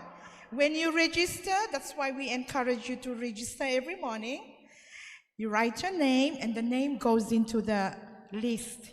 And then they spin, and then your name will come up. If your name comes up, you win the prize. So we also have some complimentary prizes from Pohnpei State women, am I right? Delegation from Pohnpei. And it's a surprise, so we will not tell you what.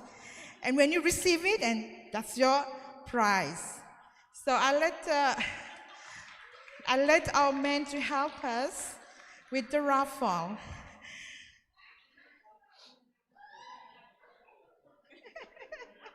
They're so excited. I know.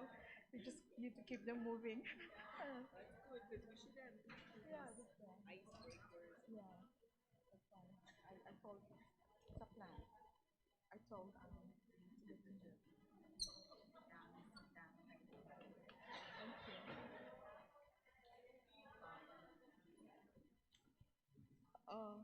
by what? Oh, this one? Oh, the one. Okay, over to you.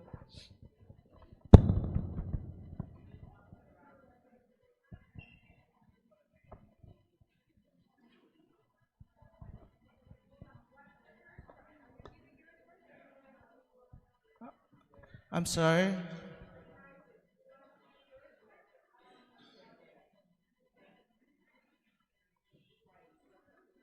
Yeah.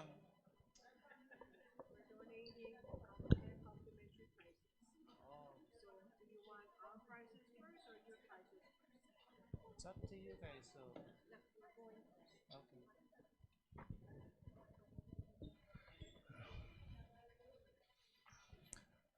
All right, so I'll need everybody to also stand up because we can also spell raffle with our.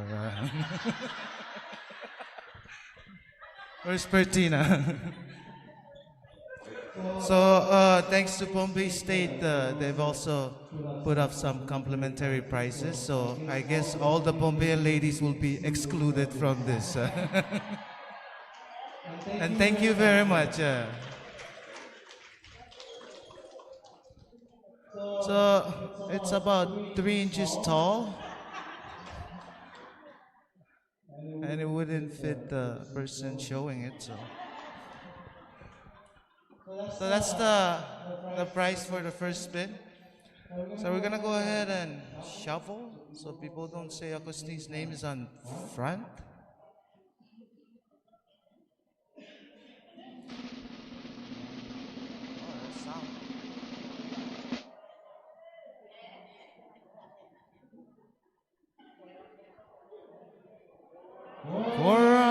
Yoma. From which state is that?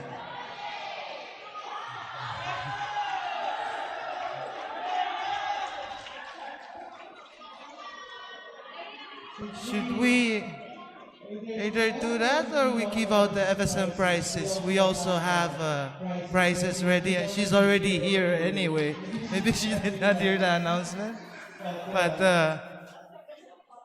Takiko. Oh, okay. Okay.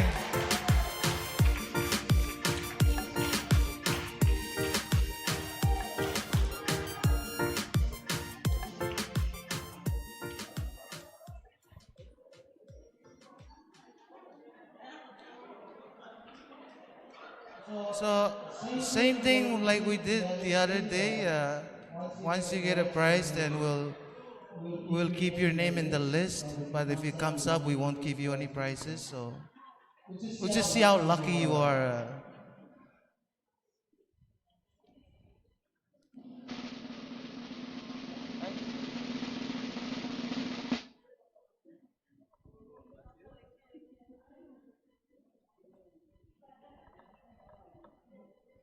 So the next prize is a bag with a ribbon on it. Oh, by the way, if you did not sign the shining sheet,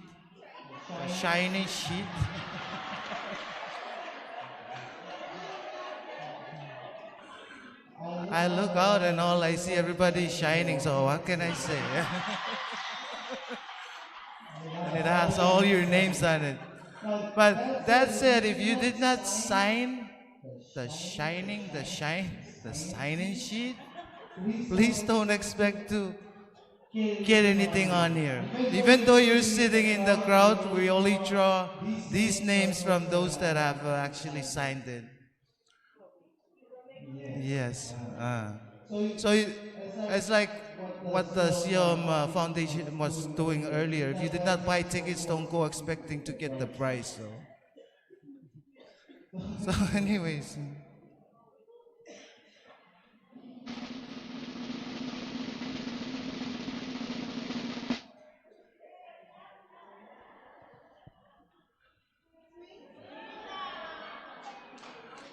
It seems like there's multiple instances of this person's name in the list. So, and she's also from the national office. So, Takeko, remove, huh? Okay. What about the crowd? Sorry, we're trying to empower women over here, so let's remove all instances. Sorry, Suina, I know you like talking about Yap issues, so we can sit and have some one-on-one time. So, since we removed her, then no national employees will be. Well, National Health and Social Affairs employees, but all other national partners here, like Akoto Era, will receive a prize. Are that's a he? Okay. So also, I guess same rule like before. If you're not in the house, then I'm sorry, the ladies won't be able to give you any prizes. So. Yeah.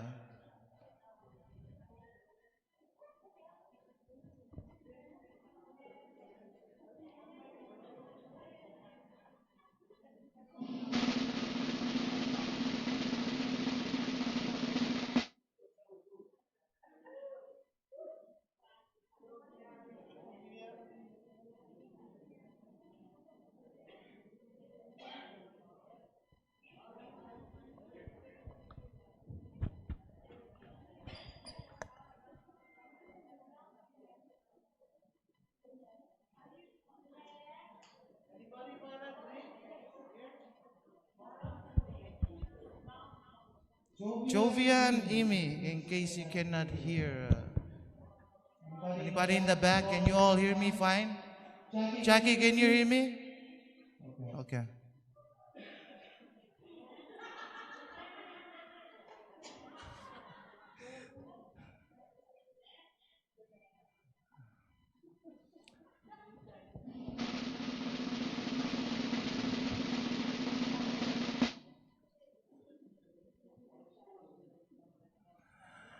Canicia Torres.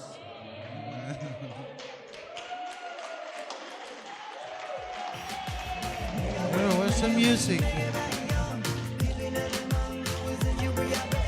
Ayo.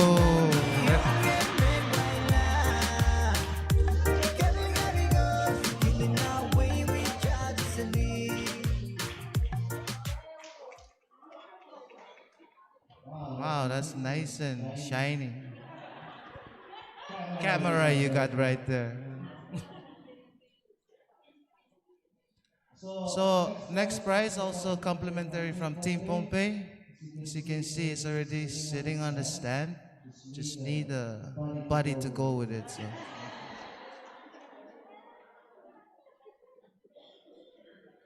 So our next lucky guy here will be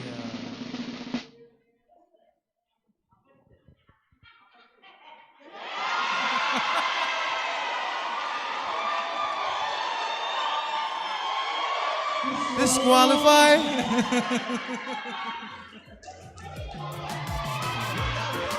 You can dance for us.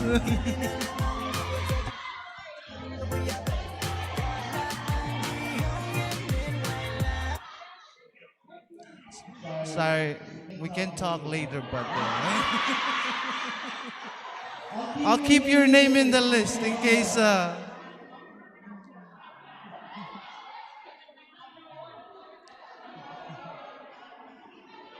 All right, so we're gonna spin again because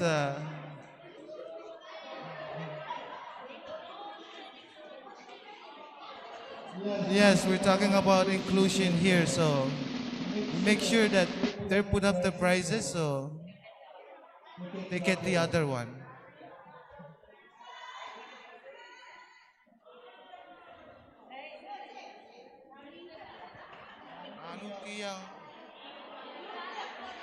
So, music, where's Chefra?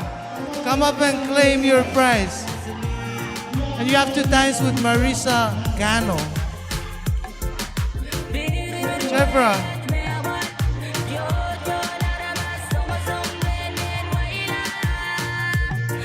Chefra, we have a prize for you.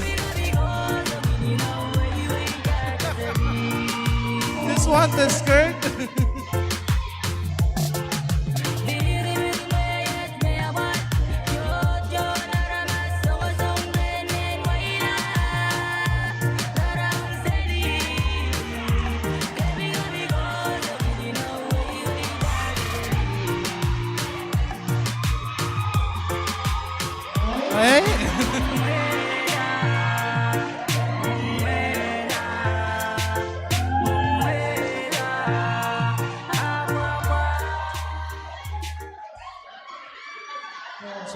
that's inclusion in practice, ladies.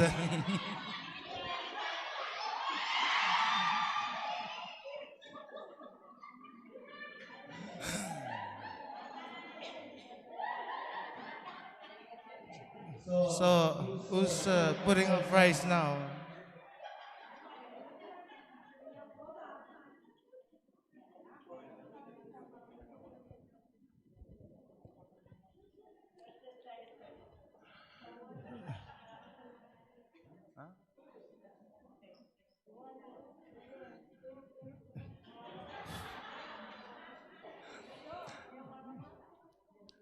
No, this one is for our other winner that we removed her multiple instances. So I guess we don't have to talk anymore later about your state issues. Miss Swina. Where's Swina? Cannot see you, Hero.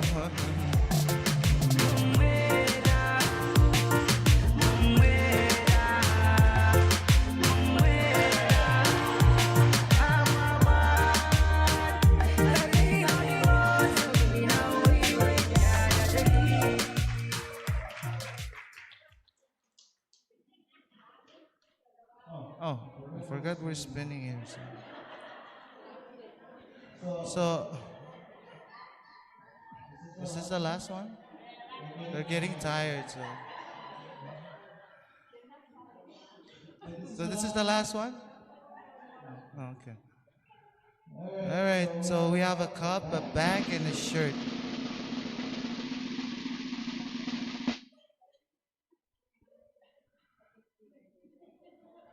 Joni Mendiola.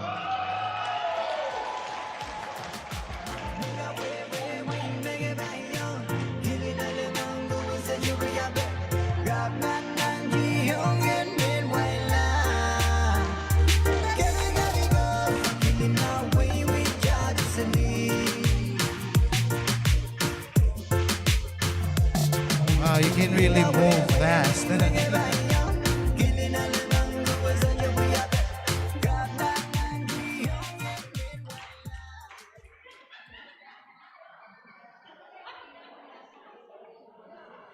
The prices from Pohnpei is kind of getting hotter. So, let's see who the next lucky winner will be.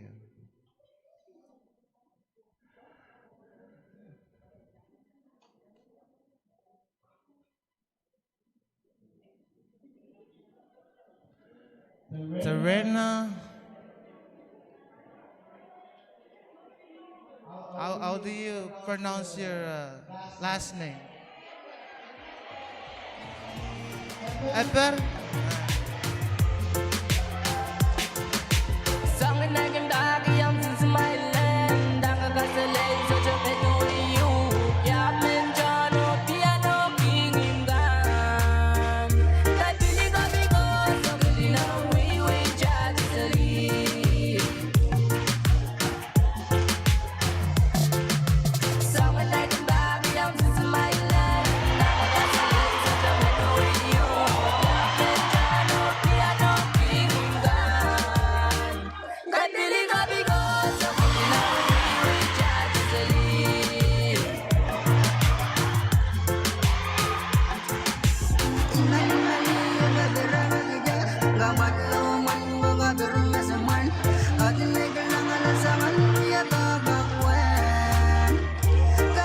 I guess we're done. Kill the music.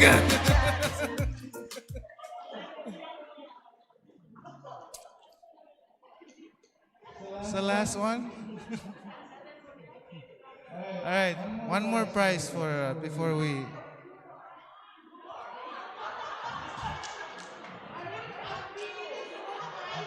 All right. We'll go with the one from National first, and then we'll hand with the two more from Pohnpei State. Okay, who wants a handbag? And maybe Kosrae will get this one.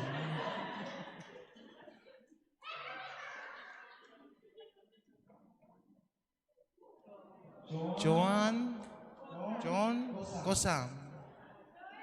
Joanne? Is she in the house?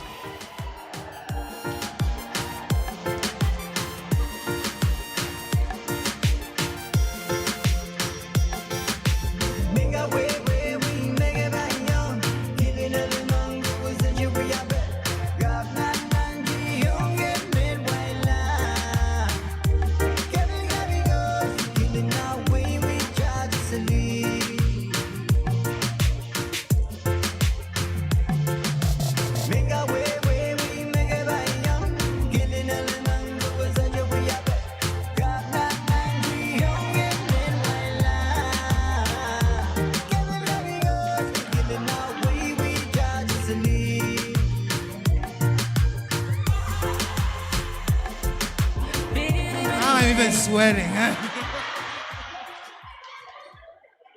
Oh my God. When's the next flight out of Chuuk?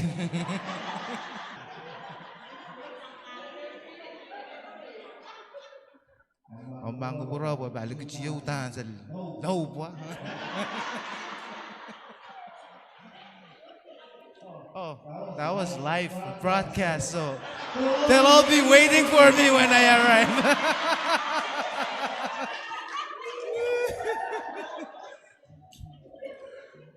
When in public, of course.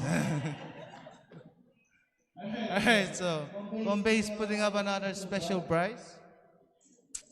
And spinning away.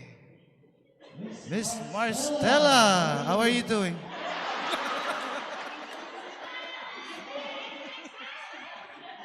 Angelinka Sontens.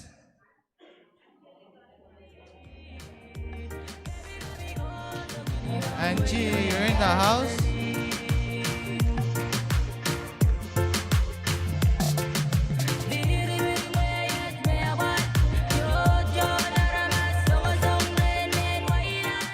I guess we don't have this person in the house. Are you sure? I thought we were talking about inclusion earlier. They're not inside. All right.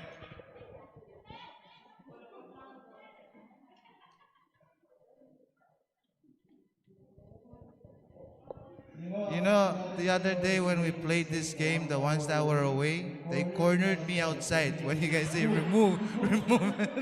It's like, you're the one doing that? Where's my prize? Read my name.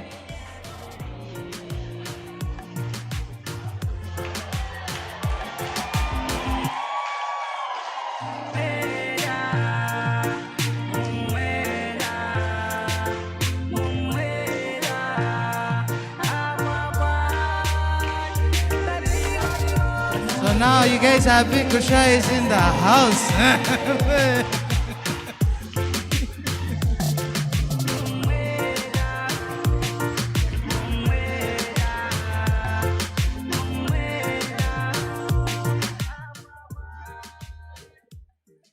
I'm reserving that for you.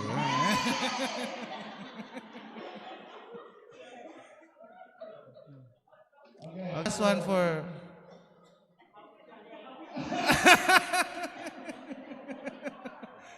See, that lady's from KIEKI and she's already marking me for... Oh, sorry, Senator, I forgot the Lieutenant Governor. Yeah. Don't worry, I'm gonna change my last name. But let's see who the lucky last will be.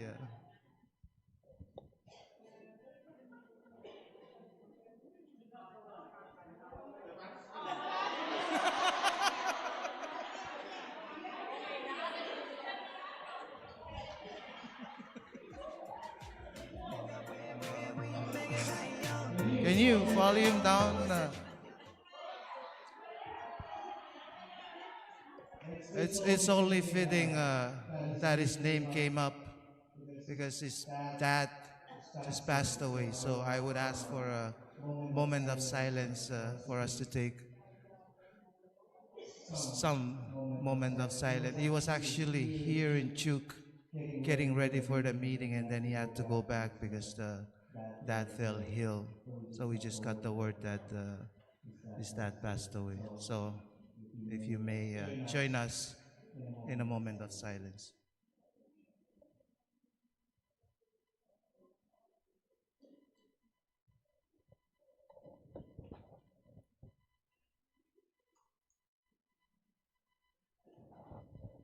Thank you all. So now back to our lucky last. In Pohnpei, and they say last makin manaman. So the lady just said so. Sorry, you'll have to find her to get the translation.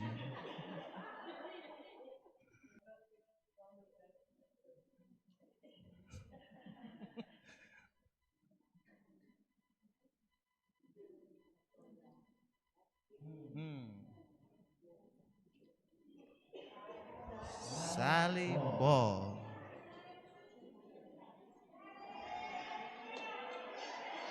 Is she in the house?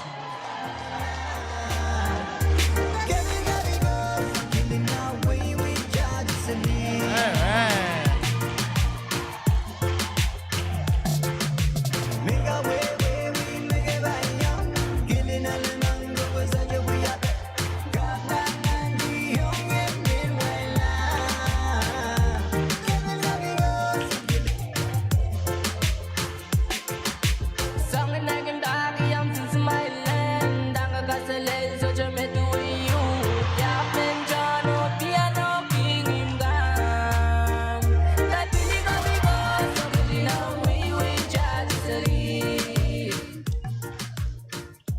Thank you very much. Now I'm gonna sleep well tonight.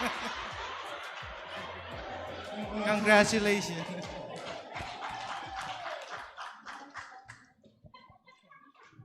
Thank you, Augustus. I know there's always a good man between the ladies, and he's our man for today, right? He made us enjoy the raffle, and now it has to come to an end. So we have to move to the next topic.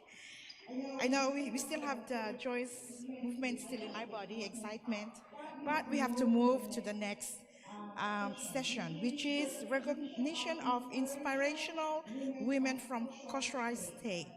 Shall I call who's the rep from Kosrae to take the stage and present on your list of inspirational women that you have identified for this year?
You may wonder why we need two people to do this. I am to do it, and she said, they said, I am not wearing a yellow leg. That's why she's coming to replace me. Can someone lay me? Can someone, oh, sorry. Can someone lay me?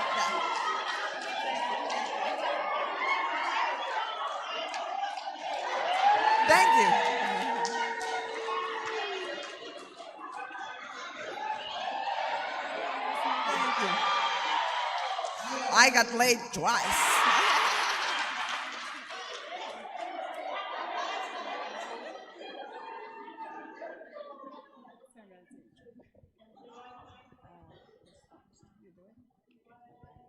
Okay, so good afternoon to everyone. It is with great pleasure and honor that we are going to be introducing our inspirational women from Kosrae. We have 5. These women were selected by the KWA, Kosrae Women Association, according to the 4 thematic areas. So we have the decision making in both national and state levels, health, education, and economical empowerment. So we have 5 inspirational women, AKA we call champions. So for our first champion, we have Miss Crystal Yamado Melander. Can we have her please stand? Thank you. So she has been selected for the education because, as you can see up here, she's a young mother. She became a mother before she finished her education, her master's. So that's one significance that she was selected for.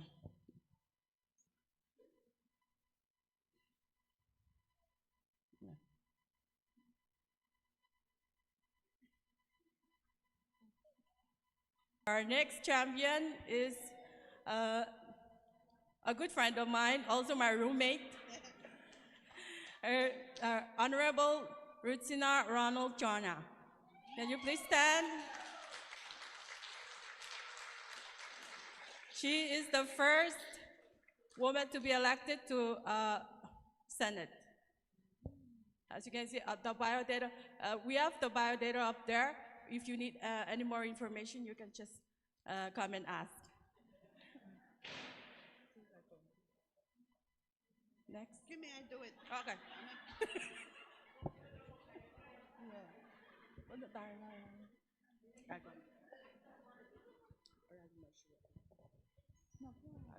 And for our next champion, she's not here with us, she's back home. For health is a cancer survivor, Mrs. Shue William Tosie. Mrs. Tosie is a woman of great courage.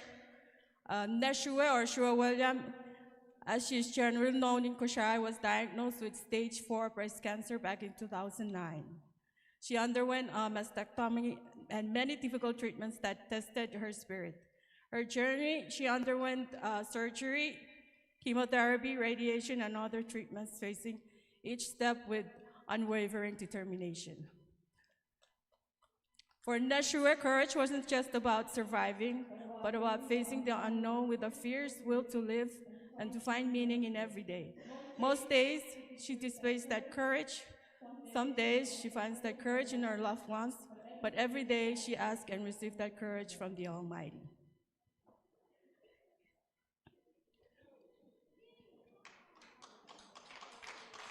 And for our 4th champion, our one and only Madam Congresswoman Yostin George Sigra.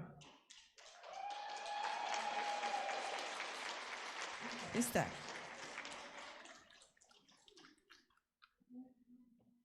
She has a Bachelor of Arts in Political Science at University of Hawaii at Manoa, and Master's in Public Administration, University of Hawaii at Manoa too, and jurisdiction doctor in law.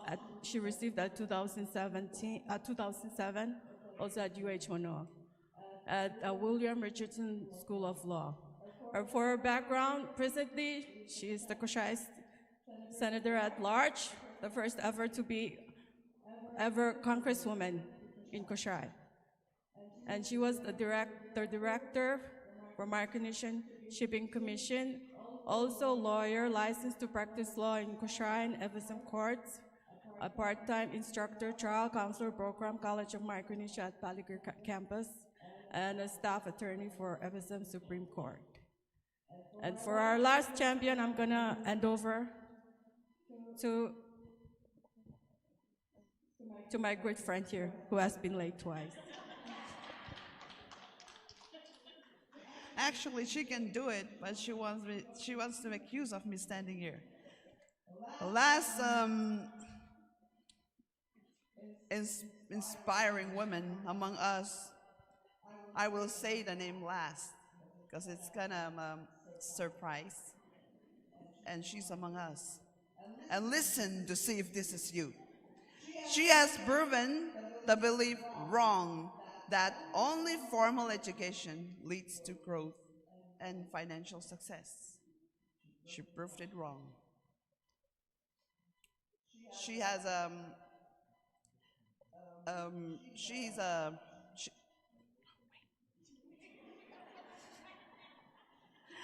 although she never received formal education, she discovered her talent, focused on it, and expanded to developed it to a higher level. She's a baker. Baking became her source of income. She has not had a government job, but other job, but the baking became her source of income. And it has remained so until today. She's a single mom, has not been married. She also proved that women, you can be single and be successful. Yeah.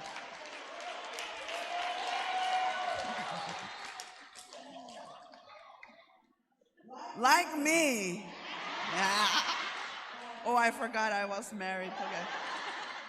Now, 58 years old, she has spent half of her life baking and earning a living from it, which has allowed to support her herself, not depending on the brothers or parents.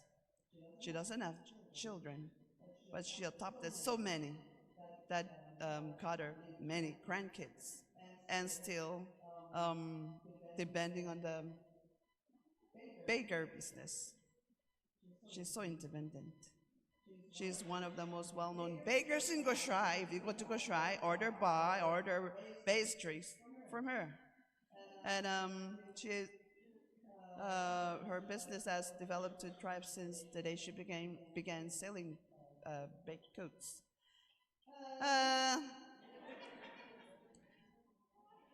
Join me to recognize, it's a surprise, to recognize Lucimina Isa, who is rice.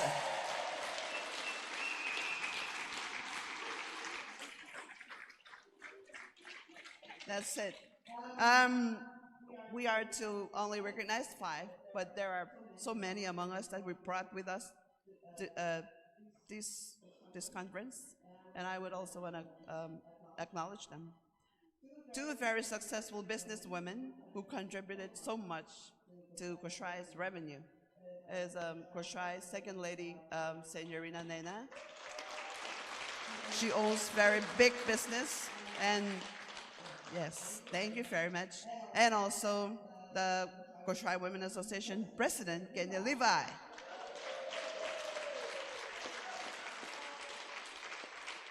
And also another woman to recognize. She's a hardworking unemployed mom. Oh, how can be unemployed and working? Working on her own. She's very creative. She's a weaver, carver, and she usually, not usually, always. What? What is that? Oh, crafter. I was a carver. Who turns trash to cash. And that is Miss Judy Howell.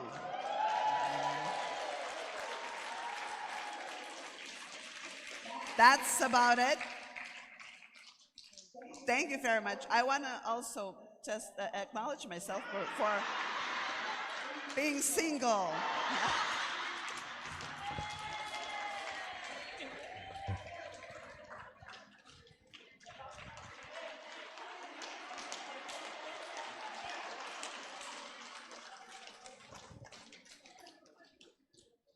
Thank you, Kosrae. That's a very inspirational presentation too. You share with us, ladies, that you have recognized. Huh? So we'll continue on with our agenda, our program. Um, at the end, we will have a dance by the ladies from Kosrae, but before that, we'll give an opportunity to our developing partners who are here with us today. Without them, we cannot proceed with a lot of activities. So shall I call upon them for sharing of sessions that they want to share with us, especially SPC, which is the Pacific Community, as well as the Pacific Women Lead Enabling Services and UNICEF. So you will be in that order of categories. So we start off with the SPC. Thank you. Oh, by the way, he's my one talk from Solomon's. So we are here with you all, supporting you in your endeavor as we progress together for FSM. Thank you.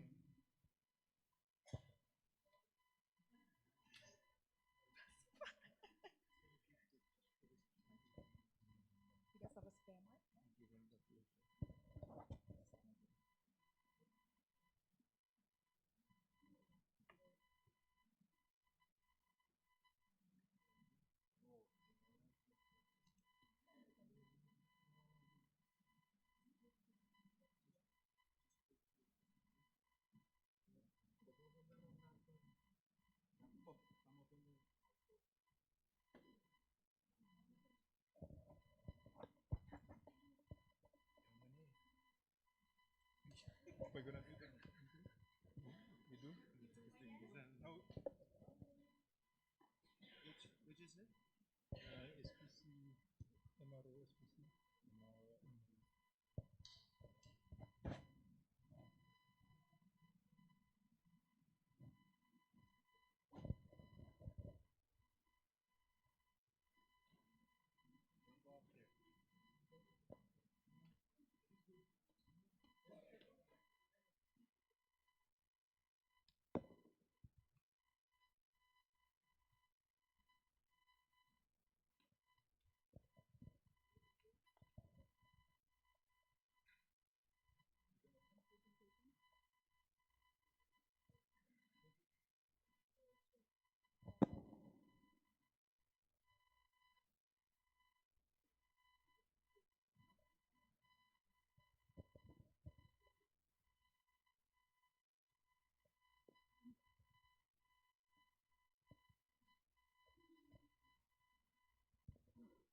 Komorale, good afternoon. Komorale. Thank you. Just on the proper acknowledgements and protocols, we join the earlier speakers to acknowledge and appreciate the time and commitment. Our respect to all of you for your time and dedication. Thank you very much. Let's give a round of applause to all the participants in this room. Thank you.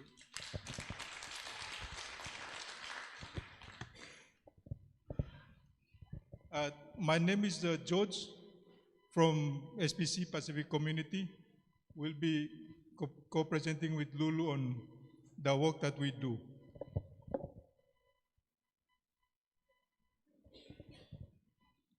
With your intelligence and time, just like to join the previous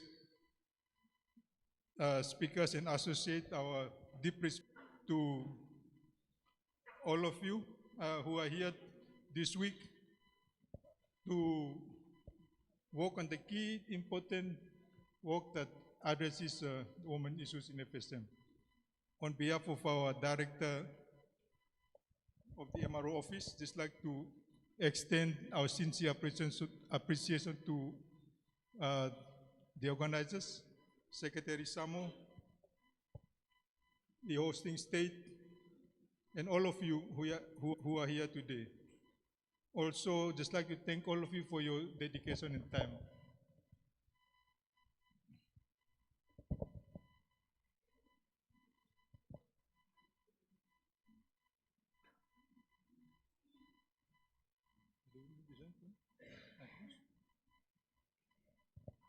So we'll be presenting on the work of SPC, but focus more mainly on the work here in FSM. But before we really dive into the work of the organization, just brief on who we are. So SPC, or the Pacific Community, is the principal and scientific organization in the Pacific, founded in 1947, just right after the Second World War. We are active around 20 key sectors. So all the thematic areas that we share this week are all relevant to the work that we do. And we support most of the key sectors in each of the countries. Our key mission is to progress all Pacific people's rights and well-being through science and knowledge, guided by a deep understanding of the Blue Pacific context and cultures.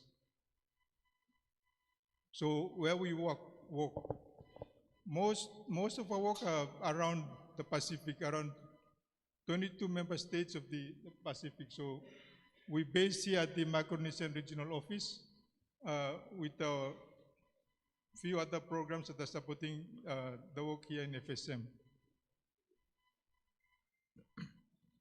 The office is headed by our regional director.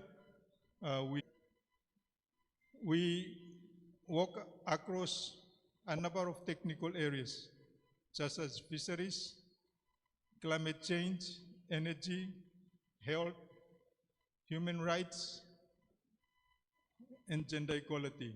Key of those issues are also discussed this week. Also, project to the Pacific People Advancing Change and Pacific Women Lead, which my colleague here will be sharing after our presentation. We have a number of divisions within the organization. Myself and Lulu, we with the Human Rights and Social Development Division. Our work mostly around governance, inclusive, equitable society, culture for development, and mainstreaming. People-centered approach, putting people in the core of our planning and development. Some of the work around the region, we work closely with government and member states around the Micronesian Gender Equality Framework. This was endorsed early this year in Marshall Islands. Just like to thank all the government members for supporting the endorsement. The key thematic areas under this gender equality framework falls within the theme and the thematic areas we discussed this week. Also supported the Micronesian Women's Ministers Meeting and the Triennial Conference. Those are some of the regional work we supported.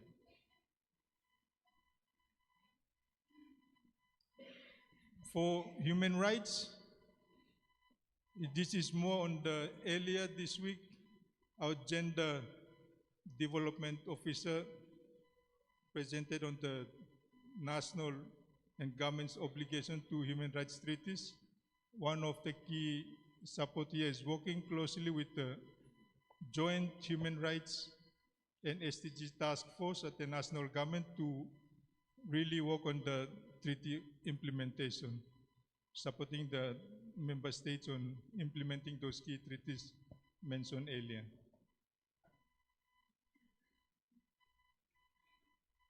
I will now invite Lulu to share the work on gender equality.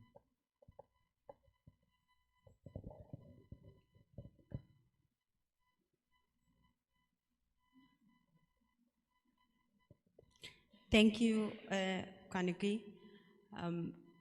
Iyang or my God, So the Pacific community or the Pacific Community SPC in FSM, as mentioned earlier by George, is an organization that provides a lot of different sectors, support to a lot of different sectors, but mainly we come from the Human Rights and Social Development Division. And one of the programs that we do have here at the Micronesian Regional Office is the Office Pacific Women Lead at SPC. We have several partnerships, mainly with FSM Health and Social Affairs, the Department of FSM Health and Social Affairs, Chuuk Women Council's Tongeniwen Nung Counseling Center, as well as their Young Woman Empowerment Program under Chuuk Women Council. And we do provide small grants across FSM in the states of Kosrae, Pohnpei, Chuuk, and Yap on small grants to advocate for human rights and also uphold social development. Currently, we have across the FSM, PPAC grantees that includes the Utwe Women Organization, the Mil Youth Organization, Milieu in Yap, Bombay, Corona Volunteers, as well as others. The technical support to government departments and civil society organizations that we provide also includes our Stream A grant, a grant that is provided through our office to the FSM Department of Health and Social Affairs, focusing on what we're talking about today or this whole week. Yeah, and this is a grant or funding from our Australian government. One of our dedicated support that we're providing is ending gender-based violence, which is something that was already mentioned earlier this morning by AG. This also includes the work that we do across all 4 states. So what is Pacific Women Lead? Pacific Women Lead is a program that was a continuation from a program called Pacific Women Shaping Pacific Development, and was a custodian of Australian government, also funded by Australian government. It services 14 countries, or most of our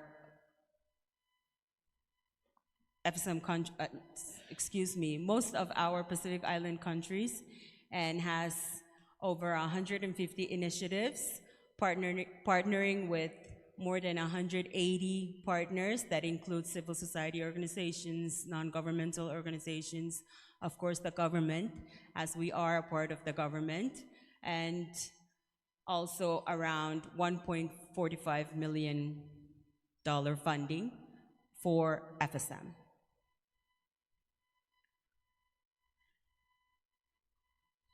The whole program is 5 years, which started in 2021 and will be expiring in 2026, hoping that we will get more funding across the board for all of the Pacific Island countries that receive support from us. It's a $170 million project or program funding from our Australian government.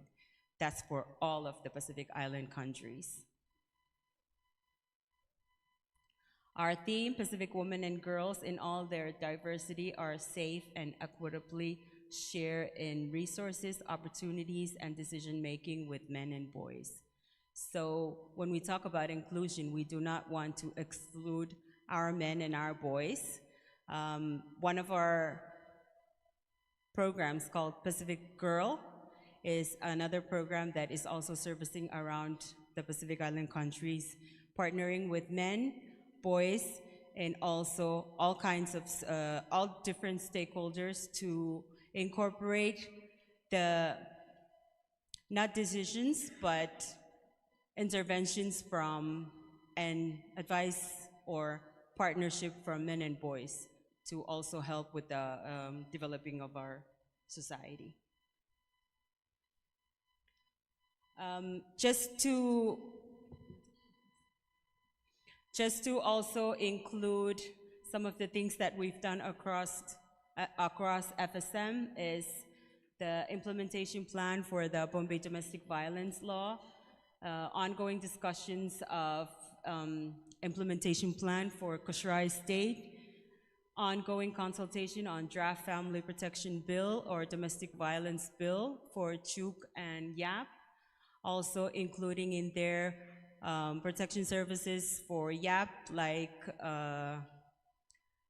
potentials of a counseling service or some sort of safe haven that includes partnership with Pacific Women Lead Enabling Services. So just some of the projects that I do want, activities that I do want to share are our energy team, since we are talking about our 1SPC or 1SPC organization. There was, Phyllis did a presentation and talked about the financial literacy training that CTEC or the College of Micronesia did for the women in Chuuk. This is a partnership with the Micronesian Conservation Trust along with College of Micronesia, FSM, CTEC campuses on providing financial literacy or basic bookkeeping trainings for women. And this particular project is a project that provided solar energy trainings for women in the islands of Phefen, Peace, and Eten.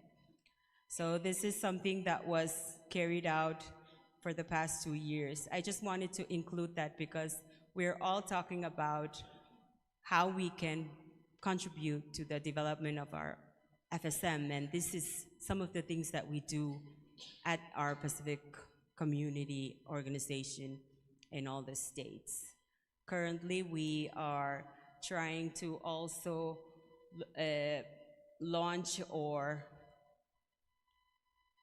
complete our development of the Elimination of Violence Against Women National Directory. Hopefully we will be launching that during the 16 days activism campaign in November, and also looking at different things like that have been mentioned this morning as well as yesterday and the day before, trainings such as judicial training for the police, for municipal judges, if can. So this is what we are.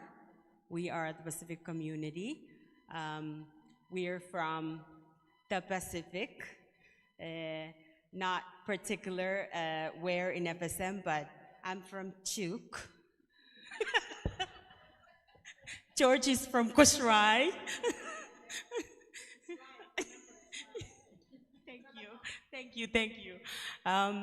But I just wanted to say that instead of us being from the FSM or the Solomon Islands, we are our organizations. We're from our Pacific community or our whole region. And so it's really, I just want to share that it's really endearing to be in this platform again this year, just to see familiar faces as well as missing those ones that have passed on. We are located in Pohnpei, 3rd floor of One World Plaza. You are welcome at any time. For those of you who are off island, I trust that everyone in this room has our email contacts, and I'll hand it over to George if he has anything else to say. Thank you, Lou. With that, just like to thank all of you for your time, and also with the team this week. It's really fitting for the work that we do.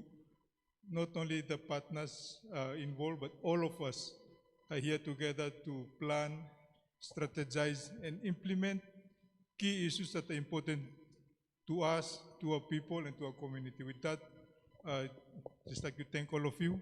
You all have a blessed evening.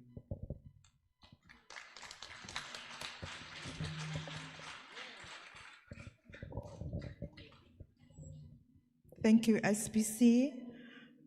Do we have another development partners in the house? Pacific Women Lead Enabling Services, please, may I ask you to come up and share your work that covered FSM also. So I'll be introducing her. She's Carol, and she works with this program, and they also cover activities and support activities here in the FSM.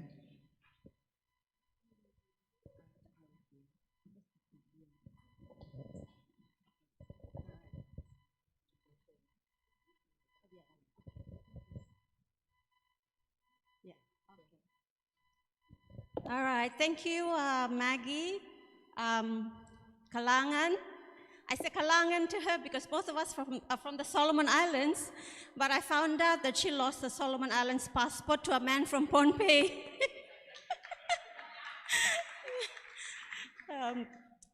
So thank you. I think Lulu did half of my presentation, so I'll just quickly go through what extra to the information she's provided. So thank you, Lulu, for that. But firstly, I just want to acknowledge the land on which we meet, traditional owners of this land. I think it's a privilege to be here and to be with all of you. And as per previous speakers who've given us salutations, are all protocols observed. Pacific Women Lead Enabling Services, I think Lulu had briefly talked about the program. So I'll just quickly go through just as a refresher of what the goal is, and Lulu has gone through with this. And there are certain outcome areas that we work towards. 3, one's in leadership, one's in women's rights realized, and that relates to health, women's economic empowerment and safety, which are all quite relevant to what you've discussed this week. The third one is Pacific ownership and regional effectiveness, which is the work of the Pacific Islands Forum and the Pacific community in advancing our regional commitments and how those are advanced at the national levels. Just quickly, Lulu had talked about SPC, and I wanted to just say that, and Lulu has said that this is actually a big program funded by the Australian government, and it's made up of 5 components. And the main implementing partner is SPC and the work that Lulu and the team do there. So that's the key implementing partner. They provide technical support to governments and grants and all the things that Lulu has listed. Those are the work that they do. We also have the Australian High Commission work, the work they do in gender regionally, as well as at the country level. So for example, in FSM, you have the Australian Embassy, and the work that they do in gender is counted towards the overall gender program that's called Pacific Women Lead. So that's one component. The other component is the women's funds. And there's no one from the women's funds who are here today, but I wanted to mention that that's a component of Pacific Women Lead. And I don't think they have any existing funding support to FSM, but they offer an opportunity that women's groups, women's rights defenders can access for funding the work on the ground. And I know they do calls now and again, so it's something that if you women in the communities are looking for opportunities to tap into, this is one area in which you can tap into to access funding for your activities on the ground. The other component we have is called the Pacific Women Lead Governance Board. We have women, and this is mostly made up of women across the Pacific, and their role is to support SPC in terms of advice on the work, on the strategies involved in the delivery of this regional program. And Pacific Women Lead Governance Board also have funding called the Discretionary Fund, and that's facilitated by SPC as well.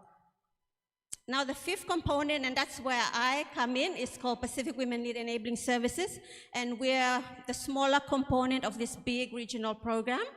And our work cuts across a few of the smaller island states, but our work mostly is in response to requests for support from the Australian embassies or the Australian High Commissions on the ground. And I will just want to give you an example of the work that we do across the Pacific. So these are the countries we currently have activities in. Palau, starting from the other end, Palau, Tuvalu, RMI, Nauru, Kiribati. And in FSM, we have, upon request of the national government to the Australian Embassy for support in family protection, we recruited and put in place a family protection advisor, and some of you may know Ruby Awa, who supports social affairs in this regard. So our organization is a smaller component, like I said, and most of our work is in response to requests that come to us. So we ourselves can provide funding to organizations, but we facilitate support to the Australian Embassy if needed. So that's sort of an example of the support that we provide to the different island countries. And that's a picture of all the different grantees, all the different partners who work under this regional program. We just had a big reflection workshop in Nadi, Fiji last week. And all the different components, you know, I mentioned the 5 components, all the different components that are grantees or partners, they all came together to do a reflection session in Fiji to look at how we've progressed in terms of the outcomes that we try to work towards. And so who knows, in the future, if any of your organizations receive funding from one of those components, we may see you in one of those annual reflections in the future as well. But apart from that, I just want to say thank you. I think the purpose of my presentation was just to create visibility about the work that we do, the broader work we do. But like I said, there are different components, and the main implementing partner is SPC, where Lulu is located within.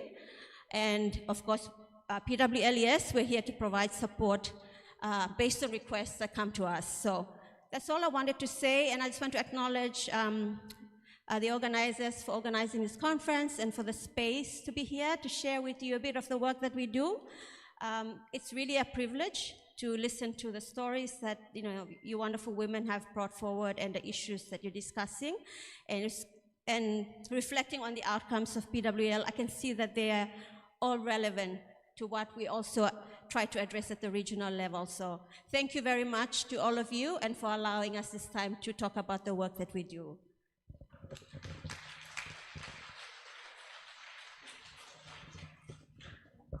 Thank you, Carol. So the next development partner on our list is UNICEF. And I'm so sorry, I keep forgetting your name, but you're my Penene in Kichi, right? Sylvia Elias. So may I introduce you as Sylvia Elias, right? Who will present on the work that UNICEF has done in FSM. It's good to have one of your own presenting what they're actually working on. Thank you.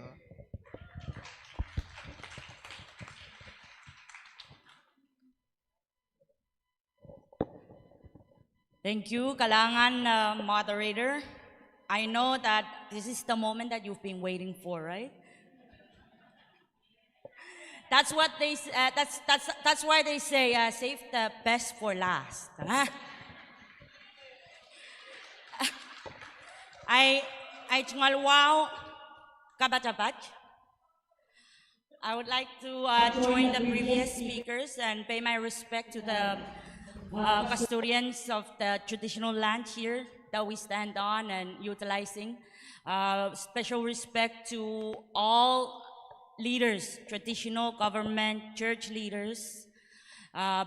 Special shout out to all the delegations. Of course, Pohnpei, where my heart is. And my beautiful Penenes from Kosrae, na Kenya, and everyone. And Tiro Fairo, my Aramaseiton Chuuk. Aitong. And of course, lastly, because I was born on Yap Day, please, Yappies, I know that I am not Yappies, but I was born on Yap Day.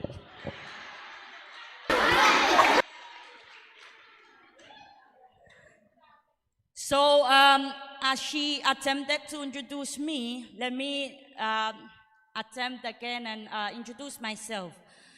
My name is Sylvia Elias.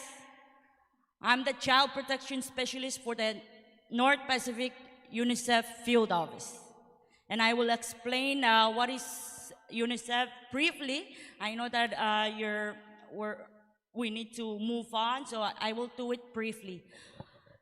In addition to my introduction, since we're really recognizing and being proud of our own people, I just want to recognize that for your information, our delegation from United Nations, more than 50% are national staff. So may I ask that Marianne, Evelyn, and others that are not here, we're all representing you in the United Nations, and that's something to be proud of, right?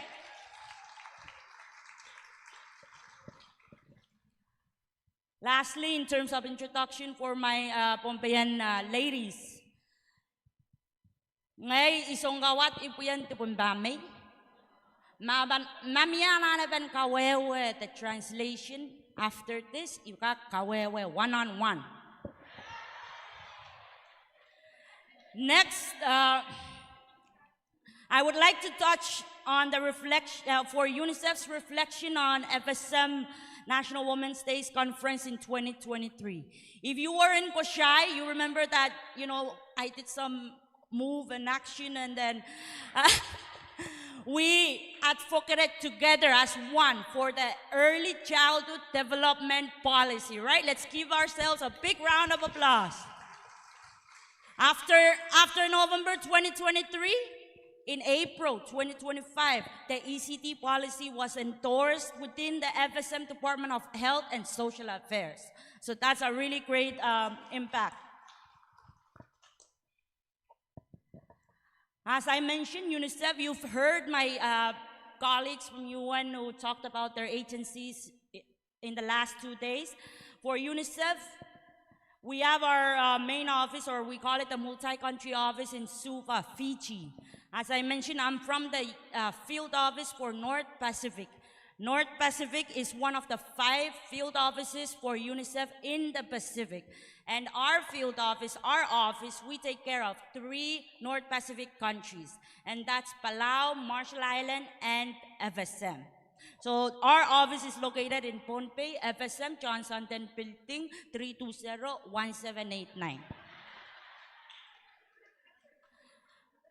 Basically, for UNICEF, the vision is that all children and adolescents include youth, my people, and to especially the most disadvantaged, to see their rights progressively fulfilled and to develop to their full potential in a safe and inclusive society.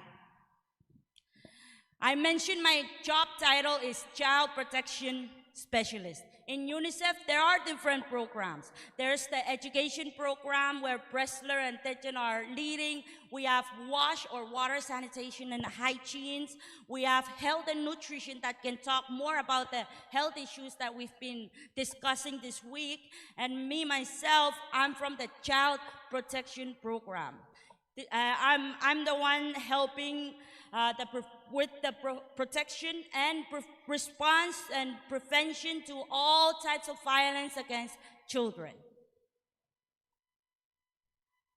We've learned this week that there are human rights. Our country and FSM has ratified and endorsed these human rights. With UNICEF, we're very special because the human rights that we made sure that we support you as FSM is called the Convention on Child Rights. Convention on Child Rights in Pohnpei, Punganseri. It was ratified by FSM in 1993. What's a child? I know that in our traditional households, I'm 30-some, but I'm still considered a child sometimes, right? So in the child rights, in the CRC, the definition of a child is a child, any person that is under 18. Just briefly, we mentioned that human rights are important. Each and every one of us, we have our human rights, and our government is there to make sure that our rights are exercised, respected, and fulfilled. For children, they're really special. They have the same human rights that you and I have, but there are more because of their age. They're under 18. They're still, the development stages, they're still developing from their brain to their everything. So they need extra rights to make sure that they are cared for and supported And they need these extra rights to make sure that their voices and opinions are being heard, right? And they need these extra rights to make sure that people making decisions think about what differences they will make to these children's rights. Two principles that I like to share with you in regards to the child rights. One is the do no harm. When we develop these programs, when we talk about the solutions and what can we do to help children, we need to make sure that, because sometimes we have good intentions, but the result is not good to the children. So we always remember that principle of do no harm. Another one is the best interest of the child. We can talk about teenage pregnancy, child marriage, other underage drinking, other issues for children. Sometimes because of the fact that they're still developing, we need to look at these issues, these issues for children with the best interest of the child. Meaning, in Pohnpei, we have the age of consent law, right? Even though they will come to court and say, okay, I chose to be married, but I'm 13, the guy is 21, right? We need to consider the best interest of the child. At 13 years old, are they fully developed to be giving birth, to be raising a child? Are they economically equipped to raise this child? So, but I want to bring it back to us and remind us of the saying we always say, it takes a village to raise a child, right? Right. All right. In terms of the child protection program, today I want to highlight the Family Protection Program for FSM, in which is under the Child Protection Program, where I, Sylvia Alias, is making sure that it's implemented and that it is given to our communities. The Family Protection Program, thanks to TFAD or our Australian embassy in Pohnpei, they're very generous enough to give us this program for us to help with the community or FSM. Just a brief summary of the program. It's 4 years. When you talk about development partners coming in, we always complain, oh, they will come 1 year and then they leave. What are we going to do after that? This program is a 4 years program. It's also, the activities is initially we're testing out, putting some resources right now in Pohnpei, but we are exploring and excited to be moving to Kosrae, Pohnpei, and Yap. It will get there, but now we want to, set it up, design it, and then bring it to you. One thing that's also important in this is it's focused on linkages between violence against children and violence against women. And that's a really big highlight that I want to keep repeating when we're in this topic. When a mother is brought to the police station or the emergency, where are the children? Or when the child witnessed parents fighting each other, arguing, screaming, who is being mostly affected? It's the children. So when we look at the violence against women, we need to consider the violence against children, right? So we're hoping that we can develop, we can work with partners to make sure that when mothers are coming, we ask them, where are your children? How are they feeling? Here, come to this room. Someone who's an expert in children will talk to you while we also help you, right? That's why it's called family protection, family, because it's holistic and it's all about building the family together, not tearing it apart, right? So we have 4 outputs that we're trying to implement within this family protection program. The first one is baseline, basically assessment. We've heard and we've seen and we've learned that there are policies, SOPs and guidelines, frameworks. But this one, we assess these existing policies and frameworks and we try our best to come up with something that will complement the existing services. We're not trying to do something new. We were learning from the previous practices and the attempts before us, and we're trying to complement it. The next one is basically capacity building for service providers.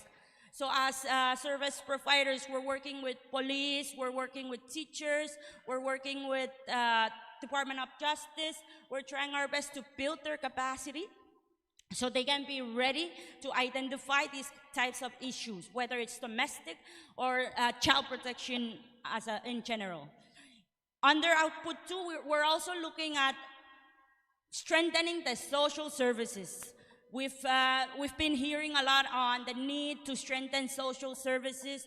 We're trying our best to support with that, because from the assessment and from all these discussions, we understand that that's a need, and we're trying our best to do that too. Recently, we worked with Pohnpei State in training their health workers in case management, and also endorsing their case management SOP. For Output 3, this is not yet fully functional, but we're trying our best to work with women organizations, health workers, to have some sort of family service hub. And if we haven't talked about it, please come up to me, we can talk about it, to basically have these services in your organization, at the hospitals, to be able to, when they're identified, they're discreetly brought to these service hubs to be taken care of. And the last one is the social norms change. This is a hard one. Change is something we don't like, or it's uncomfortable, it's not welcome, right? Change. So we're trying our best to work with faith-based, the churches. We recently trained church enablers on GPV and child protection, and we're trying to do a lot of prevention work, whether in the community, with the government, youth organizations, or CSOs. And as I mentioned, it's a holistic approach, it's a family approach, it's not one-sided, it's not only about the woman, it's not only about the children, it's a family and holistic approach. This picture is just showing where we are in proximity to the child. If we're as community members, this is what we can do to support the child with. And then, of course, as I highlighted previously, strengthening the service provisions. Some of you might have known or heard that we have psychiatrists, counselors, but did we know that you don't really need to reach the psychiatrist or the counselor if you have community champions? Or if you have parents that understand that you don't just wake up in the morning and scream at your child before they go to school, right? So it all starts from ourselves and from our homes. That's why it's important to also identify the level of responses that can be done or available or accessible. This one is just showing some of the activities that we've done, whether it's with you in the room or others that are not here. Again, we've trained police officers in Pohnpei on friendly how to interview a child when a child is brought to you as a police officer. You know, a child when we call it witnesses, victims, or if they're the ones who violated the law. And yes, as I mentioned, we did TOT with UCCP church enablers and one church from Chuuk, basically training these church enablers to be able to identify GBV and CP. So we're really grateful for that partnership. And so many things that you can see, you're not able to read on the board that we've done. For next steps, we're almost done.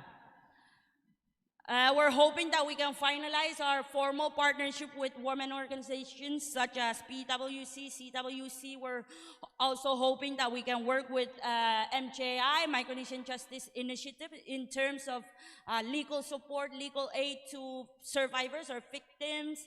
We're hoping that we can finalize and formalize these partnerships so resources can be given to you.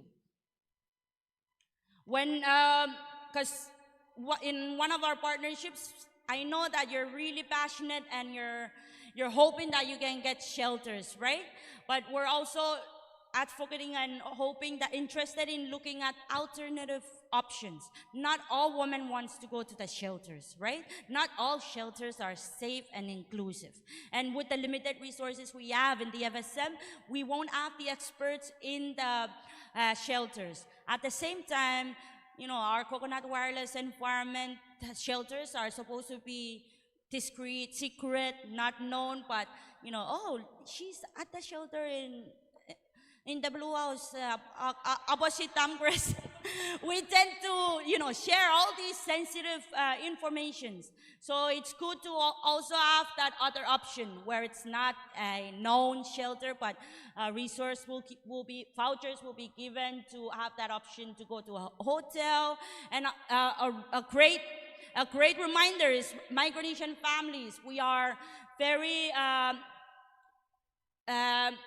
we uphold family traditions, and we were raised, most of us are raised in extended family. Sometimes an extended family member is the one that can step up and help, but that's also another mouth to feed.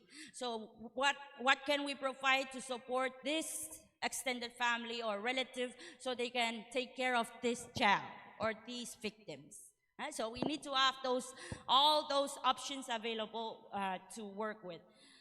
We're hoping, as I mentioned, to do other state visits in collaboration with the Child Protection Coordinator from FSM Social Affairs. We're in the pipeline, very near. We're also looking at hosting a co-designing workshop for positive parenting toolkit in October. For those of you that are interested, the space is limited, but we're hoping to host it in Pohnpei in October 21, 22, positive parenting workshop, co-designing. We're also looking at doing mental health is something that we work with in child protection for UNICEF. So we're hosting a workshop on MHPSS in November, and also working with student leaders and teachers on a curriculum called I Support My Friends. You've heard of the peer-to-peer support. You know, as friends, I will know their secrets, so we equip them with the tool to support their friends, not only to receive the secret, but also address the issues that they might be sharing with them.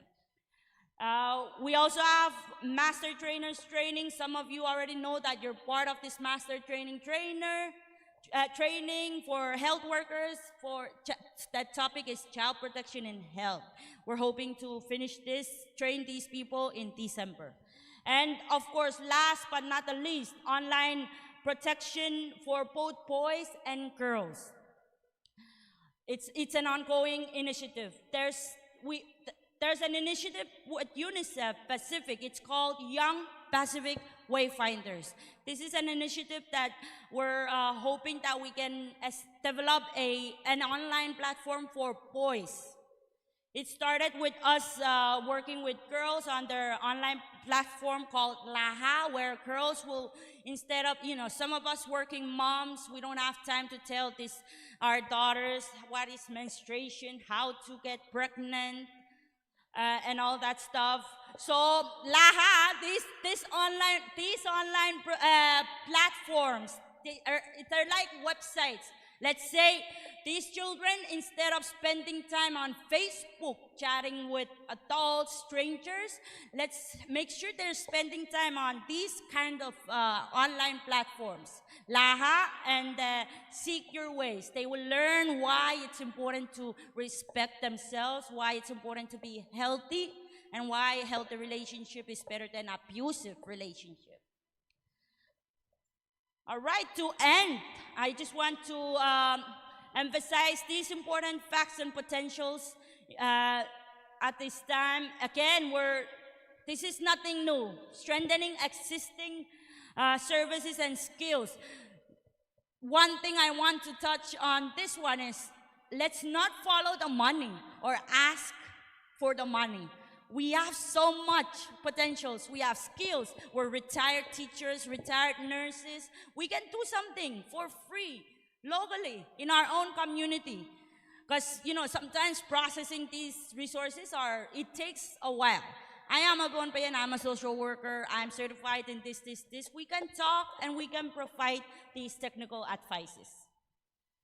Transparent and accountability, this one I just want to emphasize and remind to all partners and CSOs that this is for you. And we're open, we want to talk to you, we want to share with you whatever we have on this program.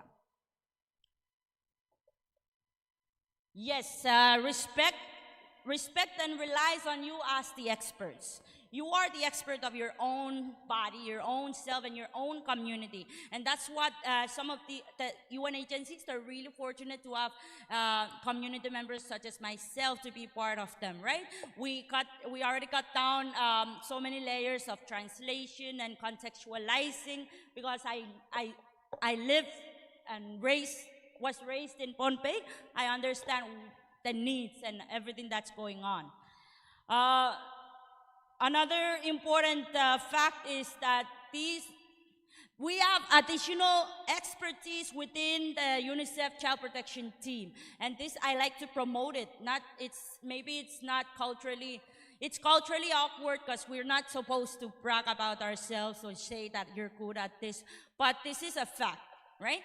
This is a fact, and it's important to know that with our child protection team, we have social workers, we have doctors, psychologists, we have lawyers, so we can support you with the services that you need. Last but not the least is a great opportunity. Previously, I got my bachelor's from University of Guam in social work, master's from University of Hawaii in social work. We have an opportunity, a partnership between University of Hawaii and the College of Micronesia. For those of you that are not interested in going abroad, you can stay at home, you finish all the college COM FSM classes, but you're interested to get a bachelor's or a master's. There's this partnership, and as an alumni or as someone that graduated from these programs, you can get your bachelor's and master's in social work online. So that's an FYI. All right, lastly, I'm really fast, and I try to answer all questions that you're thinking about. Self-care. How can you help yourself? How can you help others when you're not able to help yourself? And this applies to everything, every aspect of life. We need to always remember self-care. If you're feeling heavy, burdened, sick, please feel free to walk out. And I encourage social affairs health department to always provide specialists, people that participants can talk to. Talking about gender-based violence will always trigger people that have experienced it and people that are living in it.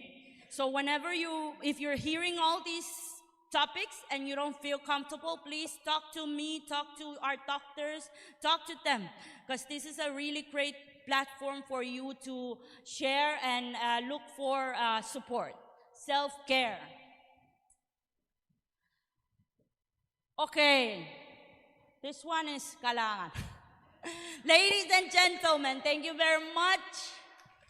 Let me know if you have any questions or comments or anything. Thank you so much, Sylvia, for the energetic presentation. It's full of life. Thank you. It's good to have as a final presentation so we don't fall asleep.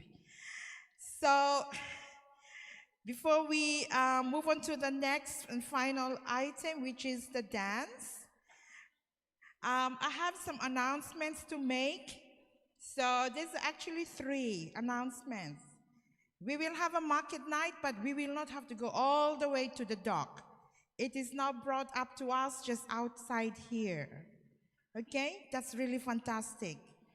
But we need to walk for our NCD too, right? Just a few steps outside. So that's the first announcement. And the second one is dinner will be served for all of us out there or somewhere in here. But you need to have your name tag. Please make sure you have your name tag so that they can match you. I know that's a good question, Chief Judge from U. They require us to have a name tag so that we know you are part of the delegate in this session. So that's announcement number 2. And the third one is actually important. If you have already had your meal and you haven't cleared up your trash, as mothers, we clean up the house. Our homes, we want it to be clean. So please, when you stand up, if there's any leftover lunch packs under your table, a chair, sorry, please pick it up and put it in the trash as you go out, and then you can go and look around and spend more money. Let's empower our women in Chuuk, and I know there are other ladies here who brought items to be sold. So please. So Kosrae will also sell. Huh? Yes, okay, so Kosrae is also selling the products, huh? Come. So I'll call you to come up here, and you will present, and you can make any announcement you want. Thank you, Margaret. Okay, now Kosrae is ready to do their entertainment. I know you all are tired, so please sit down and relax and enjoy. What we're going to do, we're going to give out gifts first. There's three parts of our entertainment. As we promised you, we're going to do a Kosraean soup. We were going to demonstrate, but for some unforeseen circumstances, we're just going to display. So anybody who wants to try the soup, it's outside. You can have a little bit of serving just to test what it tastes like. Okay, the other part is we're going to give away gifts from Kosrae that we bring with us to share with our dignitaries.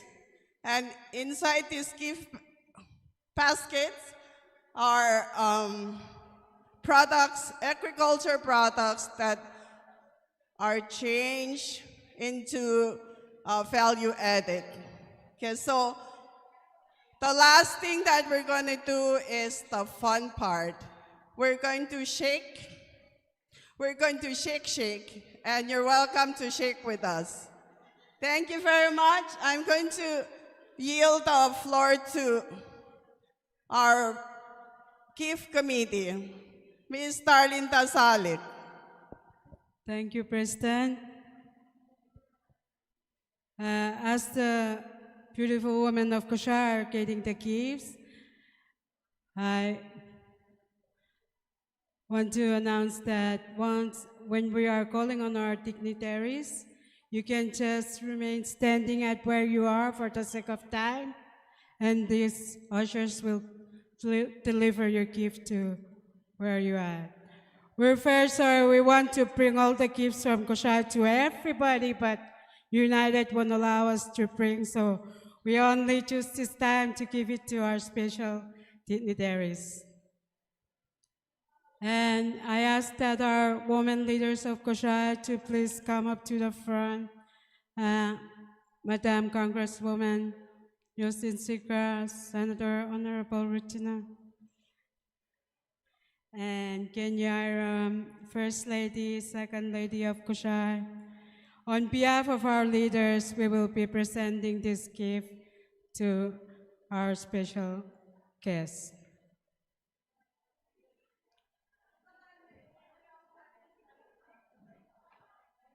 Please come in. Dion. Ma'am Tetefara. Ladies at Tetefara.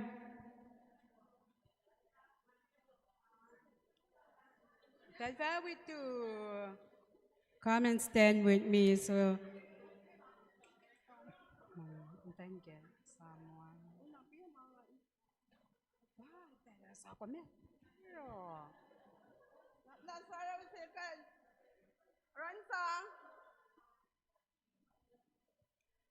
Okay, first on our list, our gifts, as the President already stated, it's a basket full of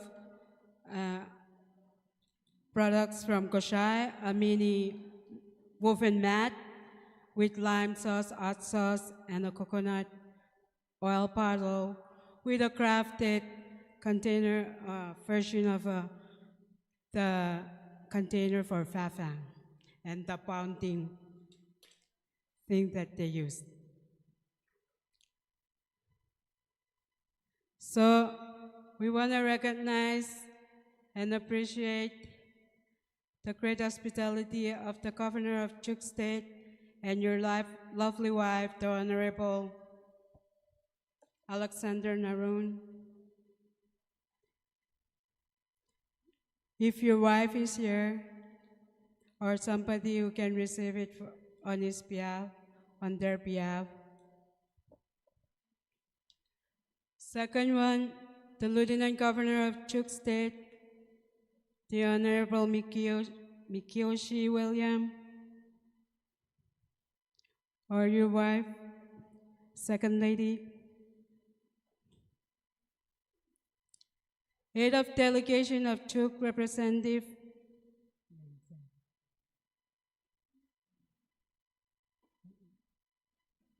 a representative from the Head of Delegation of Chuuk, Chuuk Women Council. Stand up at where you are so the ladies can bring it to you.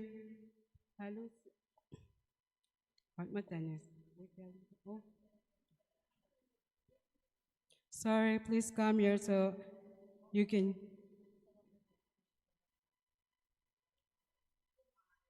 Okay.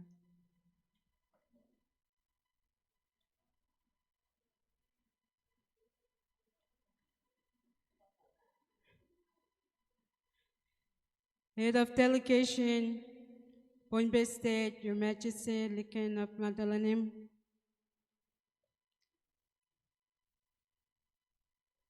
Or your representative? Yeah.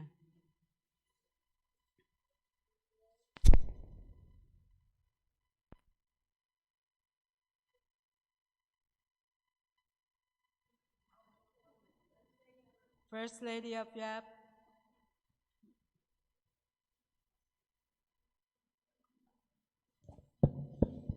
Is coming.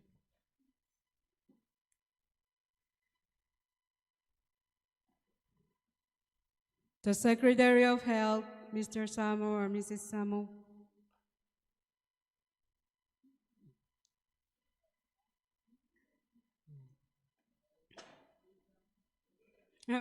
Mr. Samo.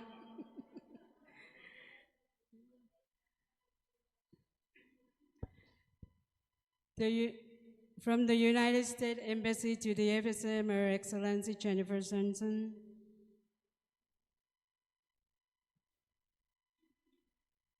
From the Australian Embassy to the FSM, Her Excellency Jenny Grant.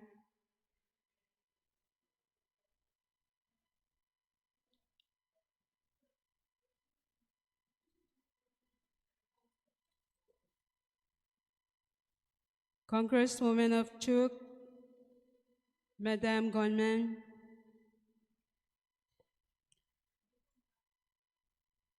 Congresswoman of Pohnpei, Madame Alfonso Apelo.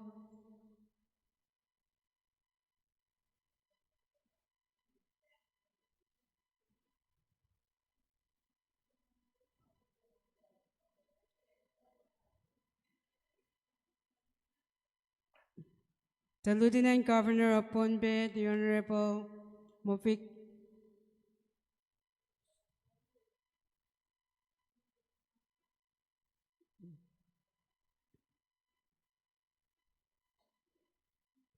The First Lady of Pohnpei, Miss Aina Karstang.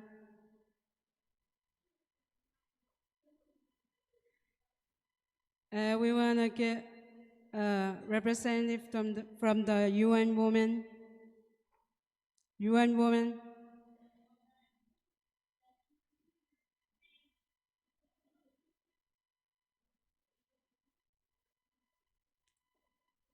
And the UNDP representative.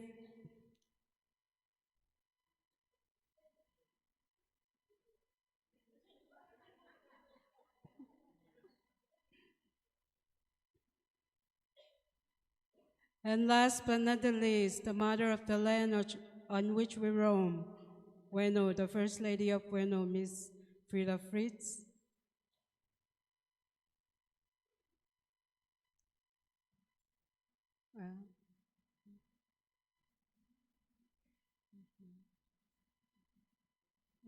I'm sorry.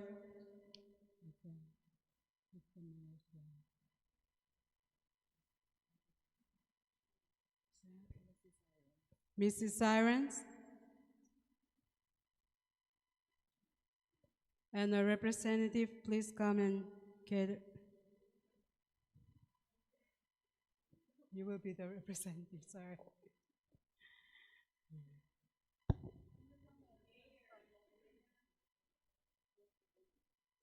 We still are.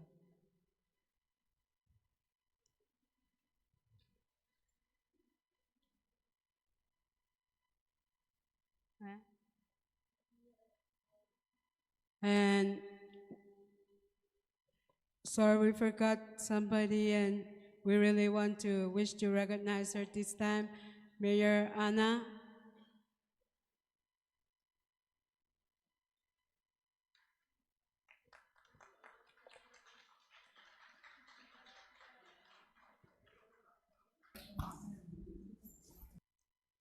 This gives our gesture of our deepest gratitude and respect for your leadership, service, hospitality, and collaboration. Thank you all.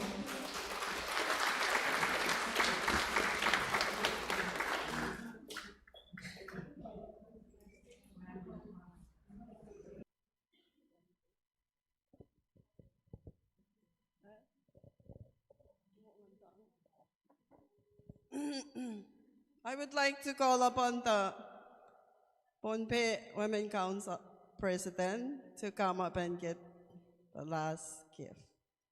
Thank you.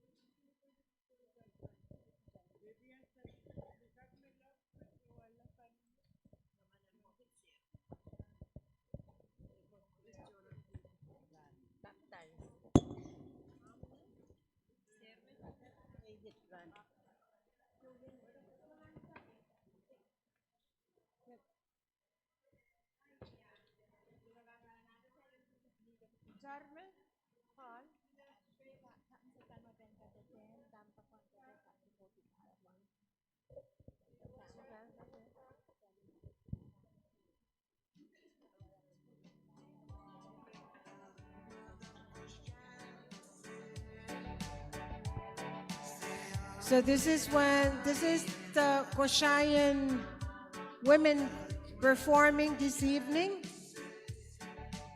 So they will be coming in from the back.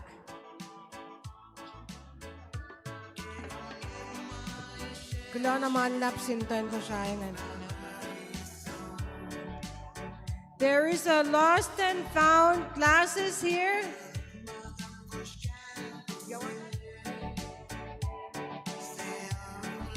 There's a found eyeglasses here if it's for Malong.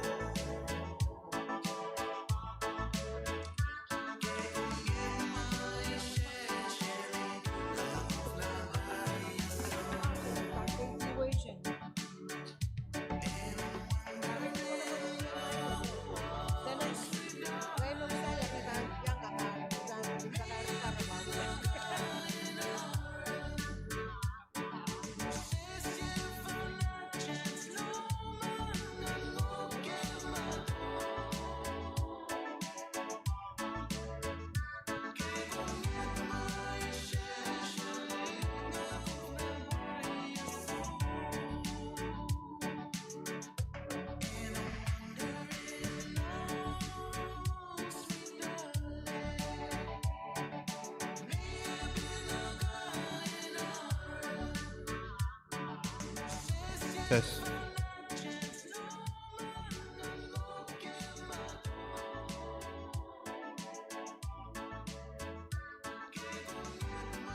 Mutahin ko siya na ako la. On sa kolom tayo ngayon. Oninucha ka pa, Farrot nga.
Sorry.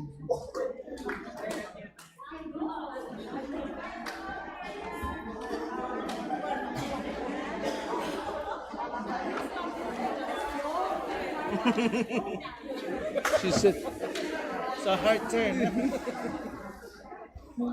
We can continue to start small.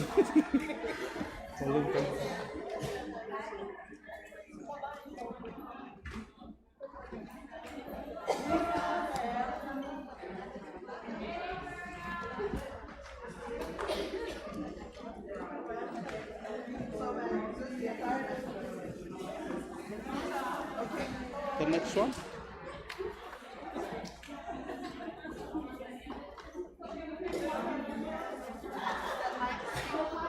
Here.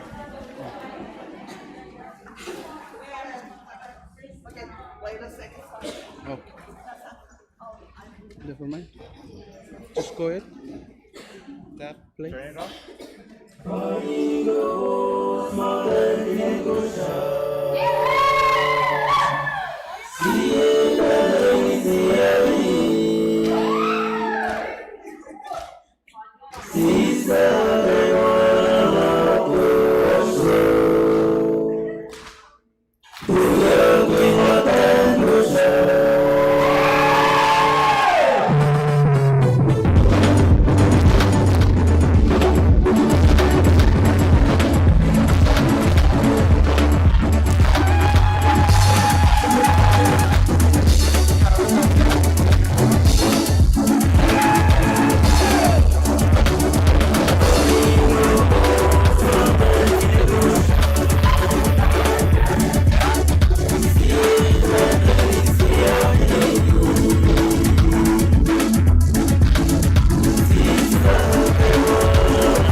Again.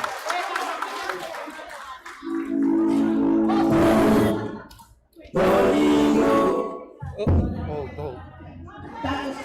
Huh? The last one?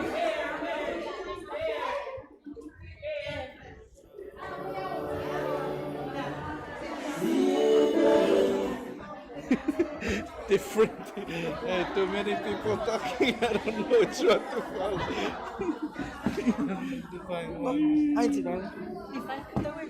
No, you're good.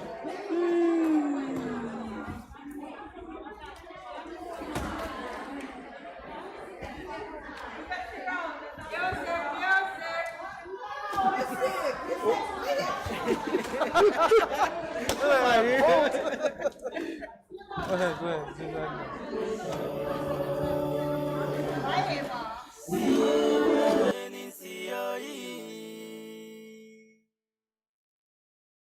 Sisa kay wana naktuwaslo Duyakin matan ko siya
Sisa